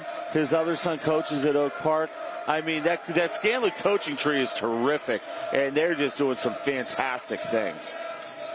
Chaminade will start off with the basketball. Daniels, three, no good. Defensive rebound, grabbed by Stroop as the Cupies are going to look to go to work. Columbia Hickman with 23 rebounds. Chaminade with 24. Floater blocked out of bounds. It'll be Hickman basketball. Sam Piontek was able to get there, get a piece of that block. You look at the shooting percentage for Chaminade through three quarters, John. There's 24 of 50. You would never imagine that coming off of a game last night. And then you look at the other side, 18 for 38. Both teams shooting right around 50% from the field. Cold quarter for Chaminade, 6 for 15. Shot up, no good. tip, layup, no, but he's going to be fouled. And they're going to whistle Stroop, his third personal foul, and that will put Ben Winker to the line to shoot a pair. He's 0 for 1 from the line. But like you said, John, he's quietly got 10 points. Yeah, and you wouldn't think it. Ooh. First one up and good. Not your most orthodox rotation on the basketball. It's got a side turn. Second free throw coming up. And it's good. Hey, if it ain't broke, don't fix it. If he's going to knock down free throws in big-time situations, I'm okay with the spin going that way. One of my high school coaches, Jim, he used to shoot the ball sideways off his right ear, and the ball would come out with a counterclockwise spin on it. And it went in every time. Absolutely. Hickman with the basketball. They're going down into the big fella, and he gets it put down and in. 14 points. No help on the block for Winker there.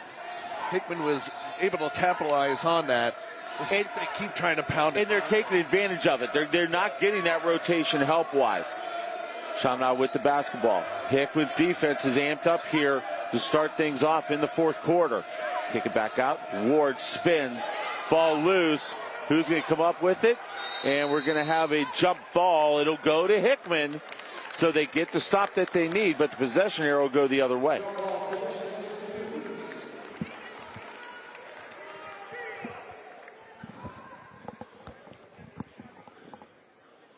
Talk about Winker with the 10 points, now 12 points, but quietly 7 rebounds too. Yeah, I mean, he's not he's not a force, okay? He brings his lunch pail, brings his hard hat, and he just works. And he does it in a very quiet fashion, and that's what he's been able to do tonight, as you see Hickman head coach Craig Logan.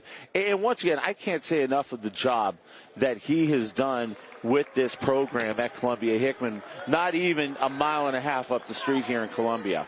Right, you talk about the youth of his team, Jim, and he's got seniors on his team, but you got to get the buy-in, right? Especially for those older guys. Camp with the shot, gets the foul, going to go to the line for the conventional three-point play. They're going to call it on Winker. That's going to be his second, but the Cubans with a chance to cut at the 4, and what a great spin and just a power move by the big guy. That's what you need to do when you're a big guy, right? Just like that. You need to be able to put your shoulder down. You need to be able to get to a loose ball.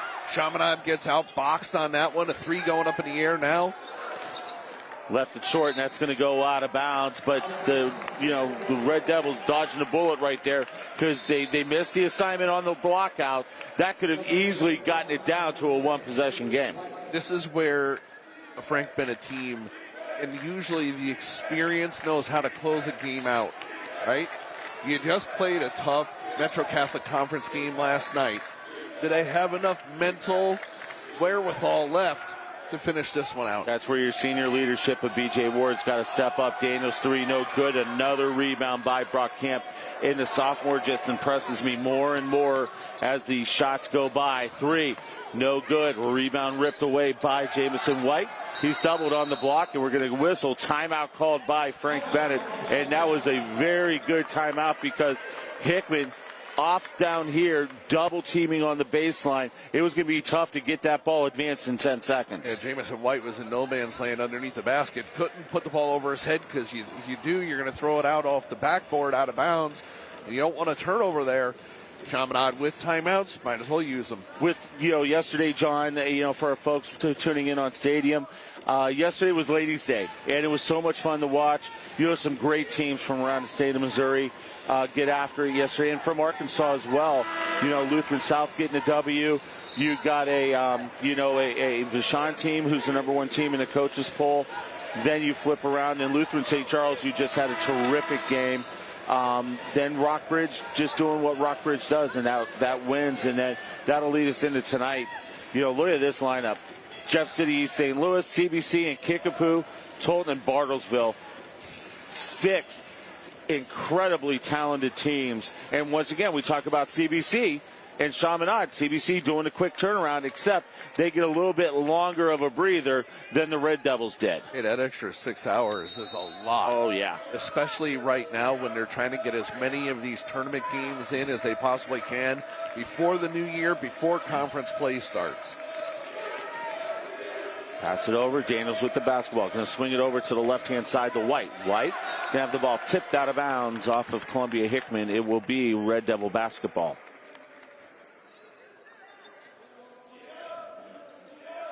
Daniels will inbounds. Daniels has been very quiet over the last 6 minutes or so, John. Yeah, Hickman's done a nice job shutting them down in that third quarter. We're going to have a whistle and a foul. I think they're going to call it on the ground before the shot. And that's going to go on Josiah White Griffin. His second, team foul number 4. They are going to say it was on the ground, so B.J. Ward will inbound. They'll bring it all the way back up top. Ward's going to come a nice little circle cut. Ball tipped. It goes right into the hands of Jameson. Now Ward spins, kicks it. Daniels, 3 in the air. Got it! It's been a while since we've mentioned his name, but we talked about how quiet he was. You don't want him to heat up now. You needed that one because now you just put it out to a 3-possession game with 5 minutes to go. Still a lot of time, but you want to keep this lead because Hickman has battled the whole second half. 3 in the air, left it a little bit short. Ball tipped, and the rebound is going to go off. Chaminade just couldn't get the handle on it. It'll be QP basketball on their own end. Sam Piontek not able to control that rebound, dribble the ball off his foot.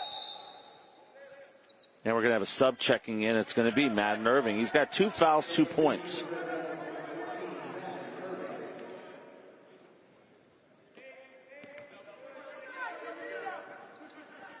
They'll inbound it. Now they'll step him back in. They're looking down underneath. Good position by the big fella, but the ball's going to be tipped, and it'll be rebound to Chaminade bringing it down. It's going to be Irving. Irving being hounded as he crosses the timeline. Now Daniel with it. They'll bring it back up top, and B.J. Ward is just saying, I'm taking care of this right now. We're slowing things down. We're going to have a hand check called on Brock Camp. That's going to be his third.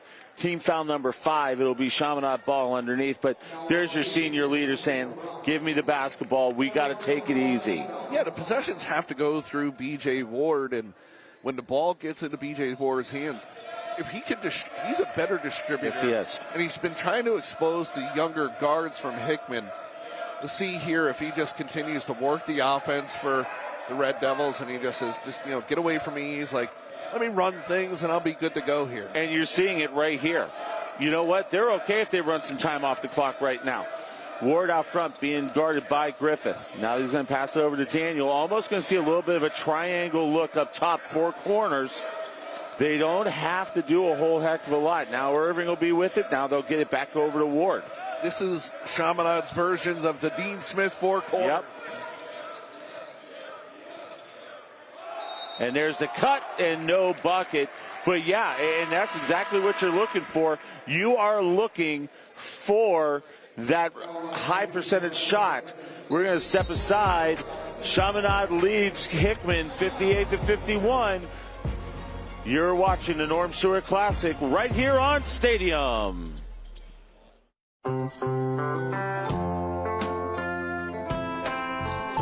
The American Cancer Society's Hope Lodge communities offer a free home away from home, closer to cancer care. People are meant to be together. Donate to help keep it that way. Some of us participate on the sidelines. And some on the court. We're all in the game in the fight against cancer. Now we need you on the team. With you, we will save more lives. You don't have to be a coach to join Coaches versus Cancer.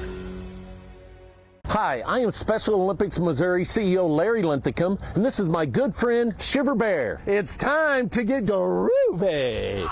Our disco-themed polar plunges are the perfect way to support Special Olympics Missouri. Choose from 10 funky and frigid bodies of water this January, February, and March. Proceeds support thousands of children and adults with intellectual disabilities throughout the Show Me State. Yes! Wait, where is Shiver Bear? Woo!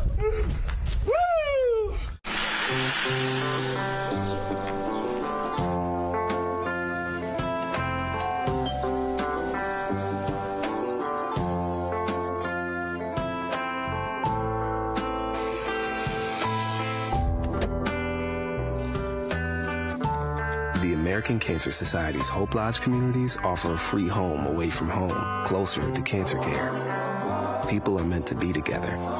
Donate to help keep it that way.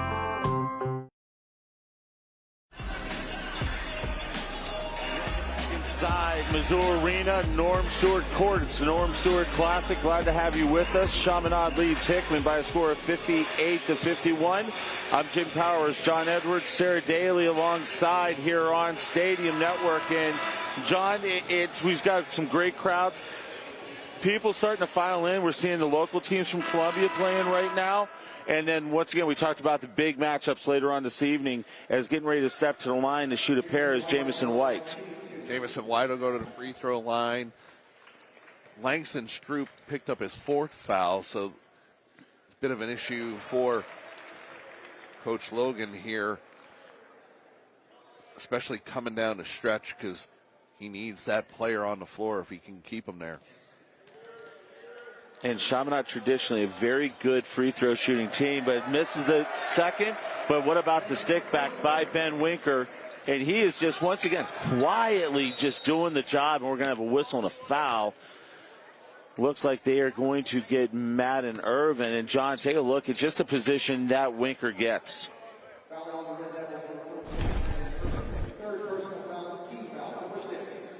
Oh, you're going to see the foul first. Madden Irving getting the body down there.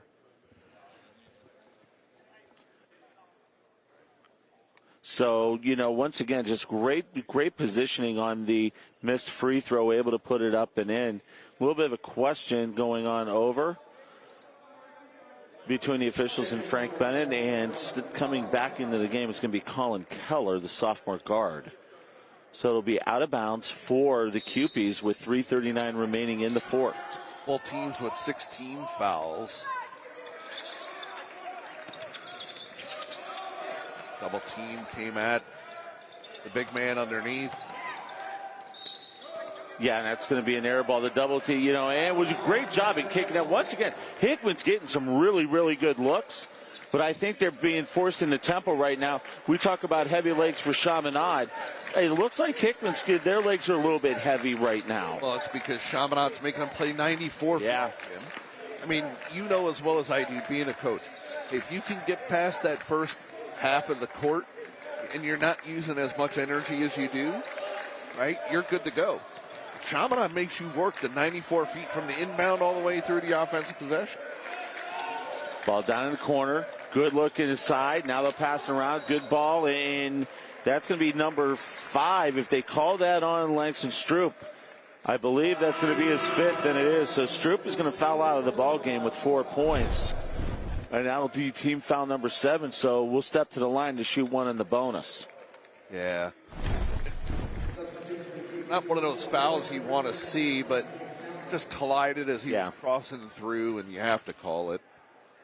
Who we haven't seen much in the second half, though, is James Townsend from Hickman, who mentally made a mistake on a steal, lost control of the ball, and Coach Logan's kept him on the bench since. Second free throw up and good. So Keller with his first 2 points. And that extends it to 63-51. Ball tipped out of bounds. It'll be Hickman basketball underneath. Hickman going to go semi-box formation. They'll bring it up back up top. They'll swing it to Richardson. Richardson back up top to Camp. Now they'll go left wing. 3 in the air. Pinball's in and out. No good, but a nice job on the offensive boards. They'll bring it back out. Floater. No good. Rebound Winker. Winker close to a double-double, I think.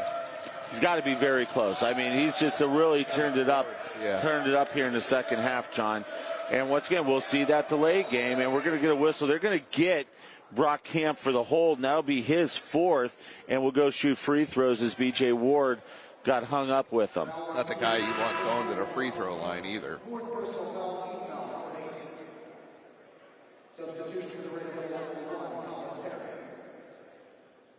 Haven't seen much of Colin Perry tonight. He's been very quiet as well. So Ward will step to the line 2 for 2 in the game so far. First one up, and pinball's in and out, but there's another offensive rebound off a free throw, and Chaminade will bring it back out front, try and grind some more clock. Try to grind 30 seconds at a time. That's exactly what they want to do. They're going to have to foul you.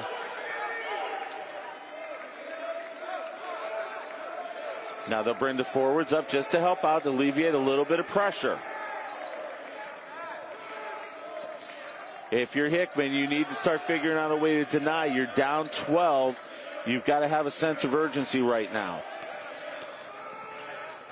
30 seconds have gone off since this possession.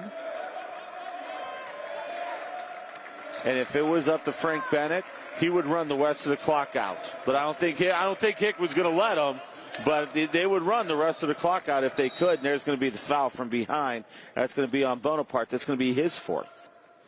And that will put Daniels to the line. And believe it or not, John, this is the first time that Daniels has gone to the charity stripe today. It is, but he's had a relatively quiet second half, and Hickman did a nice job shutting him down. Chaminade had to rally around him in the second half to put up some points. First one up, no good. Ball tipped, offensive rebound, put back off glass, got it. I think we're looking at our player of the game. Not putting, his name out there or anything, but what a terrific performance by the senior guard. Shot high off the iron, no good. And Ben Winker. You can get him with a double-double. You got B.J. Ward, who's just been terrific in kind of settling things down. Foul's going to be on Camp, and he's going to foul out of the ball game. Unofficially with 16 points. This sophomore, I just got a lot of high aspirations for this young man moving forward. He's going to be a good one in a couple years. He's going to be a dominating force throughout the rest of this year. Oh, yeah. For the opponents and moving into next year where he's going to get nothing but bigger and better. And you look at the schedule that Hickman plays, he's going to see some big-time guys. Yeah. And that's going to help make him better. And that's what, Coach Logan was saying before the game when I talked to him. He goes, our bigs are really good, and they're just going to continue to get better throughout the season. Coming up on a minute to go here in the contest. 3 in the air, no good. And Hickman not able to hit a 3 in quite a long time. Chaminade with the basketball. They'll get it out to B.J. Ward. Ward will bring it across the timeline. Get to Daniels. Back over to Ward. 66-51. Hickman not looking to foul, and we're going to have a quick timeout. I think this may be a substitution timeout. There'll be a 30-second. I think Frank Bennett just wants to give these guys just a real quick breather. Doesn't look like Hickman's going to foul, so Chaminade will get out of the back-to-back in less than 24 hours with a split, which in a lot of cases is really good against two great opponents. You don't know what you're going to see from a team after they play the night before, especially a conference team that they see last night in CBC. But for them to come back the way they did today in dominating fashion really shows you the kind of program that Frank Bennett runs over at Chaminade. They took control of this game in the second period. They trailed by 2, 18-16 after 1. But then they rip off a 25-14 advantage in period number 2 to take the lead. Hickman cut into it in the third, but in the fourth it's been pretty much all Chaminade. Hickman has led in this game 31 seconds. Yeah. One possession. And that was the last possession of the half.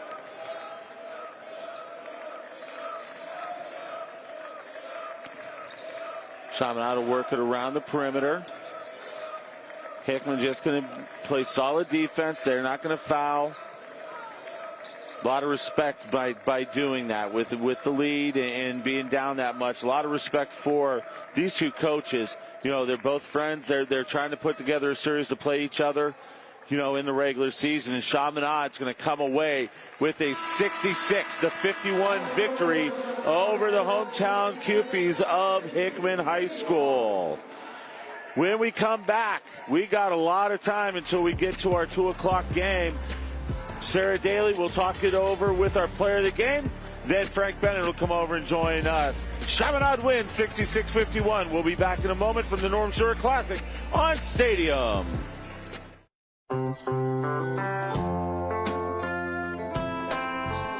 The American Cancer Society's Hope Lodge communities offer a free home away from home, closer to cancer care. People are meant to be together. Donate to help keep it that way. Some of us participate on the sidelines. And some on the court. We're all in the game in the fight against cancer. Now we need you on the team. With you, we will save more lives. You don't have to be a coach to join Coaches versus Cancer. Norm Stewart here, former basketball coach, University of Missouri. When you have a good player, you know you're going to have success. When you have a player that is also a leader, then what you try to do is just stay out of the way, and you really will be successful.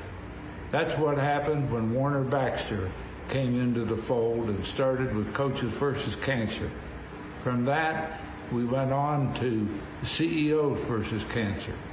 What a great ride it's been, and how many people he has helped along the way. I want to congratulate the St. Louis chapter of the American Cancer Society. All your help and the corporate leadership in that area has been tremendous. You've helped so many people. I think all of us always wonder, what can we do? It's very easy. Just do what you can do. And welcome back inside Mizzou Arena, Norm Stewart Court, and Chaminade with a nice victory. Let's go out to Sarah Daly, who's got our Gary Philpott player of the game, and there is absolutely no surprise. You're exactly right, Jim. And, a tough loss last night. 12 hours later, you guys come out here, bounce back, and look fantastic. Quick out of the gate. How did you feel out there? I felt great. It's, like you said, it's not easy coming back after a loss. But we talked about it in the locker room. We decided we're going to turn around this game. We came out and showed it.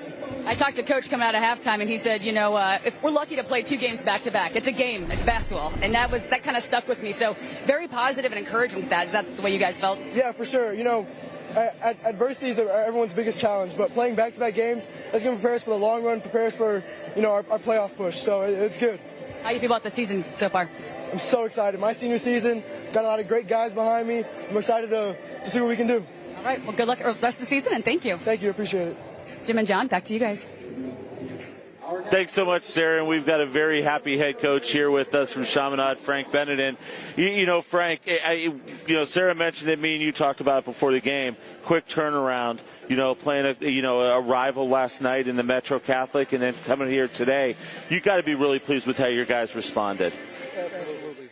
At the end of the day, like Nilovan said, it's we challenged our guys last night, because we felt like we didn't play the way we didn't meet our expectations.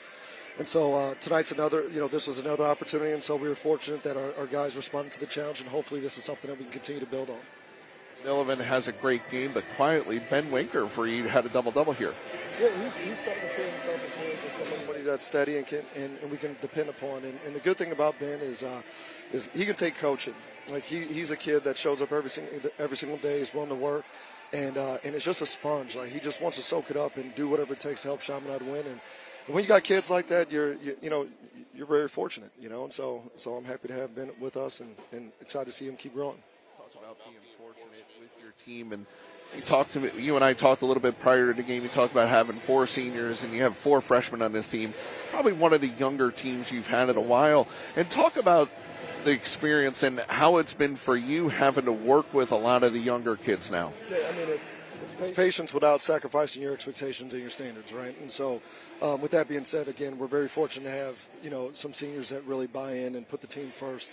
With Nilovan, Sam, Travis, and I would say BJ Ward, because he has one of the most difficult jobs you can have as a point guard, bringing it up against constant heat,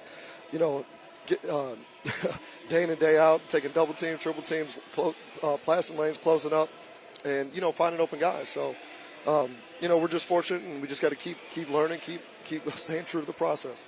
Frank, and you've played in this before. How special is it still to play in the Norm Stewart Classic with Coach Stewart sitting over here watching, your kids. I mean, the excitement level. How great is it for you guys to still be a big, big piece of the Norm Stewart Classic? I mean, great is the right word, and it's another opportunity to showcase our kids and kids in the state of Missouri, and so it's an opportunity we don't take for granted, and we're very appreciative of it. And I want to tip my hat to Brad Haynes and the whole crew. They do a phenomenal job, and again, we're very fortunate to be one of the teams that gets a phone call about joining. So as long as we keep getting the phone call, we'll be here, man. Missouri guy, you played down at Drury, and it's for you personally, Coach Stewart, and just learning a lot of stuff from him, playing for some great coaches down at Drury, bringing that back to the young men of St. Louis and Chaminade. Yes, that's the goal. We're trying to build men through the game of basketball, and again, like I spoke about earlier, we have guys that really do buy into the things we're trying to preach, and hopefully 5-10 years from now, with a whole bunch of wins under their belt, they're better men, wives, better men, husbands, fathers, and great employees. You know what I mean? And so that's our goal. But hopefully we're able to put some wins under our belt in the process. Awesome stuff, my friend. Great seeing you. Good luck the rest of the way, and I know we'll see you down the road. Frank Bennett, the head coach of Chaminade, joins us. When we come back, we'll continue our in-between game coverage. We'll get our next game going between Peoria, Notre Dame, and Rockbridge at 2 o'clock. Sarah Daly will be joining us. We are going to talk to Norm Stewart here in a little bit. It's going to be a lot of fun. Chaminade gets the victory this afternoon over Columbia Hickman. We'll be back here from Mizzou Arena in a few moments. It's game number 1 here on Stadium. We got 4 left. A lot of great basketball coming up right here on the Stadium Network, live from Columbia, Missouri.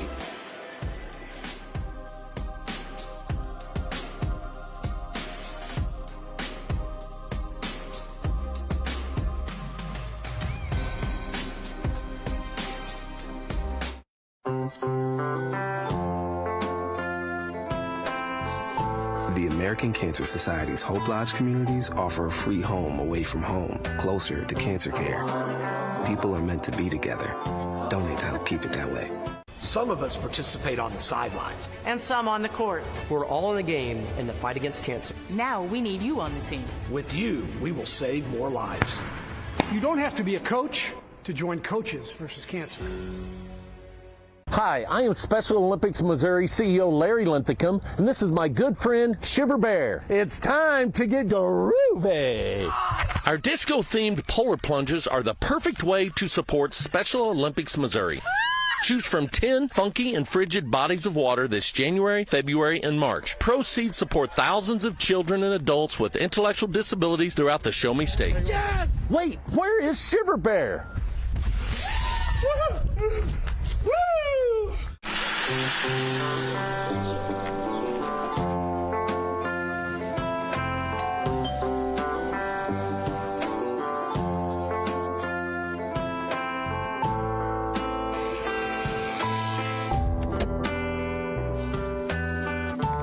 The American Cancer Society's Hope Lodge communities offer a free home away from home, closer to cancer care. People are meant to be together. Donate to help keep it that way.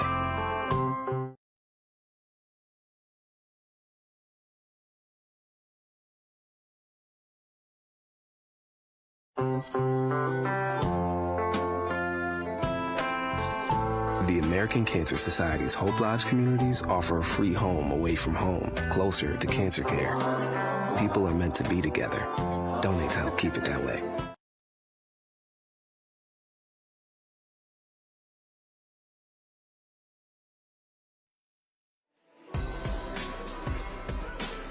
And we welcome you back inside Mizzou Arena here on the campus of the University of Missouri. I'm Jim Powers, and we're between games.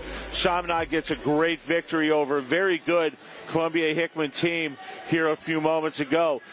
Coaches versus Cancer in the Norm Stewart Classic are synonymous with each other.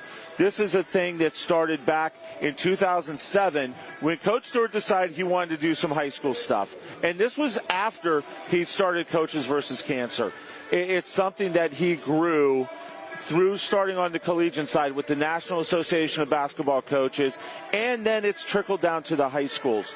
Well, once that got solidified, he decided he wanted to do some stuff with the high schools, and he wanted to start shootouts.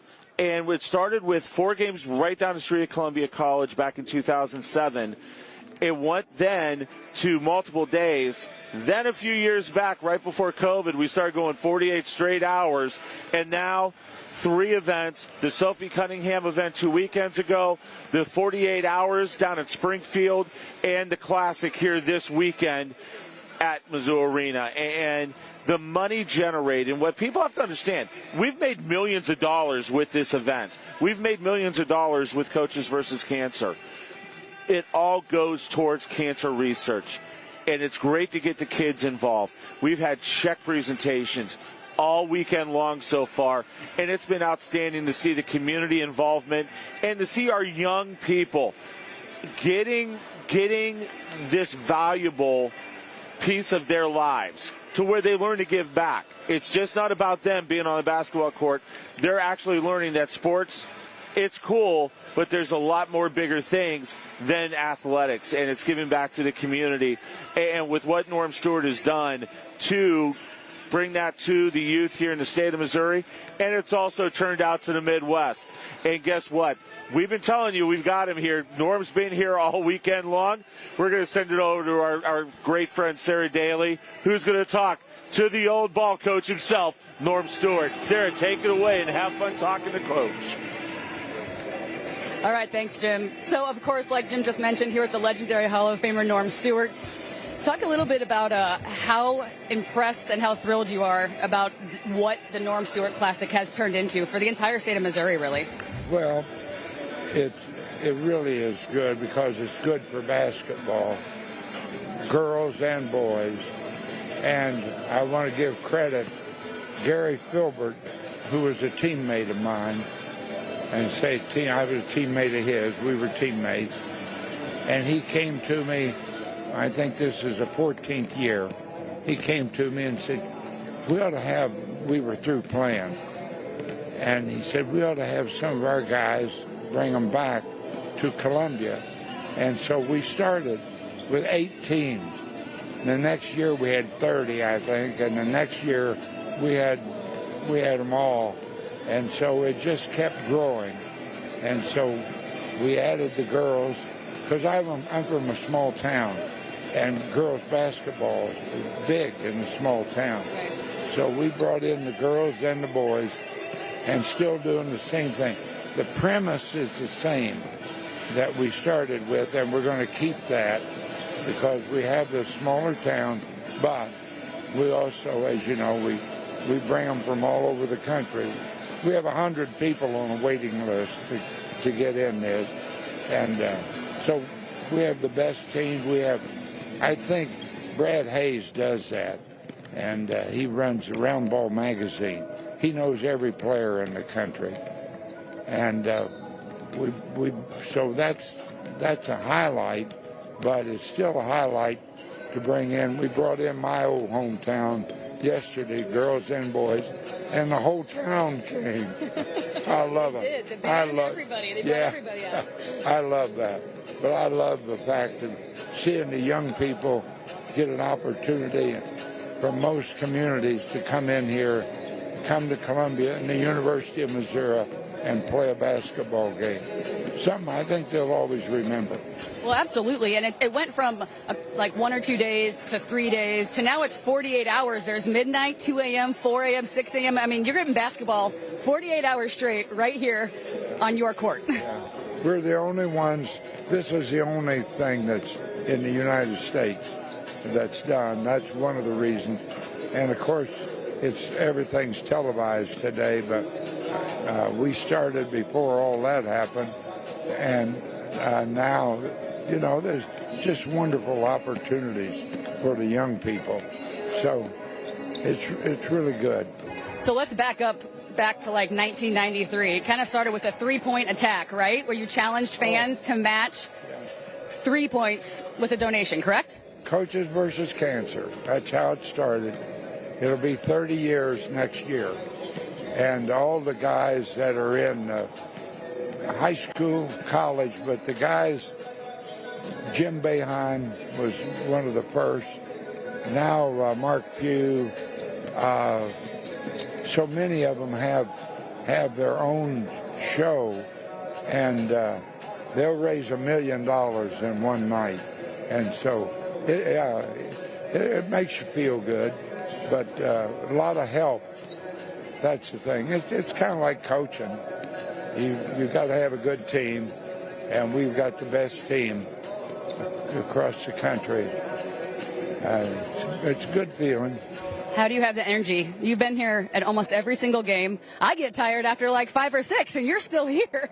I'm very impressed. Yeah, well, I stayed too late the first night. But I had to get back early, or not early, for the 9 or 10 o'clock game that my hometown was playing in. So that first day and that night were a little tough. I haven't seen a 2 o'clock or a 4 o'clock game yet. But a younger day I might have been here. But now it's fun. I see so many people, that have been here for years. It's great. But you have to recognize everybody. The scorers bench is a group that worked over at Columbia College. So they come in here, and that's a tough job. You score, the whole deal. They do that. A lot of the officials have been here. I know them. So a lot of the team is really good. Denny Hunt. The other thing we started, I mentioned Denny Hunt. He's the secretary-treasurer of the Coaches Association in Missouri, which is 1,500 coaches, boys and girls, the largest in the country. Gary Filbert and I started that also, and I give Gary more credit for that, like I do for this. Jerry Quick's idea, who was with the American Cancer Society, was to do the three-point. But he says, Norm, I need somebody, that's got a little outside focus and somebody knows. But anyway, he is the one, it was his idea to have a three-point attack. And then we took it to the Coaches Association, and they passed it, and it took them 10 minutes. And I do take credit. I presented it to them, and the 2 points I made to them to get them to do it, I said, when people watch TV now, I said, they see a coach running up and down the sideline yelling at young guys. I said, then they pick up the paper and they see that he's making an inordinate amount of money.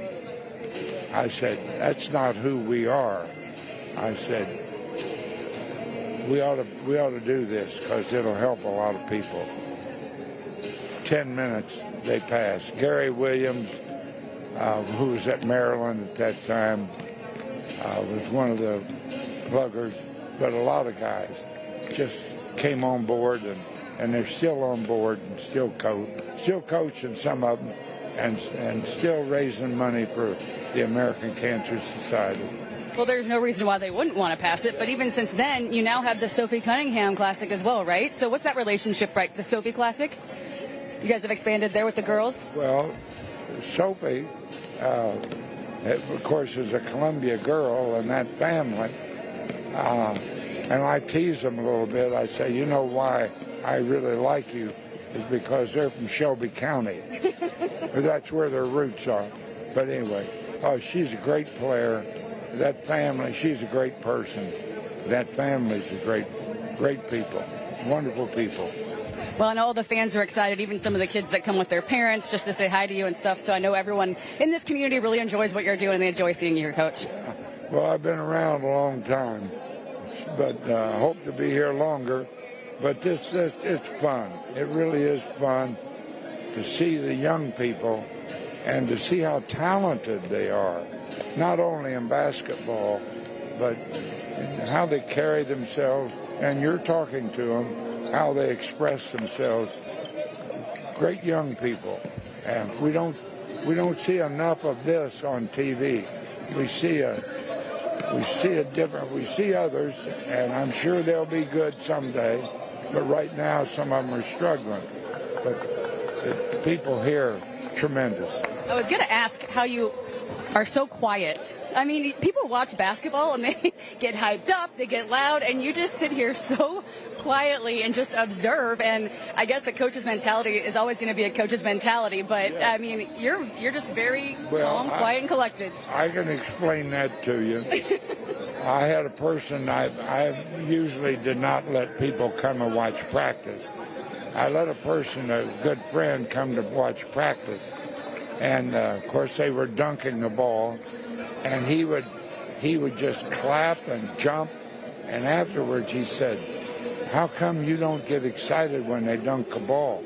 I said, "Well, I've seen that about 2,000 times. So if I jumped and yelled every time somebody dunked a ball, I said I wouldn't have any lungs left, you know." So that's kind of, you get used to it, you know. You get used to seeing great play. There were great plays in the last ball game, and you get to watch athletes now just are tremendous. I mean, they're tremendous. And things that they do that we really didn't think about doing. I played when you shot the ball two-handed. And if you shot it one-handed, you were out. Coach took you out of the game. But that changed in the late 40s, early 50s. Well, thank you so much for joining us. I don't want to take up any more of your time. We've been sitting here chatting for a while, so. Great you're here. We're proud of it. We're great you're here. Thank you. Well, guys, we're going to send it back to you. Again, the Hall of Famer, legendary coach, Norm Stewart. Sarah, and I have done the interviews with Coach for so many years, and I just love sitting there and talking to him about some of the great things. And one of the biggest things that I'll always remember was when Coaches versus Cancer, they started the shootout in St. Louis a bunch of years ago. They had him and Lou Henson in the same room at the breakfast. And you want to talk about two guys that when they coached against each other, you want to talk about rivals. That doesn't even begin to cut it. Now, you know, before, Coach Henson passed, they were best of friends, and it was all bringing this cause together that brought them closer and closer, so two great rivals. We're going to step aside. When we come back, John Edwards and Jenny Hopkins will get you ready for our next game. It's Rockbridge getting ready to take on Peoria Notre Dame. Our first game in the books here on Stadium. Chaminade wins. I'm Jim Powers. We'll be back in a few moments right here from the Norm Stewart Classic on Stadium Network. Hi, I am Special Olympics Missouri CEO Larry Linthicum, and this is my good friend Shiver Bear. It's time to get groovy. Our disco-themed polar plunges are the perfect way to support Special Olympics Missouri. Choose from 10 funky and frigid bodies of water this January, February, and March. Proceeds support thousands of children and adults with intellectual disabilities throughout the Show Me State. Yes! Wait, where is Shiver Bear? Woo!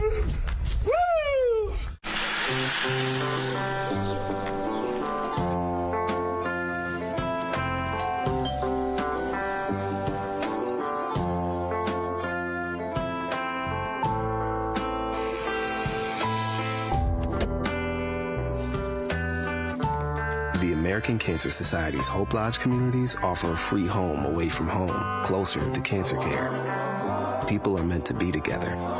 Donate to help keep it that way. Norm Stewart here, former basketball coach, University of Missouri. When you have a good player, you know you're going to have success. When you have a player that is also a leader, then what you try to do is just stay out of the way, and you really will be successful. That's what happened when Warner Baxter came into the fold and started with Coaches versus Cancer. From that, we went on to CEOs versus Cancer. What a great ride it's been, and how many people he has helped along the way. I want to congratulate the St. Louis chapter of the American Cancer Society. All your help and the corporate leadership in that area has been tremendous. You've helped so many people. I think all of us always wonder, what can we do? It's very easy. Just do what you can do.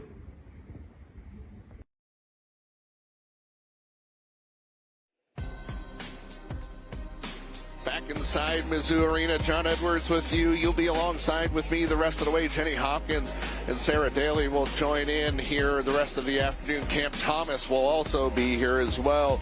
Next game here today is going to be Rockbridge right here in Columbia, Missouri, taking on Peoria Notre Dame. And Peoria Notre Dame team coming in with a lot of size, and it should be a really good matchup between these two squads here this afternoon.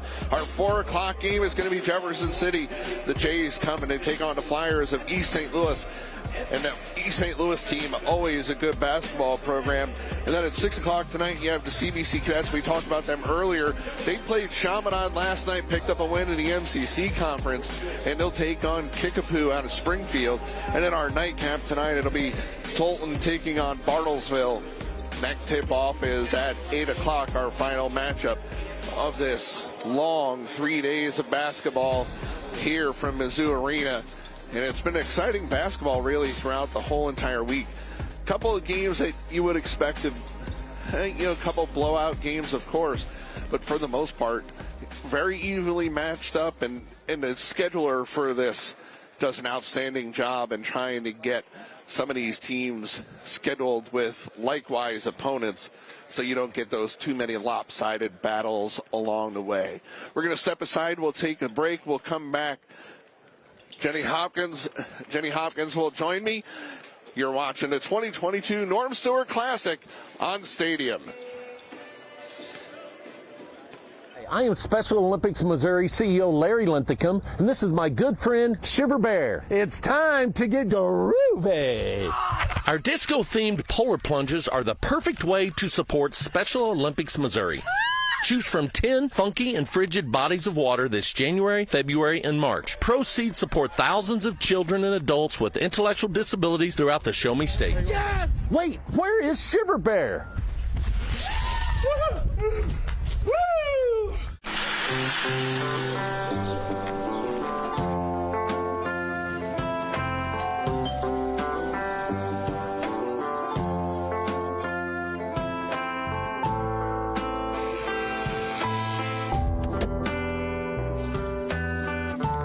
The American Cancer Society's Hope Lodge communities offer a free home away from home, closer to cancer care. People are meant to be together. Donate to help keep it that way. Norm Stewart here, former basketball coach, University of Missouri. When you have a good player, you know you're going to have success. When you have a player that is also a leader, then what you try to do is just stay out of the way, and you really will be successful.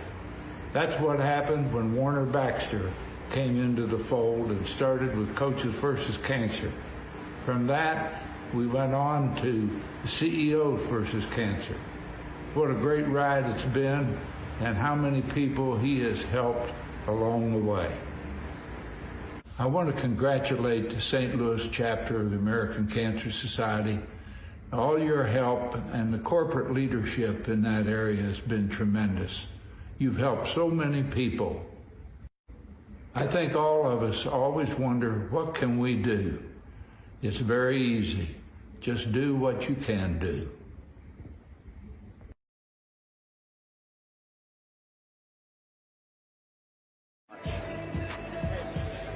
Back inside Mizzou Arena here on Stadium Network, and it's been a great day of basketball, and it was an early bird special as Kaufman taking on Quest Charter. Kaufman picking up the win there. And Plattsburgh taking on Dixon. Big win there for Plattsburgh. Oak Park out of Kansas City knocked off Battle, local team here in the Columbia area. You just watched Chaminade defeating Hickman in it. Really, it was a bounce-back game for the Chaminade team, who played last night, lost by 7 to CBC. And Nilovan Daniels was your Gary Filbert player of the game, and an outstanding game for that young man, even though Hickman did their best in that game to shut things down for Hickman. And our matchup here coming up next on Stadium Network is Rockbridge taking on Peoria Notre Dame. Jenny Hopkins, myself, and Sarah Daly will be with you for the next 2 games, and Cam Thomas will come in later on this afternoon, and he will be with me for the 6 o'clock game, CBC and Kickapoo, and then Tolton taking on Bartlesville at 8 o'clock. We're going to step aside. We'll take a timeout. Jenny Hopkins will join me, and we'll talk about our game up next. You're watching the 2022 Norm Stewart Classic on Stadium.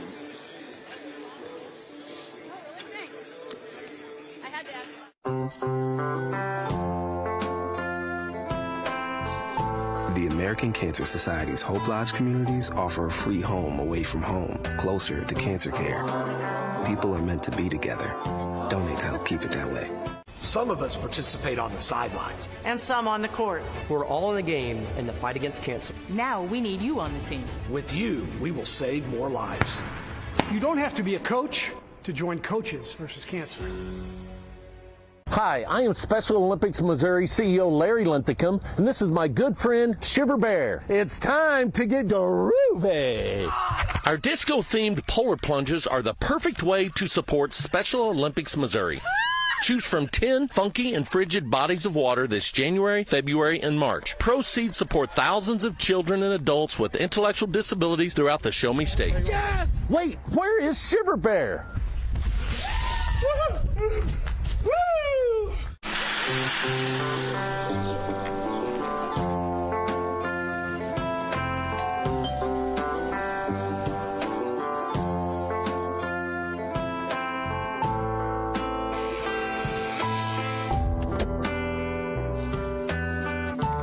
The American Cancer Society's Hope Lodge communities offer a free home away from home, closer to cancer care. People are meant to be together. Donate to help keep it that way.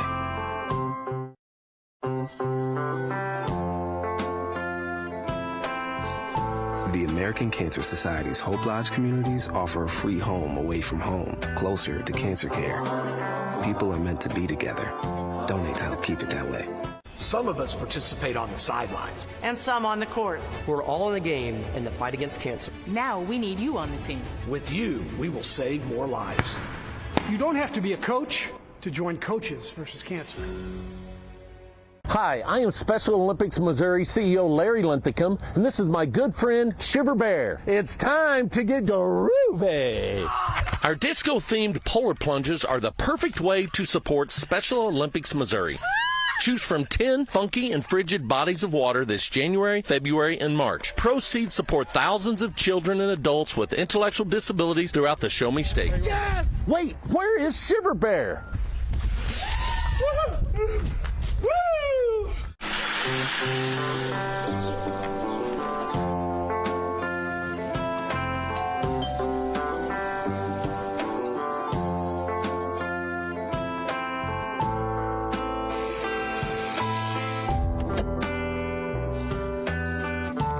The American Cancer Society's Hope Lodge communities offer a free home away from home, closer to cancer care. People are meant to be together. Donate to help keep it that way. Norm Stewart here, former basketball coach, University of Missouri. When you have a good player, you know you're going to have success.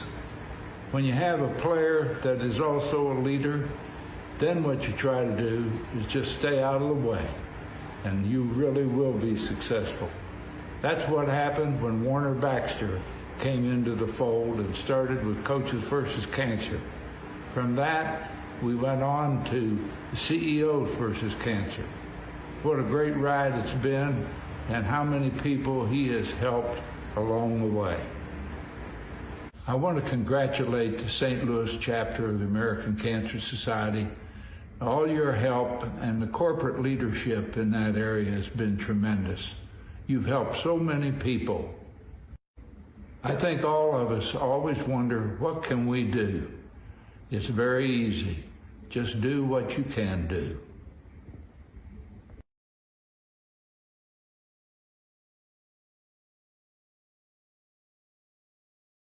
Hi, I am Special Olympics Missouri CEO Larry Linthicum, and this is my good friend Shiver Bear. It's time to get groovy.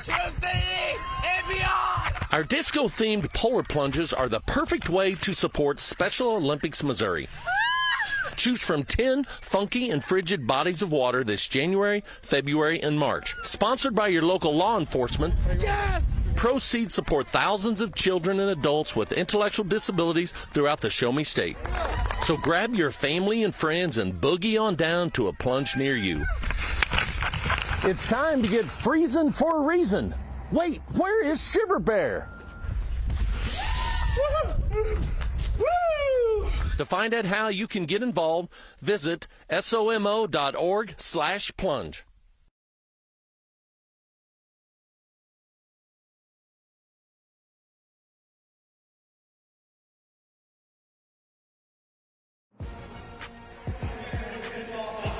We welcome you back into Mizzou Arena. John Edwards and Jenny Hopkins here. Sarah Daly will join us momentarily. But Jenny, a good matchup here between Peoria and Notre Dame and a team right here in town, Rockbridge. It's going to be a great matchup. I think this is going to be a baseline to baseline battle. Peoria Notre Dame team new to the Coaches versus Cancer. Should be an interesting game. Rockbridge has been here a few times, and they bring a crowd with them wherever they go. They do. I mean, there's a lot of tradition with that program. There is a lot of excitement with that program. But it's going to be nice to be able to see what they're going to do to counteract this Peoria, Illinois team that likes to get up and down the floor. We saw teams get earlier today get up and down the court. That was Hickman and Chaminade. So this one should be exciting. This Peoria, Illinois team, Peoria Notre Dame team, a lot of size. They have two guys in their lineup, 6'9", they're two forwards, and it's a team new to the Norm Stewart Classic, but there's a lot of promise from this team. There is a lot of promise from this team. They've had a couple of injuries and illnesses, but they're trying to piece together a lineup today, and it's a nice one. I mean, they have a lot of talent, and they're led by Cooper Koch, who is through. He's going to Iowa. Nothing like coming in and playing a big arena, getting yourself for a big stage out at Iowa next season and playing in the Big Ten.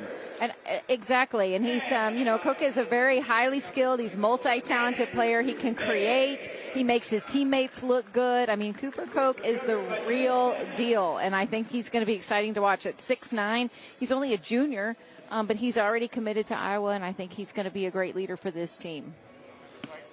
If you look over on the other side, head coach Jim Scanlon for this Rockbridge team, over 900 wins in his career, Jenny. And, now he's starting to bring the family into the fold, and his sons are getting involved in the coaching business, too. 900 wins. That's not bad. That's not bad. That's 900 more than I'll ever have in my career, and I do a little bit of CYC stuff back in St. Louis.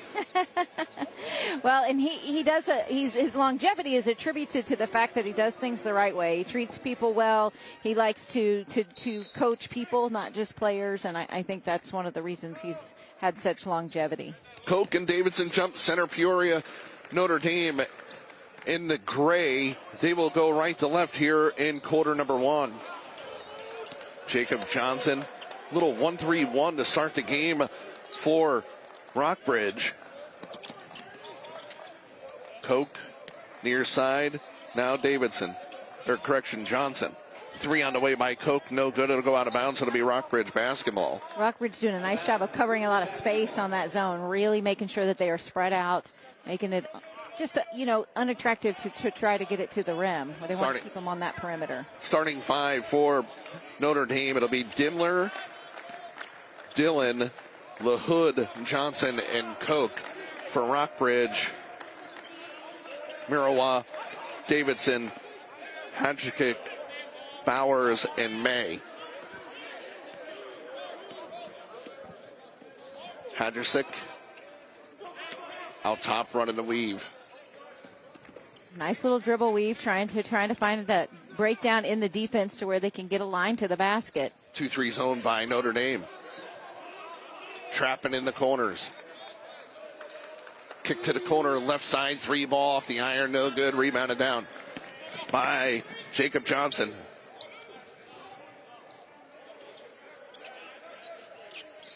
One of the rare times this week, Jenny, we've seen both teams play in a zone. This is true. This is true. You don't see that very often. NBA three taken by Ian Dillon. No good. Koch knocks it out of bounds. It'll be Rockbridge basketball. Brady Davidson with a great rebound on the other end of the floor, and that's going to be one of the big keys. Both of these teams take a lot of pride in their rebounding, and that's going to be exciting to see who's going to win that battle alone in that statistical category. Rockbridge point guard Andrew May with the basketball, hands it over to Josh Mirawa. Left-handed dribble, picked it up. They had Davidson on the baseline. He was open three on the left side. No good. Box out underneath by Lucas LaHood. It's one thing to be in position, but it's another thing to actually make the contact and block out and be solid with it. And that's what LaHood did on a nice job securing that rebound. Dimmler. Wow. I'm just totally blown away that I'm watching two teams playing zone defense. I can't tell you the last time I've seen a basketball, like a high school basketball game, in which teams are setting out to play zone. Rockbridge covering, again, a lot of space on that. They want to make sure they don't give them that time or that basket line to attack with. Three from the left side, in and out, no good. Rebounded down by Brady Davidson. Bowers. Now Andrew May. Hadjisic. Rockbridge directing traffic now. Zone takes a lot of discipline because you can get really mixed up depending on what the offense is doing. You can, and you've got to rotate as a unit. You can't wait for someone to catch the ball. You got to be in motion when the ball is moving and be where you're supposed to be and cover where you're supposed to be covering. When baseline drive is good by Josh Mirawa.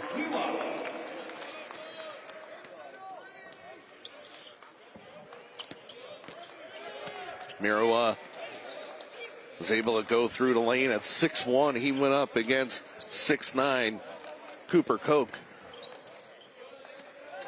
Three on the way is off the front of the iron by Ian Dillon. Scoop to the hoop, no good. Koch with the rebound. 2-0. We're almost halfway through the first quarter. You're about to read my mind. Low scoring. But again, I think a lot of it's the defense. They're having to adjust. They're trying to find a way. They're saying you've got to beat us on the perimeter before we're going to give you any kind of the paint. Three on the way, rolls around the rim, no good. Brady Davidson with the rebound.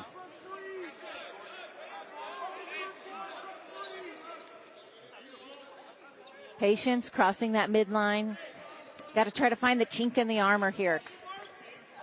And you got to have quick ball movement. The quicker the ball movement, the quicker the defense has to move, and the easier it is to try to find an open seam. Somewhere it will break down, and that's where you attack. Both teams are like one and done on the offensive end, too. They get one shot off, and teams are getting to the glass, get rebounds. No second chance looks yet. Koch on the baseline. Backs into smaller defender. Hook shot, no good. Underneath, hook shot, no good. Two kicks at the can for Notre Dame. They come up empty. A nice positioning there by Brady Davidson underneath the basket. Runner off the glass by Mirawa, no good. Jenny, you and I did a game the other day. We talked about how teams need to get out quickly. We're 5 minutes into this one, and we only got 2 points on the board. Right, yeah. A little battle of the defense. 2-0 is your score here for the 22 Norm Stewart Classic on Stadium.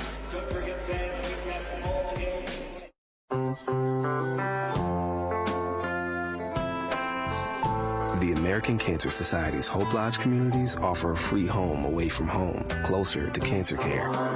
People are meant to be together. Donate to help keep it that way. Some of us participate on the sidelines. And some on the court. We're all in the game in the fight against cancer. Now we need you on the team. With you, we will save more lives.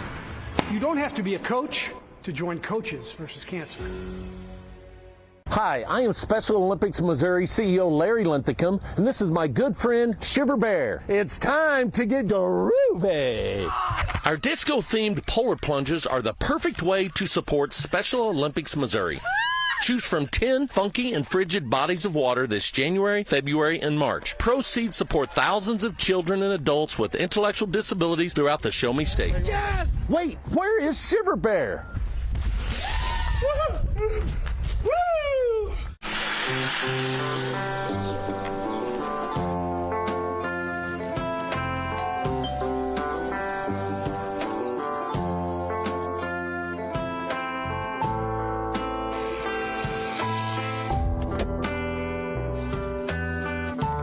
The American Cancer Society's Hope Lodge communities offer a free home away from home, closer to cancer care. People are meant to be together.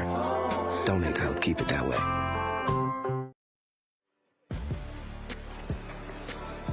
Join us in our fight against cancer, just like these two teams have.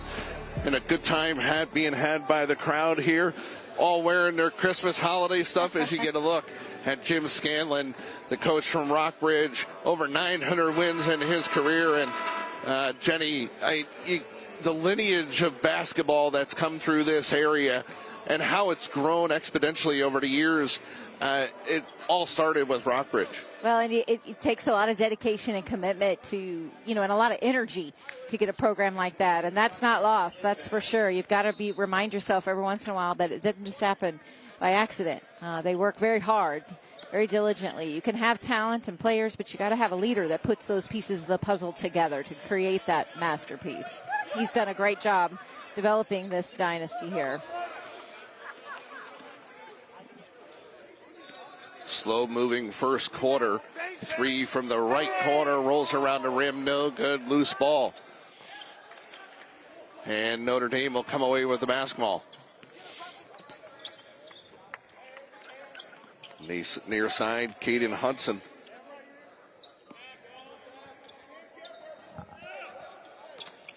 Ian Dillon, right side, spins. Koch, right side. Out top, Jacob Barrowman. Out of bounds.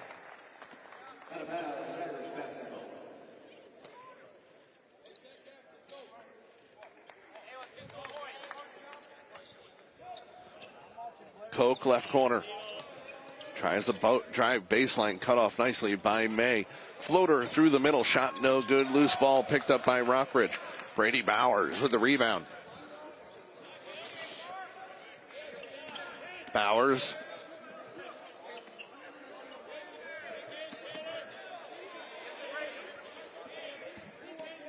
Bowers for Rockbridge.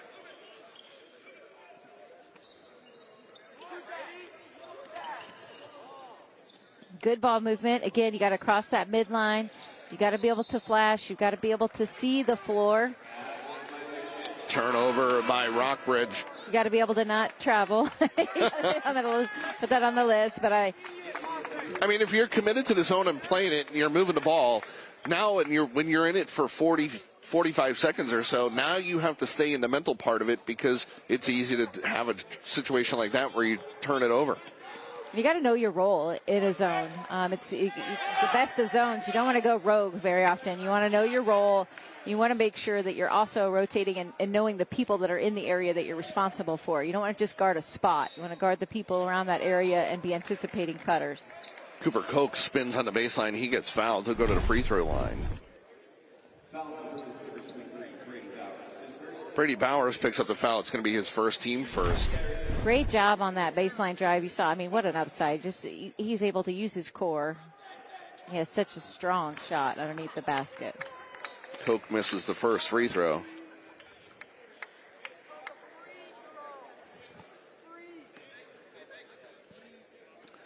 Tom Lasher, the head coach from Notre Dame, 1 of 2 for Koch, and it's a 2-1 score almost 7 minutes in.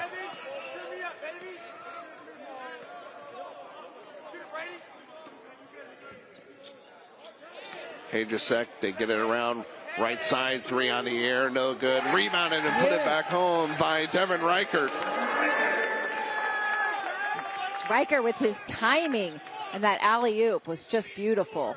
Offensive explosion there. Koch spots for 3, no good. Rebound, loose ball underneath. It's Elliott Lynch. 3 from the top of the key is going to be off the iron, no good. Rockbridge going to the glass early.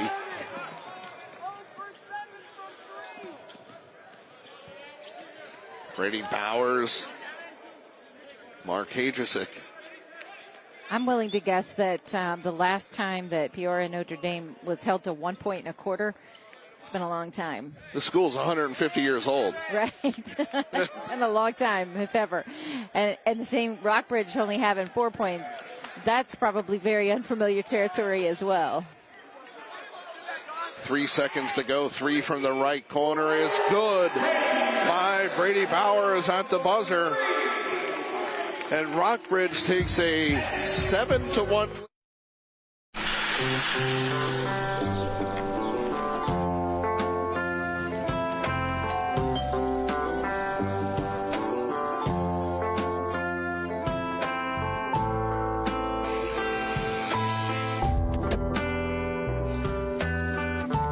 The American Cancer Society's Hope Lodge communities offer a free home away from home, closer to cancer care. People are meant to be together.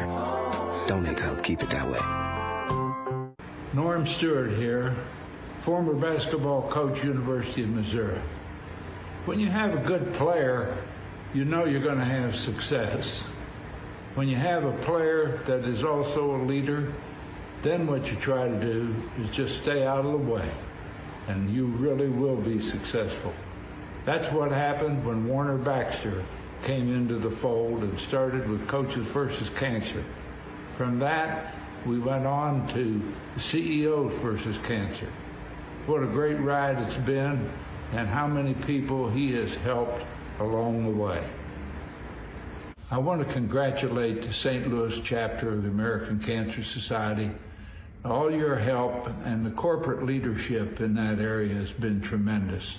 You've helped so many people. I think all of us always wonder, what can we do? It's very easy. Just do what you can do.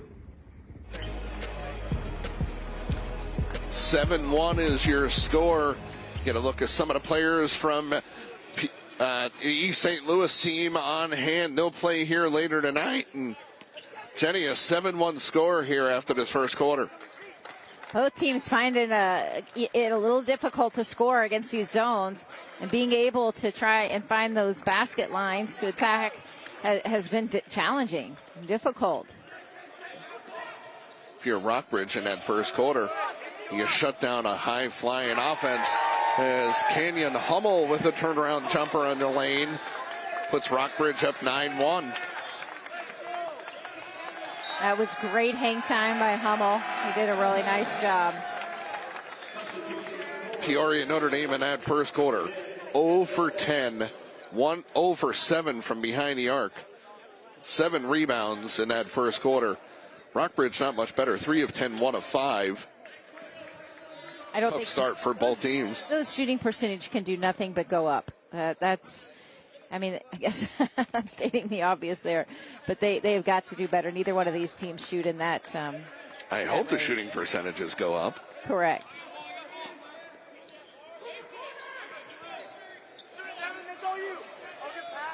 Baseline, it's Hummel. Left side 3 on the way is good. By Brady Bowers. That's his second 3 of the contest. And Rockbridge is out to a 12-1 lead. Bowers does a nice job there in the corner. He just shot that with no hesitation. He's feeling good about his shot in the corner. That's a big boost for Rockbridge. Stifling defense by Rockbridge.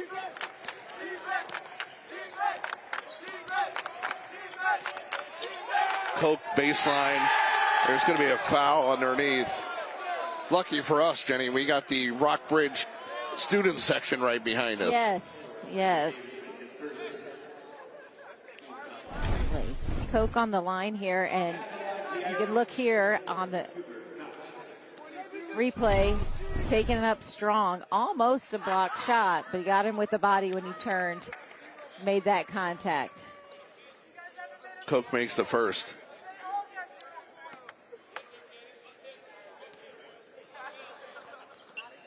Koch perfect 2 for 2 from the line. He's 3 of 4. He's got all 3 of Notre Dame's points here in this first half. This Rockbridge team 3-2 on the season. but it's a team that, well, they're not afraid to play anybody. There are 2 losses. One comes to Olathe North out of Kansas, and the other one comes to Belleville East out of Illinois. 3 from the left corner is off the iron, no good. Koch with the rebound. Good open look, though, from the left side. Good open look. Irish pushing the ball up the floor. They can get in a little bit of transition. That would help as well, but they're not even able to do that. 3 on the near side is good by Ted Dimler. 6'2" junior guard. They needed that. I mean, he's a ball handler for them. He's a solid defender, but he's also contributed so much as a perimeter shooter this year. He went 10 minutes without a field goal. Both teams staying committed to the zone. And really, as they should, because it's worked well. It's worked well for both sides, right? Yes. Yeah, but every once in a while, isn't it good, Jenny, every once in a while, just to even switch it up, just go man, just to force them to do something different? Yes. Definitely. I mean, we used to call our defenses just like our offenses. You wanted to switch it up, not let them adjust, not let them find the holes. Hajacek with the bucket. So far, neither one of them are finding holes.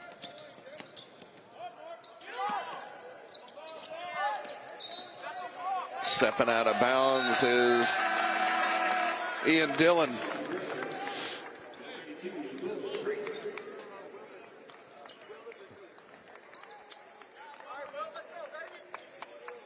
Will Priest comes in for Rockbridge.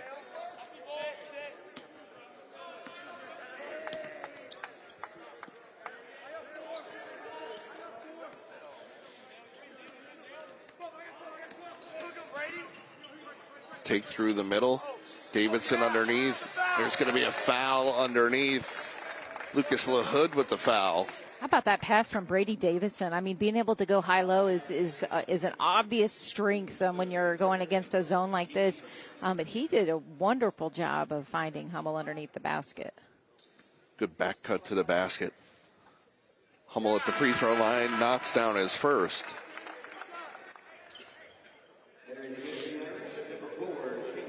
Tom Lasher, the head coach of Peoria Notre Dame.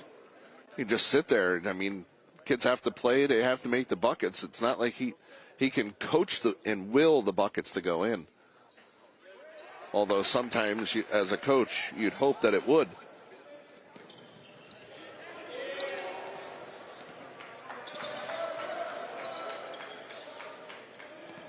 Good rotation. Koch back into the corner, right side 3, no good. Put back jumper, no good. Loose ball. Still loose on the floor. And Rockbridge, ball rolled right to the feet of one of the Rockbridge players. Baseline 3, no good, air ball. It's going to be a held ball, possession arrow. Favors Peoria Notre Dame. Media timeout on the floor. Rockbridge leads here 15-6. You're watching the 2022 Norm Stewart Classic on Stadium.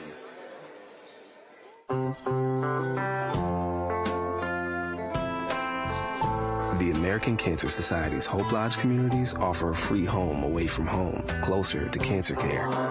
People are meant to be together. Donate to help keep it that way. Norm Stewart here, former basketball coach, University of Missouri. When you have a good player, you know you're going to have success. When you have a player that is also a leader, then what you try to do is just stay out of the way, and you really will be successful. That's what happened when Warner Baxter came into the fold and started with Coaches versus Cancer. From that, we went on to CEOs versus Cancer. What a great ride it's been, and how many people he has helped along the way. I want to congratulate the St. Louis chapter of the American Cancer Society. All your help and the corporate leadership in that area has been tremendous. You've helped so many people. I think all of us always wonder, what can we do? It's very easy. Just do what you can do. Some of us participate on the sidelines. And some on the court. We're all in the game in the fight against cancer. Now we need you on the team. With you, we will save more lives. You don't have to be a coach to join coaches. Welcome back inside Mizzou Arena. John Edwards, Jenny Hopkins, Sarah Daly, and you look at some of the scores from our earlier games today. If you're just joining us on Stadium Network, Kaufman knocked off West Charter early game this morning, 60-48. Plattsburgh knocked off Dixon, 64-36. Oak Park defeated Battle, 61-40. And the game just prior to this one, our first game on Stadium, Chaminade knocked off Hickman, 66-51. It's our second of 5 games this afternoon here on Stadium Network. We're going to see, they got 3:40 left here in the half, and they've got to get some offensive generation going. You've got to be able to move the ball quick. You've got to attack. If you have to dribble kick, but there's going to be some open alleyways, and you've got to continue to be very assertive on offense. I think that's so important against a zone like this. If the ball's not in Cooper Koch's hands, you see a lot of Notre Dame seem very confused to what's going on. 3 from the left corner is off the iron, too strong. Canyon Hummel with the rebound. And they've got to find a little bit of a rhythm. One of their starters is out today. Thomas Graham is out, and so is Ted LaHood. And so, those are 2 players that get a lot of court time, and they're trying to find a little bit of rhythm. But that's an opportunity for someone to step up. It's an opportunity for someone to be involved and contribute in an elevated role. Drive through the middle, right corner, 3 is on the way, no good. Koch with the rebound. It's tough to generate any tempo when Rockbridge just jumps right back into that 1-3-1 or 2-3 zone. Koch with the jumper, no good. Canyon Hummel with another rebound. Here comes Rockbridge, looking to try to attack the seams. Nice job there by Brady Bowers. Good decision. He did not have that open alleyway then. He had it then, though. Runner is good by Brady Bowers. He has 8 of the 17 points from Rockbridge, and we're coming up on 2 minutes to go in the first half. I thought 14-13 on Thursday night was going to be a low score at the half. Right. But I love the defensive battle. I like that mindset. I definitely strategically can appreciate it as a former coach. I think that's something that this is good. This is good basketball. A fan would not say that, but a coach would say that because you do. I love the methodical rotations on this defense and how they're trying to counteract the strengths. Great game plans. Shot no good underneath by 10 Dimmler. Dimmler double clutched the ball underneath, Jenny, and if he went straight up, he puts it in. It's an easy layup. Good hustle play by Devin Reichert. It'll be Notre Dame basketball. I thought he got it. We'll see the replay of this. Oh, it touched him. It went off of the defender's leg and then touched Reichert as he was standing out of bounds. He was in the air. He wasn't technically out of bounds yet. Great idea. Great eye by the official. I mean, we have an officiating crew who has an average age of 26. This is a young crew, and they are a talented crew. They're doing a very good job. Michael Thomas, Luke LeGrand, and Patrick Remus, the officials here today.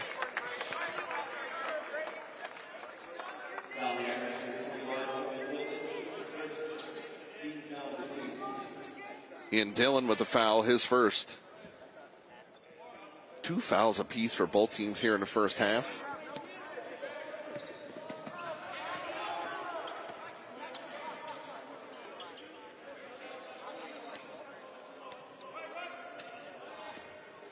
Under a minute to go. Also, you've got to communicate on a zone like this whenever you're rotating. You've got to be talking and communicating, and you're looking at them directing traffic, especially Ian Dillon does a nice job of talking, directing traffic. He's been communicating. Going to hold it here for the last shot. And you definitely carry the momentum being 17-6.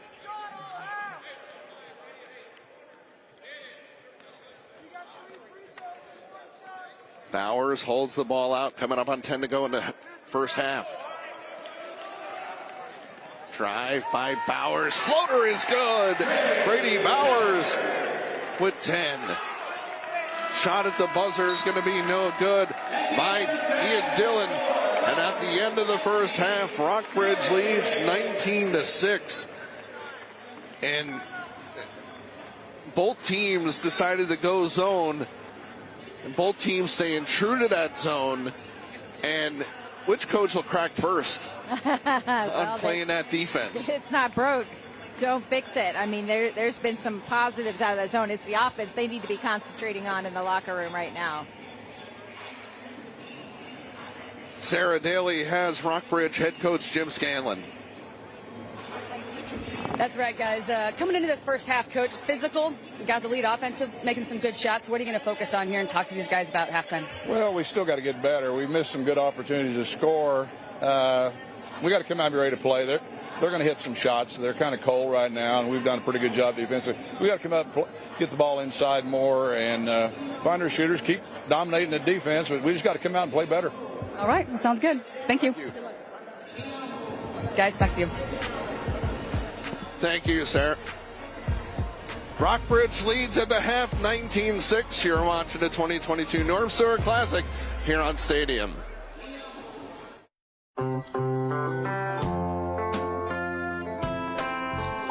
The American Cancer Society's Hope Lodge communities offer a free home away from home, closer to cancer care. People are meant to be together. Donate to help keep it that way. Some of us participate on the sidelines. And some on the court. We're all in the game in the fight against cancer. Now we need you on the team. With you, we will save more lives. You don't have to be a coach to join Coaches versus Cancer.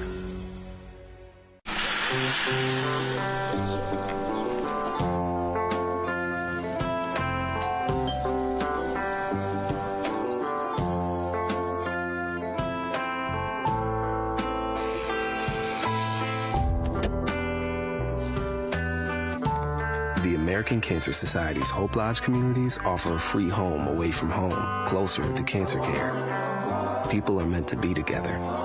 Donate to help keep it that way. Hi, I am Special Olympics Missouri CEO Larry Linthicum, and this is my good friend Shiver Bear. It's time to get groovy. Our disco-themed polar plunges are the perfect way to support Special Olympics Missouri. Choose from 10 funky and frigid bodies of water this January, February, and March. Proceeds support thousands of children and adults with intellectual disabilities throughout the Show Me State. Yes! Wait, where is Shiver Bear?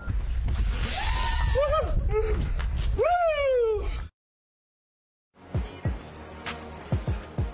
John Edwards, Jenny Hopkins back here at Mizzou Arena. And Jenny, if you, as a coach, you love what's happening. I do. But as a spectator, it's one of those games that you rarely see because both teams play in zone. And, in doing so, Rockbridge has really stifled this Peoria Notre Dame offense. They have, and they've done a really nice job of it. I mean, the game plan that both coaches have implemented defensively has been tremendous, and I like seeing that. I like seeing the rotation. I like seeing them counter what are normally the strengths of the other team, and they've done a really nice job of that. And the longer that you can play defense, the more anxious offense gets, and then they end up rushing shots, and I think that's why we have such a low shooting percentage, and I think that's why it's been such a great defensive battle. If you're the Notre Dame coach in the locker room right now, what do you tell your team? I mean, they've gotten their fair amount of shots to go off, but they just haven't had a chance for any of those shots to go in. Hey, those players, they're already beating themselves up. You know, they're already struggling a little bit with their shooting percentage. I mean, when you go 10 minutes without a field goal, that's tough. When you go the first quarter shooting 0% from the field, that's tough. So they're already beating themselves up. There's no need to state the obvious. So, it's a matter of really just flipping the switch and saying, you got to shoot yourselves out of this. You've got some talented shooters on that team. You've got some scorers. You've got some creators. They need to shake this off. I call it, Hakuna Matata. It's in the past. What does it matter? We got to move forward from here. We failed on offense, but we got to fail forward. We've got to make sure that we're looking ahead and that we're going to do something about it. It's a kind of, it could be a tale of two halves for sure. 16 minutes still to go in this one for Rockbridge in that second half. For them, they just have to stay the course. They've been very aggressive in the 2-3 zone. They trap in the corners, and they're really forcing Peoria to move the ball around a little bit.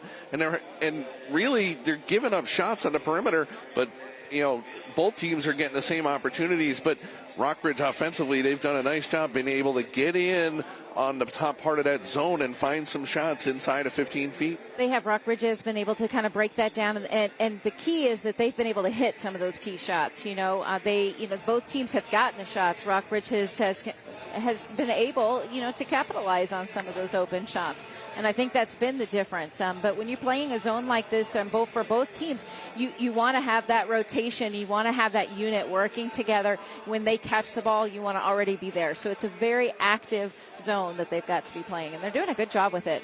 Jenny and I will be back. More action from the 2022 Norm Stewart Classic here on Stadium.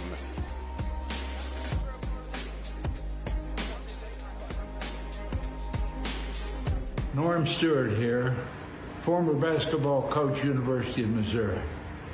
When you have a good player, you know you're going to have success. When you have a player that is also a leader, then what you try to do is just stay out of the way, and you really will be successful. That's what happened when Warner Baxter came into the fold and started with Coaches versus Cancer. From that, we went on to CEOs versus Cancer. What a great ride it's been, and how many people he has helped along the way. I want to congratulate the St. Louis chapter of the American Cancer Society. All your help and the corporate leadership in that area has been tremendous. You've helped so many people. I think all of us always wonder, what can we do? It's very easy. Just do what you can do. Back inside Mizzou Arena, John Edwards, Jenny Hopkins, Sarah Daly here as well.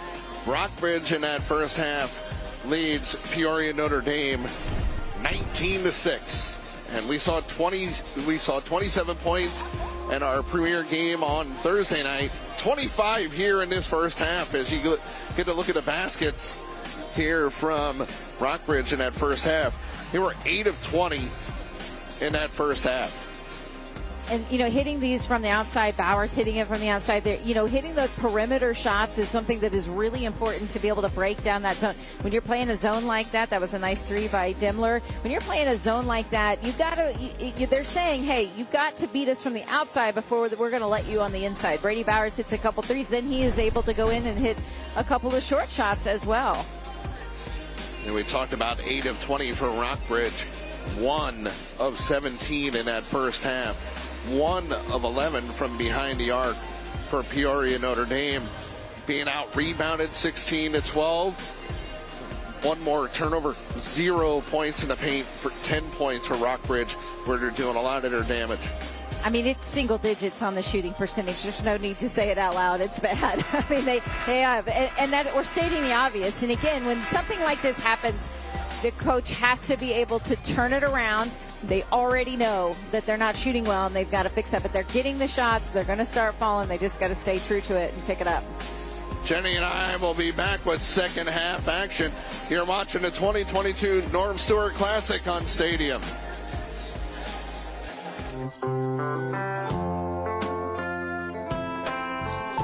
The American Cancer Society's Hope Lodge communities offer a free home away from home, closer to cancer care. People are meant to be together. Donate to help keep it that way.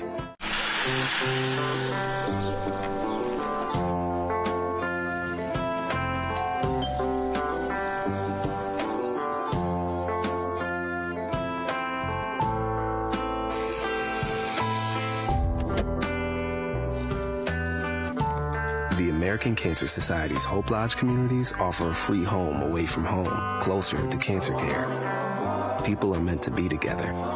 Donate to help keep it that way.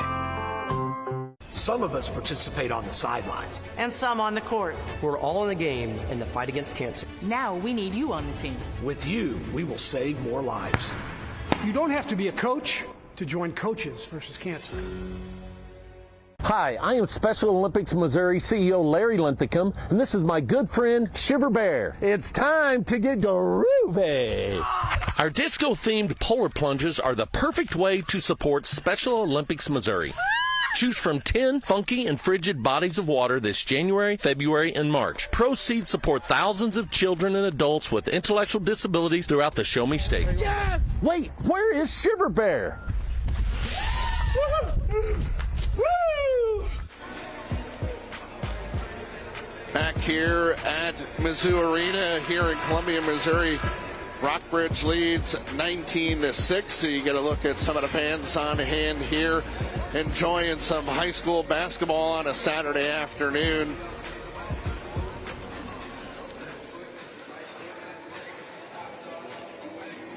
And we talk about Jenny.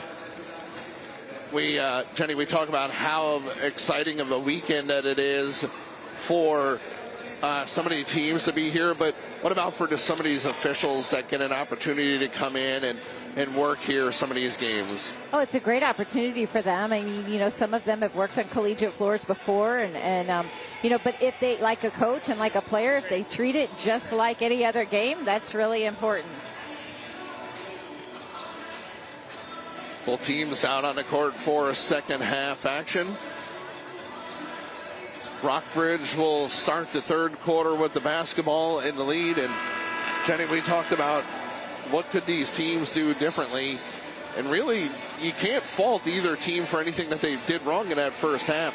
Just shots weren't falling. And if you're Peoria and Notre Dame, in my opinion, they have to get to the boards. They have to get some second chance looks because they didn't really have any in that first half.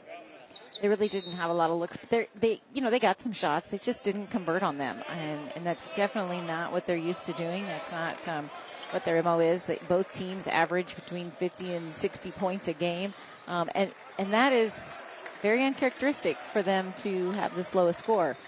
But again, from the coach's point of view, I'm loving the defensive rotation. I'm loving the game plan by both coaches on the defensive end, and they're getting shots on their offense. They got to just continue to shoot. Baseline, it's Brady Davidson.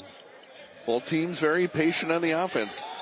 They're okay with just getting the ball around the perimeter, letting the clock chew down a little bit.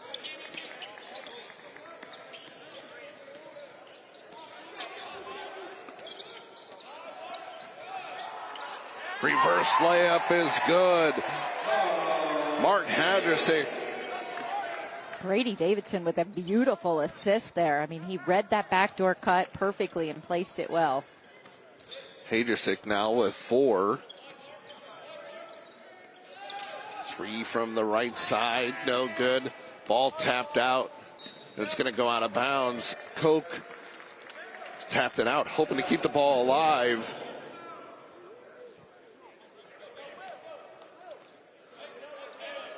Peoria Notre Dame sub 500 on the year. And they've been doing a little bit of, they've been working very hard. They have a very competitive program, especially their soccer team with state champions this year. Hudson Graham, Dimmler, Ted LaHood, and Dominic Taylor, Thatcher Hogan, Logan Waldbeezer. They were all a part of that. Caden Hudson was the Peoria area soccer player of the year. These are competitive guys that like to win. And right now they're playing hard. They're playing great defense. They just got to put some points on the board. It's one thing to be in soccer shape, but it's another thing to be in basketball shape. And you mentioned a list of players there that are on this roster that are still working themselves into basketball shape at this point. They are. It is a different conditioning, a different style, but they're able to adjust. And this is why you play these games so early and why you schedule games like this so early. Runner to the basket, no good. Another missed shot by Notre Dame. Ball on the floor, picked up by Rockbridge. Mirawa changes directions, and it's going to be an offensive foul on Josh Mirawa. They're going to say he lowered his shoulder as he created that contact with him. He's also trying to protect the ball, I think, when he was dribbling, but I think he lowered his shoulder, and that's usually a pretty big automatic whistle when you make that contact and create it.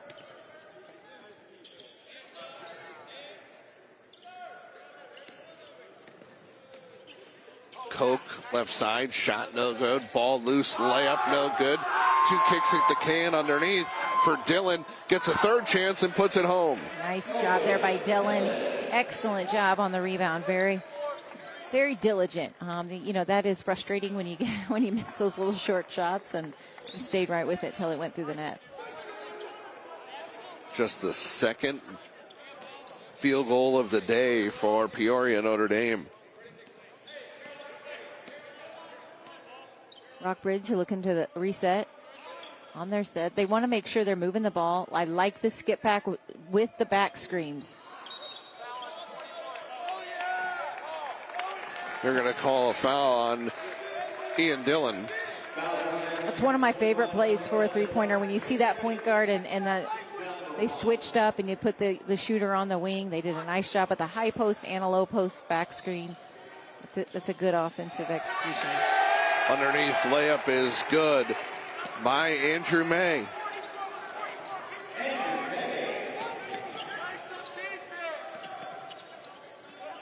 Rockbridge able to get the ball inside here, Jenny, in the second half.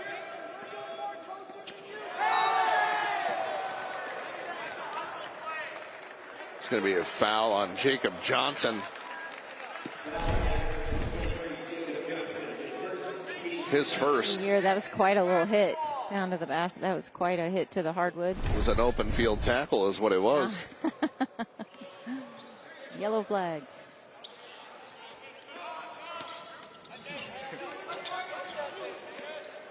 Out top, it's Andrew May. And what they did just there, that is important against a zone like this. Getting it to the high post, being able to face up, getting some cutters and some floaters. You've got to be able to get it to the high post. That's going to shift the defense even more. Shifting it through the point guard is great, but you got to also get the high post involved. Bowers with the floater, knocks down another bucket. He's got 12 here for Rockbridge. He averages 16 points a game and an assist. He shoots 52% from the three-point line. That's an impressive percentage from three-point line. Not afraid to take the ball into the basket either. It's going to be a foul underneath the basket. Foul is going to be on Andrew May, his first. Rockbridge with a 25-8 lead here from Mizzou Arena. You're watching the 2022 Norm Stewart Classic on Stadium.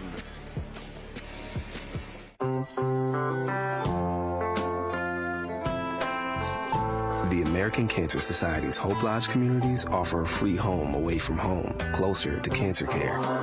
People are meant to be together. Donate to help keep it that way. Some of us participate on the sidelines. And some on the court. We're all in the game in the fight against cancer. Now we need you on the team. With you, we will save more lives. You don't have to be a coach to join Coaches versus Cancer. Norm Stewart here, former basketball coach, University of Missouri. When you have a good player, you know you're going to have success. When you have a player that is also a leader, then what you try to do is just stay out of the way, and you really will be successful. That's what happened when Warner Baxter came into the fold and started with Coaches versus Cancer. From that, we went on to CEOs versus Cancer. What a great ride it's been, and how many people he has helped along the way.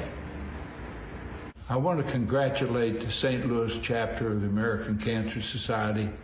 All your help and the corporate leadership in that area has been tremendous. You've helped so many people. I think all of us always wonder, what can we do? It's very easy. Just do what you can do.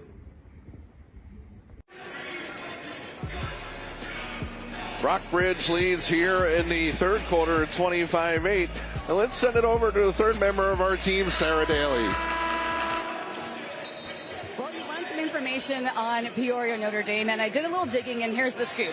They were founded in 1863 as the Academy of Our Lady. Their boys soccer team is actually the winningest sport. They have 5 state titles for Class 2A, including last year. And get this, World Series champion manager Joe Girardi for the Phillies and also Brian Randall, the associate coach of the Phoenix Suns, are both alumni of Peoria Notre Dame.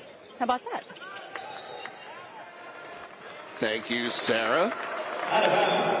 That was a wonderful educational segment. So nice job, Sarah. It's very interesting looking into the history of some of these schools and being able to see some of the traditions and some of the legacies that have came out of those schools. Going to be a turnover by Rockbridge. Ian Dillon turned it over the previous possession. He stepped on the near side sideline. Koch will spot for three, no good. Dillon with the rebound, gets it back out top. Koch gets another opportunity at three and knocks it home. And that's got to feel good for Koch. He's struggled to get the ball through the net, so he's got to feel good about that. I'm shooting a game right now. I can't. Rockbridge able to withstand the pressure from Peoria Notre Dame after getting it past midcourt. Being able to move, being able to swing that ball around. Again, there you go. Using the high post, getting that high post involved is important. Foul's going to be on Cooper Koch. It's going to be his first. It'll send Canyon Hummel to the free throw line.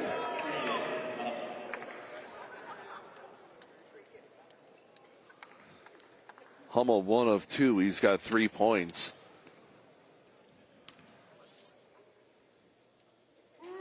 Misses the first.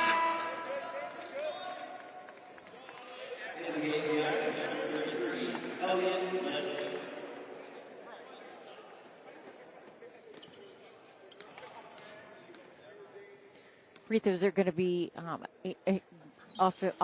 obvious statement alert. There should be a little sound that comes with that, but free throws are going to be a critical source of production in this game. 1 of 2 from Canyon Hummel.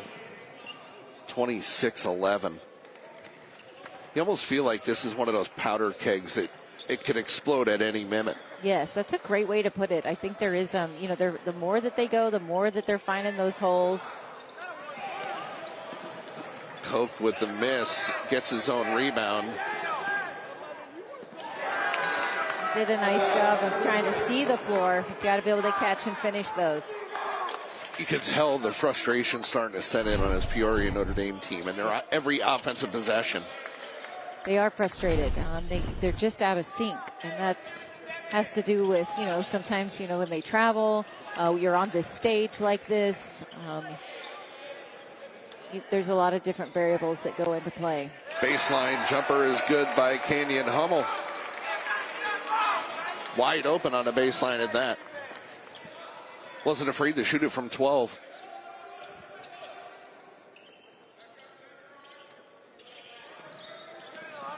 That's good movement, but it's got to be a little quicker.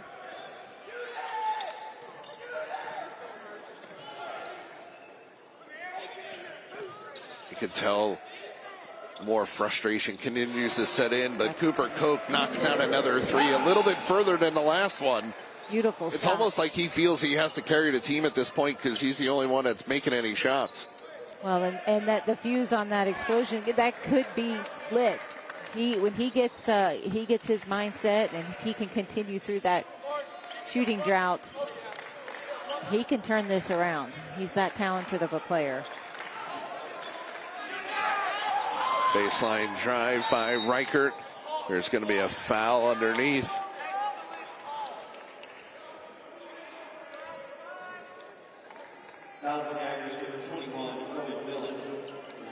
Ian Dillon picks up the foul, his third.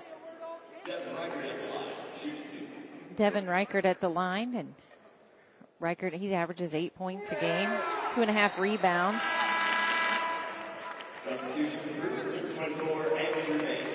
Andrew May comes in for Mark Hajacek.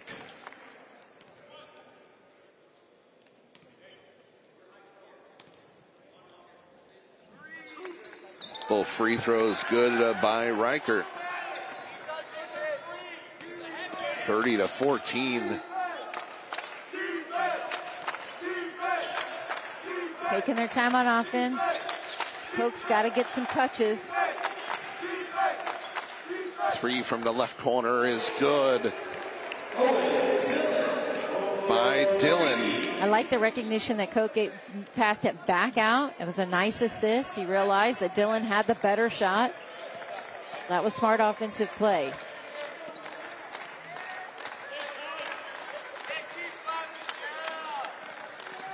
Out top, it's Brady Bowers. 30 seconds to go in the first half. An even third quarter. Both teams with 11 points. They'll hold for one. I think that's a good idea, to be able to hold for one and to be able to try to keep that lead, not give them that opportunity, make them a little bit more anxious. Yeah, you lead here. Shot's going to be deflected, loose ball. And Rockbridge continues to lead this one through three quarters. And really a tough shooting afternoon for Peoria Notre Dame. You're watching the 2022 Norm Stewart Classic on Stadium.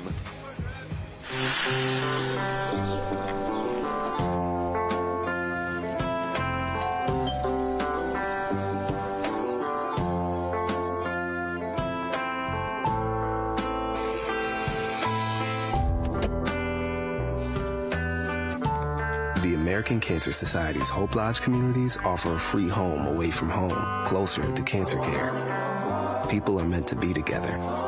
Donate to help keep it that way. Hi, I am Special Olympics Missouri CEO Larry Linthicum, and this is my good friend Shiver Bear. It's time to get groovy. Our disco-themed polar plunges are the perfect way to support Special Olympics Missouri. Choose from 10 funky and frigid bodies of water this January, February, and March. Proceeds support thousands of children and adults with intellectual disabilities throughout the Show Me State. Yes! Wait, where is Shiver Bear? Some of us participate on the sidelines. And some on the court. We're all in the game in the fight against cancer. Now we need you on the team. With you, we will save more lives. You don't have to be a coach to join Coaches versus Cancer.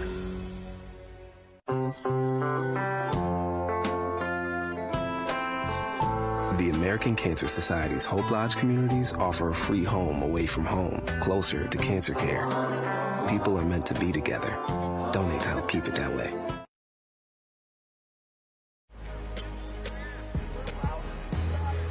Peoria Notre Dame joins our team in the fight against cancer as we get ready for fourth quarter action here from Mizzou Arena. Rockbridge leads this one 30-17 as we begin the fourth quarter.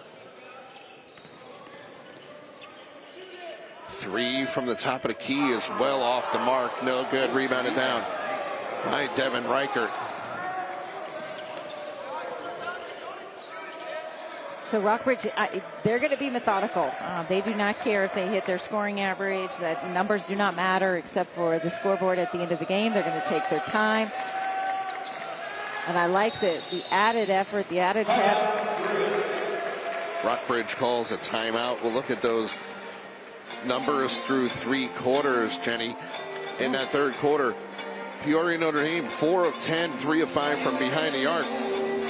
Matching with Rockbridge, who was 4 of 7. And both teams really limiting the opportunities in that third quarter. It was an even score through that third quarter if you take out that first half. But for Peoria Notre Dame, they got to get stops and they got to score buckets if they want to get back into this one. Well, I think that the challenge coming out of this quarter break was to step up the defensive intensity. And I don't know the science behind it. I wish I could explain the science behind it. But any time that you step up your defensive intensity, the mental focus on offense increases as well. I mean, they are directly correlated. And so stepping up and getting a little bit more energy on defense is really, it's going to help their offensive production.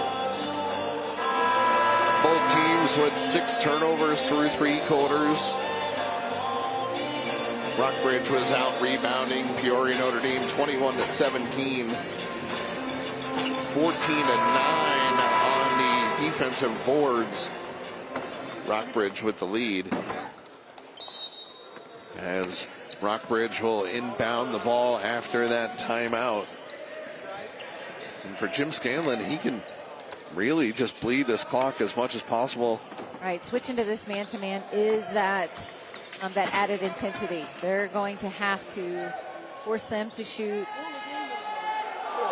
Shot no good, rolled around the rim twice. Not once, but twice. Right. Koch doing a nice job of getting up there in the rim, securing that rebound.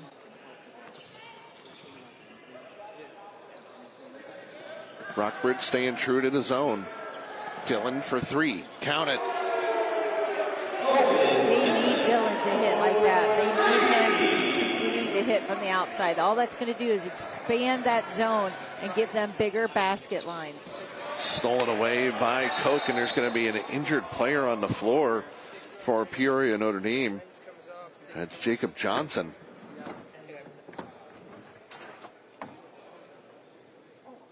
Jacob Johnson, if you talked to Coach Lacker before the game, and he talked about Jacob Johnson. He said he's such a great leader. He's a solid ball handler. He's a good shooter, but we really depend a lot on his leadership. We depend on him to get us fired up. He's a vocal leader. He's an action leader.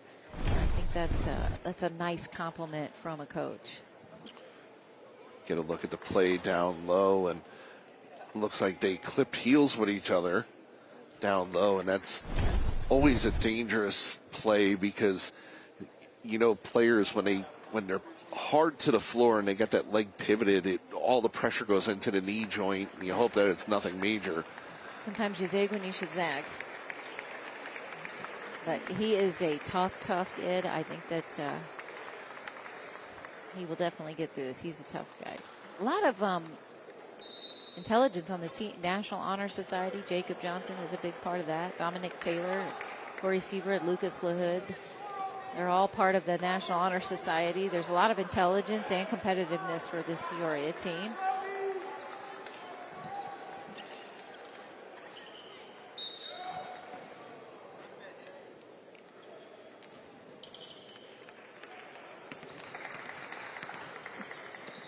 Peoria Notre Dame will get the ball, bring it up over midcourt. Lead is 10 for Rockbridge. They're chipping away. I mean, they've closed it to 10 points. They've started to hit those shots, and there's going to be a travel. That's a good call. That's a little bit of that, that soccer player of the year soccer player shuffles his feet just a little too much there. Lucas LaHood back in the game. Lucas, his brother Ted, usually plays, but he is out sick. But Ted and Lucas LaHood, they are the sons of Congressman Darren LaHood, a U.S. representative for Illinois' 18th Congressional District. Underneath layup is good. Brady Davidson, his first bucket of the game. Good read, some mismatches there to leave him so open underneath the basket.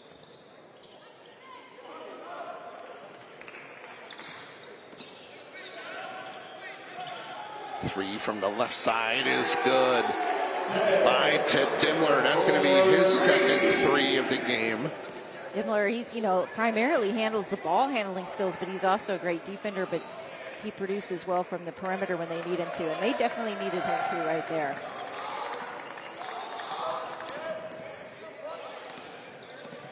Does making the threes bring Rockbridge out of the zone, and the basket is good by Brady Bowers. He'll go to the free throw line. That's a great take to the basket, a good read. He split the defense. Once you get that half inch, you've got to be able to explode to the basket, and he did just that and take care of his shot to finish it.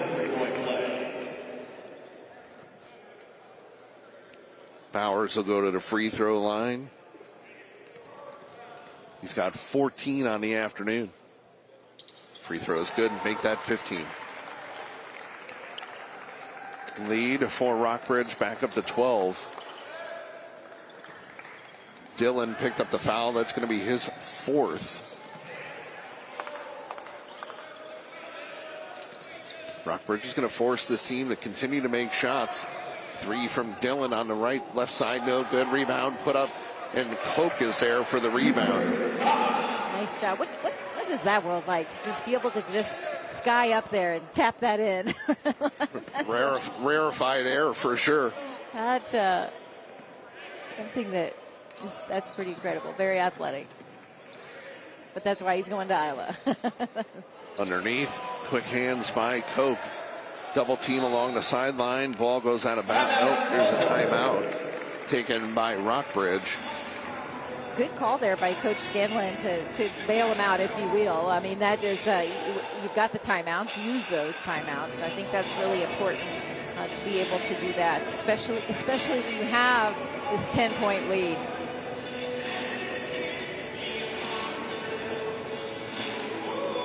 Let's send it over to Sarah Daly, who has some tidbits on Rockbridge. Love it. Well, guys, established in 1973, they have 47 state titles. They're definitely competitive when it comes to sports, but they're prolific in tennis specifically. They have 8 women's championship titles and 13 men titles. But we also know a very well-known supporter of Coaches for Cancer, Sophie Cunningham, who's now in the WNBA with the Phoenix Mercury, is a graduate of Rockbridge, and also Carl Edwards, the NASCAR driver. He's a well-known grad of Rockbridge as well. So these schools have quite a few popular alumni from the smaller areas. Thank you, Sarah. I love it. That's great history. Who knew? Sophie Cunningham is one of my favorite players that I've watched ever to come out of this state.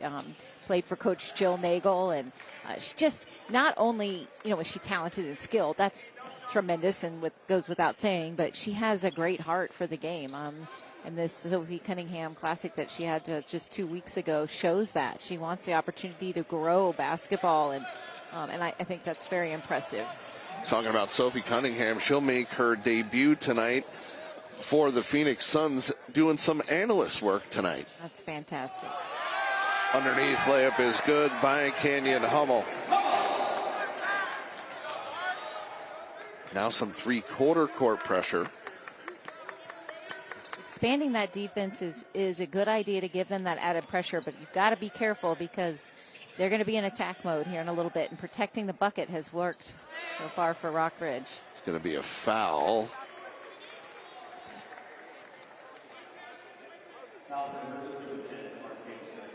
Hajacek picks up the foul. It's going to be his second. Team foul number 3. 3 no good. Rebound by Hummel. This is a team that's very familiar with playing on his floor, especially when it comes March. That's right. Early's preparing themselves. They had a state championship in 2019. They've had 5 third-place finishes and 2 fourth-place finishes. Media timeout on the floor. Caden Hudson picks up the foul. Rockbridge has led this one throughout. They lead by 12. You're watching the Norm Stewart Classic here on Stadium. Some of us participate on the sidelines. And some on the court. We're all in the game in the fight against cancer. Now we need you on the team. With you, we will save more lives. You don't have to be a coach to join Coaches versus Cancer.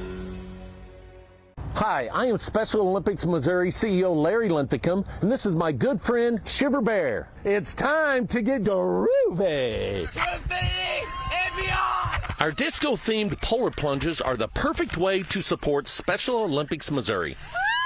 Choose from 10 funky and frigid bodies of water this January, February, and March. Sponsored by your local law enforcement. Yes! Proceeds support thousands of children and adults with intellectual disabilities throughout the Show Me State.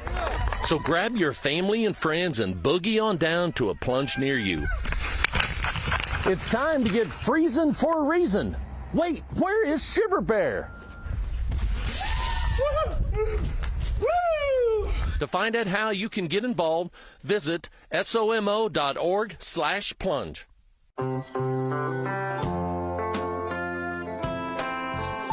The American Cancer Society's Hope Lodge communities offer a free home away from home, closer to cancer care.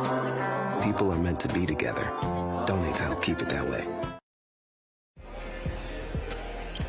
3:41 to go in our contest. Rockbridge is led throughout. Peoria and Notre Dame getting their looks, though. Some of the buckets are falling, some just aren't, but they're not getting enough secondary scoring that they're going to need to beat this Rockbridge team here this afternoon. Well, anything's better than their first quarter offensive production. Excuse me for stating that again, but that is they've definitely rebounded from that. You know, you can go two different ways whenever you shoot. You go over from the field in a quarter. You can either dive into a pity party and feel sorry for yourself, or you can buckle up and you can start playing some defense. Layup's going to be good by Brady Davidson, working on Ian Dillon, who has 4 fouls. And the lead up to 14, 39-25. You can tell how much of this offense goes through Cooper Koch. He's got to get touches, and on the perimeter and inside. Nice take to the basket. Koch now at 13. The only Irish player in double digits. They only have 3 scorers on the afternoon, Jenny. Just 3.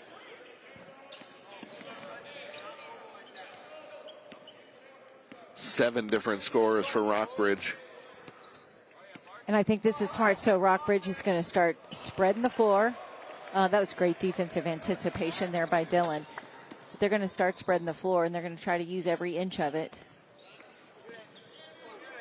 3 on the way is off the front of the iron. Rebound, no good.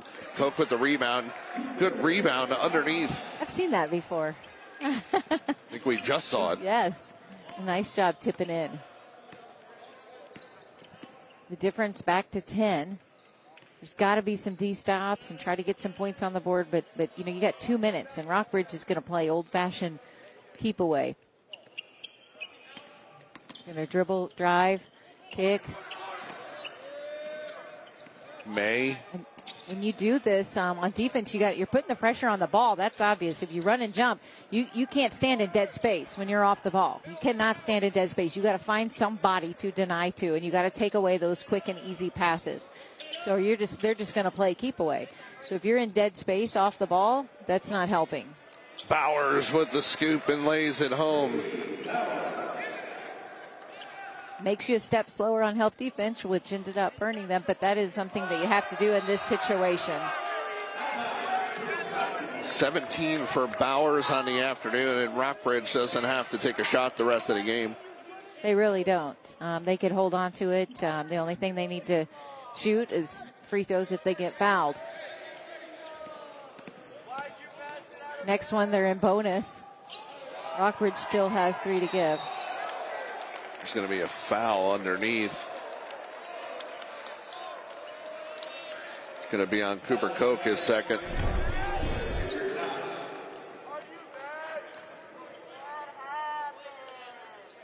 It'll send Brady Bowers to the free throw line. That's quite a collision underneath the basket. I liked the sportsmanship that we saw on the floor, how he helped him up. Yes, he knocked him down, he fouled him. But they helped each other up, and I do like that sportsmanship. A lot of these guys. That's nice sportsmanship on the court. That's better than what we've got going on in the state. Well, you know. Some of the students. Yeah, we have the heckler. We have the heckling crew behind us. Yes. Really giving the business to this Notre Dame team, and even giving the referees a hard time. Well, and you're in the stands for a reason, so you're not on the. So I don't know why you're running your mouth like that, but Peoria, Illinois, they've played hard. They just couldn't get things rolling in this game. But Rockbridge, got to give them credit, taking care of business. Koch nails a 3. It'll be a timeout taken by the Irish. It'll be a full timeout. We'll stay here. And that's a good hit. I like that. You can tell a lot about the character of a team when you get down and when it becomes into the last minute or two. I mean, sometimes they just start going into a pity party and they just want to get to the locker room, but they're still fighting. The Irish are still they're still playing hard defense, hitting this three-pointer. They're not done, and I think that shows a little character to the team. And I can tell you that Coach Lacker said before the game, he says, I feel really blessed to coach this team. He's like, they're an excellent group of young men, and they're fun to work with, and I like being around them on a daily basis. Koch with 18 on the night, but I had mentioned So get a look at some of our crowd here on hand for the Norm Stewart. No secondary scoring. You can't carry the team on your back. So it's tough. You look at the back of the shirts for Rockbridge. They talk about we. Yes, makes a big difference. They are a team from player 1 through player 15. And I do have to give compliments to the actual student section, and what a great job the student section of Rockbridge. They're in their ugly Christmas sweaters, and they've been very supportive and cheered for their team, and that's been really, really cool to see. It's good to have them a good time. Yes. A little Saturday afternoon basketball. Got their Christmas sweaters on and supporting their Bruins. Koch dribbles the ball off his foot out of bounds. It'll be Rockbridge basketball with 42 seconds left. That was a big possession right there. Could have chipped it to under 10.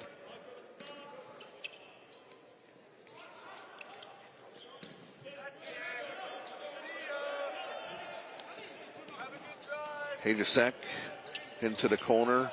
May. And he gets fouled. It'll be a 1-and-1 as Peoria Notre Dame now over the limit.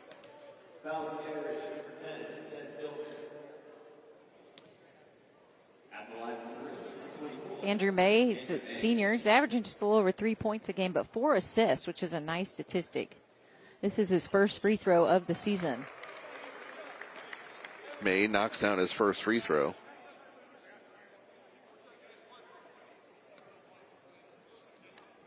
Eight of 10 is Rockbridge here this afternoon.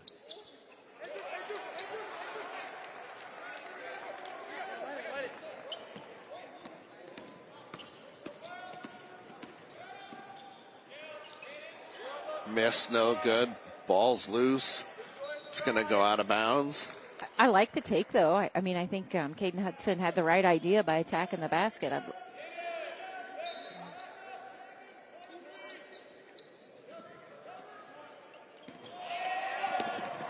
Loose ball, top of the key. Koch pulls up for 3 once again. No good. Rebounded down by Hummel. And it's just keep away. No need to do anything else. Not even sure that you needed to foul. Up next for this Rockbridge team, they'll take part of the 12 Courts of Christmas tournament. And then they will play Ewing Marion Kaufman High School, who was here this weekend.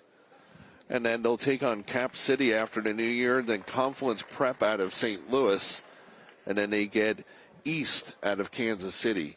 So busy schedule for this Rockbridge team. And then they'll head to Lee Summit. They'll play in the Lee Summer Tournament. They'll take part of the the Fort Zumwalt. Jenny, you got to give me a heads up here. You're sitting here. You got to give me a heads up. I had all faith in the world you were going to be just fine. I was reading, and I almost took one to the chin. I knew you were going to be just fine. Final score in this one, Rockbridge wins 46-32.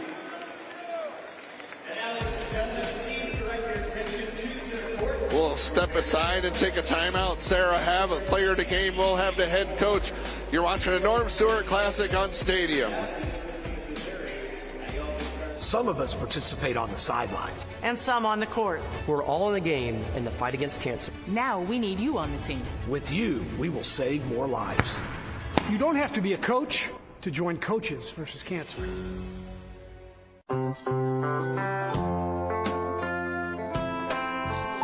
The American Cancer Society's Hope Lodge communities offer a free home away from home, closer to cancer care. People are meant to be together. Donate to help keep it that way. Norm Stewart here, former basketball coach, University of Missouri. When you have a good player, you know you're going to have success. When you have a player that is also a leader, then what you try to do is just stay out of the way, and you really will be successful. That's what happened when Warner Baxter came into the fold and started with Coaches versus Cancer. From that, we went on to CEOs versus Cancer. What a great ride it's been, and how many people he has helped along the way. I want to congratulate the St. Louis chapter of the American Cancer Society. All your help and the corporate leadership in that area has been tremendous. You've helped so many people. I think all of us always wonder, what can we do? It's very easy. Just do what you can do. Rockbridge wins this one this afternoon, 46-32. Let's send it over to Sarah Daly, who has our player of the game, Brady Bowers. That's exactly right. Well, Brady, we were talking just a little bit earlier. No, it's not a pop quiz. You guys played great out there.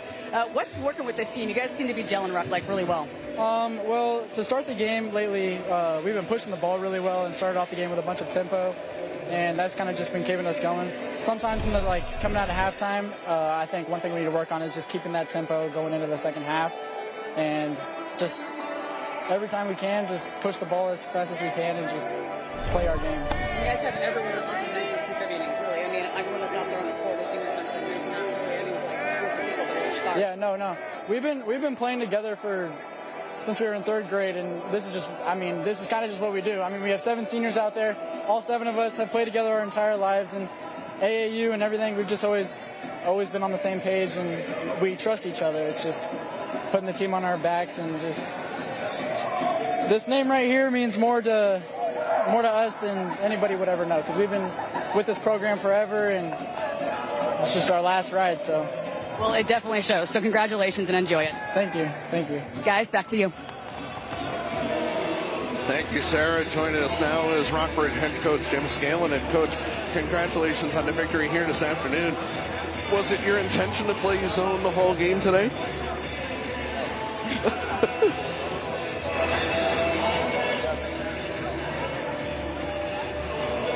Kids, it was 3, a couple of big kids, because they have such a big lineup. We just didn't match up. No, we're a man-to-man team, and we thought we'd see how many minutes we want to run it. Well, it was working so good, we just stayed in it.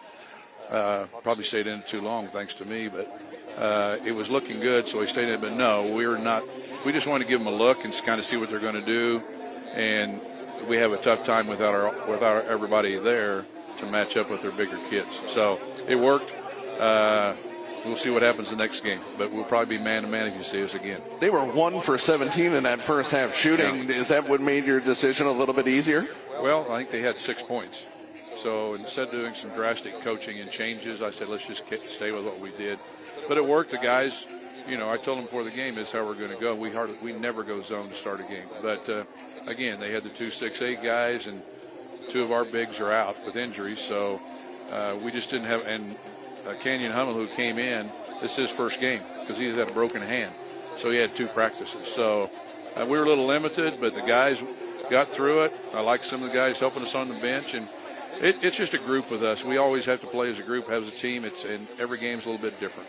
If it's not broke, don't fix it, right? You've got to make sure that, what's working for you, that you stay with it. Let's tell us a little bit about Brady Bowers. I mean, the Gary Filbert MVP, it was a struggle to get things going offensively for both teams. And then he hits a couple of shots and things seems like that was a big spark. He's kind of our go-to guy. Brady's a great player, great kid. And he missed some early that he probably could have gotten. But when we needed him, he came on and hit him. And the game is kind of a slugfest because we're zoning. They couldn't hit any shots. So that's not – we like to really run up and down the floor. But anyway, we can do it to get a win. We'll try anything at times. But the guys carried the plan out pretty well and did a pretty good job. We had some breakdowns in the second half. But Brady's our go-to guy. He's an all-conference, all-district player. Great kid. Plays basketball all the time. He's a grinder. And we're fortunate to have him. This is a great stage to play on for your kids. I mean, local, being able to come over here to Mizzou Arena. What do you think they're going to take from this to help elevate their play? Well, I tried to tell them before the game, this is an opportunity. I mean, the last 3 years here, we've lost 2. So we wanted to win this one. We've had pretty good success here. But I said this is one you go home and you're in the holidays and 10 years ago, and you say, hey, remember when we beat Peoria, Notre Dame, in the Norm Stewart Classic? Because kids don't understand this. So, and then they got the job done. But I said, it's an opportunity to play here. Only time we'll play here this year. And you remember that opportunity later on in life.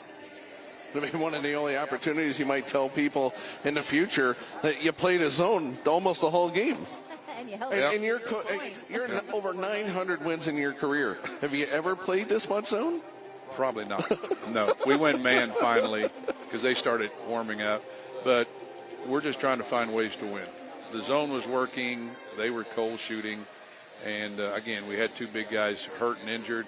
We just didn't have the depth that we get in foul trouble. So every game's different. Like I said, you're going to see us next time. If you do see us, we'll be in man. But every game's different. We just have to do what we can do. Talk about your schedule. You played a pretty tough schedule early on this season, but you have a couple more tournaments you'll take with you during the rest of the season, plus your conference play, and talk about the rest of your schedule. Well, it's just kind of all over the place. We finally got a mid-Mo conference for Central Missouri Conference, but up to that point, we only play each other once. So up to that point, we've had to travel all over to get games. We went to Edwardsville, Illinois for a shootout last Saturday. The two losses have come to Belleville East, who's undefeated, and Olathe North in the William Christian tournament, who's undefeated. And didn't play well in that game, but we're playing some different teams, but we have to travel where we can get a game. And we go all over. We've had one game in December at home. Hopefully we have one in January. But like I said, we just have to put our schedule together the best we can, whoever will play us. And a lot of people don't want to come to Columbia and think, now I got more options in Kansas City or St. Louis. So I had to travel, but that's okay. I see the same thing. But we've got a full schedule. We just we go different ways and have different teams to play. Hey, real quick, before we let you go, Coach, tell us a little bit about your coaching staff. It looks like they are very engaged. They all have a role, just like players on the court. You have a great staff that you have assembled. No, we do. I told everybody our staff's as good as any college staff or anybody else. My son Blair's our #1 assistant. His mind works like me. We have Mike Smith, who played professionally. He's a great guy, great coach. And we have Josh Nickel on there, too, who's in charge of the little things like tips and steals and rebounds and charges. And so, but our staff is great, and they can talk. They can talk anytime they want and instruct because they're going to give them our instruction. They're going to do it right, and they're great guys. And like I said, our staff's great. I couldn't have a better staff. Coach, we got about 45 seconds left with you. What does it mean for you and your program to take part of the Norm Stewart Classic? Well, I've known Norm a long time. He's a great mentor of mine, and I've always been out of his team camps here. I've known Norm a long time. But it means a lot just playing in his event. Plus, we're here in Columbia, and we can't miss that out. Miss that out too much. We got to take advantage. We're on a bus a lot, so it means a lot. That's why I told the guys it's an opportunity to win here, and we did. Coach, we appreciate it. Congratulations on the win, and best of luck to you and your team the rest of the season. Thank you very much. I appreciate it. Coach Jim Scanlon joining us here. Rest of our schedule here today. Coming up next, you can see the scores from earlier today.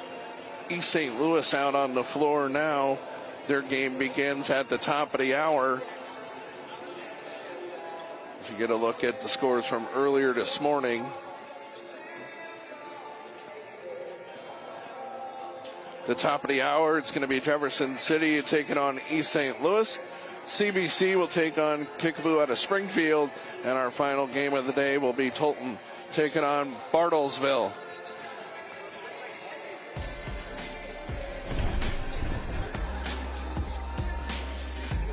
For Jenny Hopkins, John Edwards, Sarah Daly, you're watching the 2022 Norm Stewart Classic on Stadium.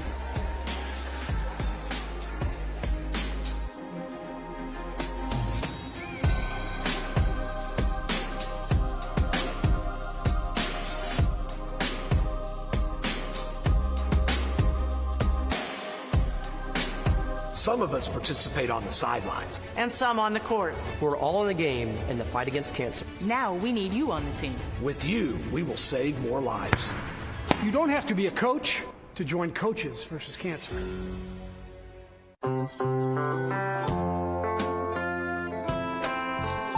The American Cancer Society's Hope Lodge communities offer a free home away from home, closer to cancer care. People are meant to be together. Donate to help keep it that way. Norm Stewart here, former basketball coach, University of Missouri. When you have a good player, you know you're going to have success. When you have a player that is also a leader, then what you try to do is just stay out of the way and you really will be successful. That's what happened when Warner Baxter came into the fold and started with Coaches versus Cancer. From that, we went on to CEOs versus Cancer. What a great ride it's been, and how many people he has helped along the way. I want to congratulate the St. Louis chapter of the American Cancer Society. All your help and the corporate leadership in that area has been tremendous. You've helped so many people. I think all of us always wonder, what can we do? It's very easy. Just do what you can do.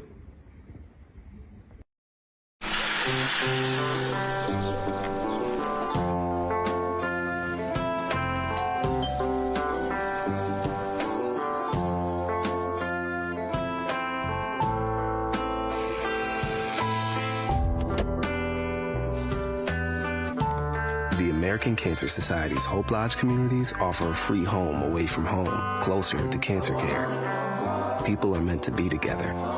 Donate to help keep it that way. Hi, I am Special Olympics Missouri CEO Larry Linthicum, and this is my good friend Shiver Bear. It's time to get groovy. Our disco-themed polar plunges are the perfect way to support Special Olympics Missouri. Choose from 10 funky and frigid bodies of water this January, February, and March. Proceeds support thousands of children and adults with intellectual disabilities throughout the Show Me State. Yes! Wait, where is Shiver Bear?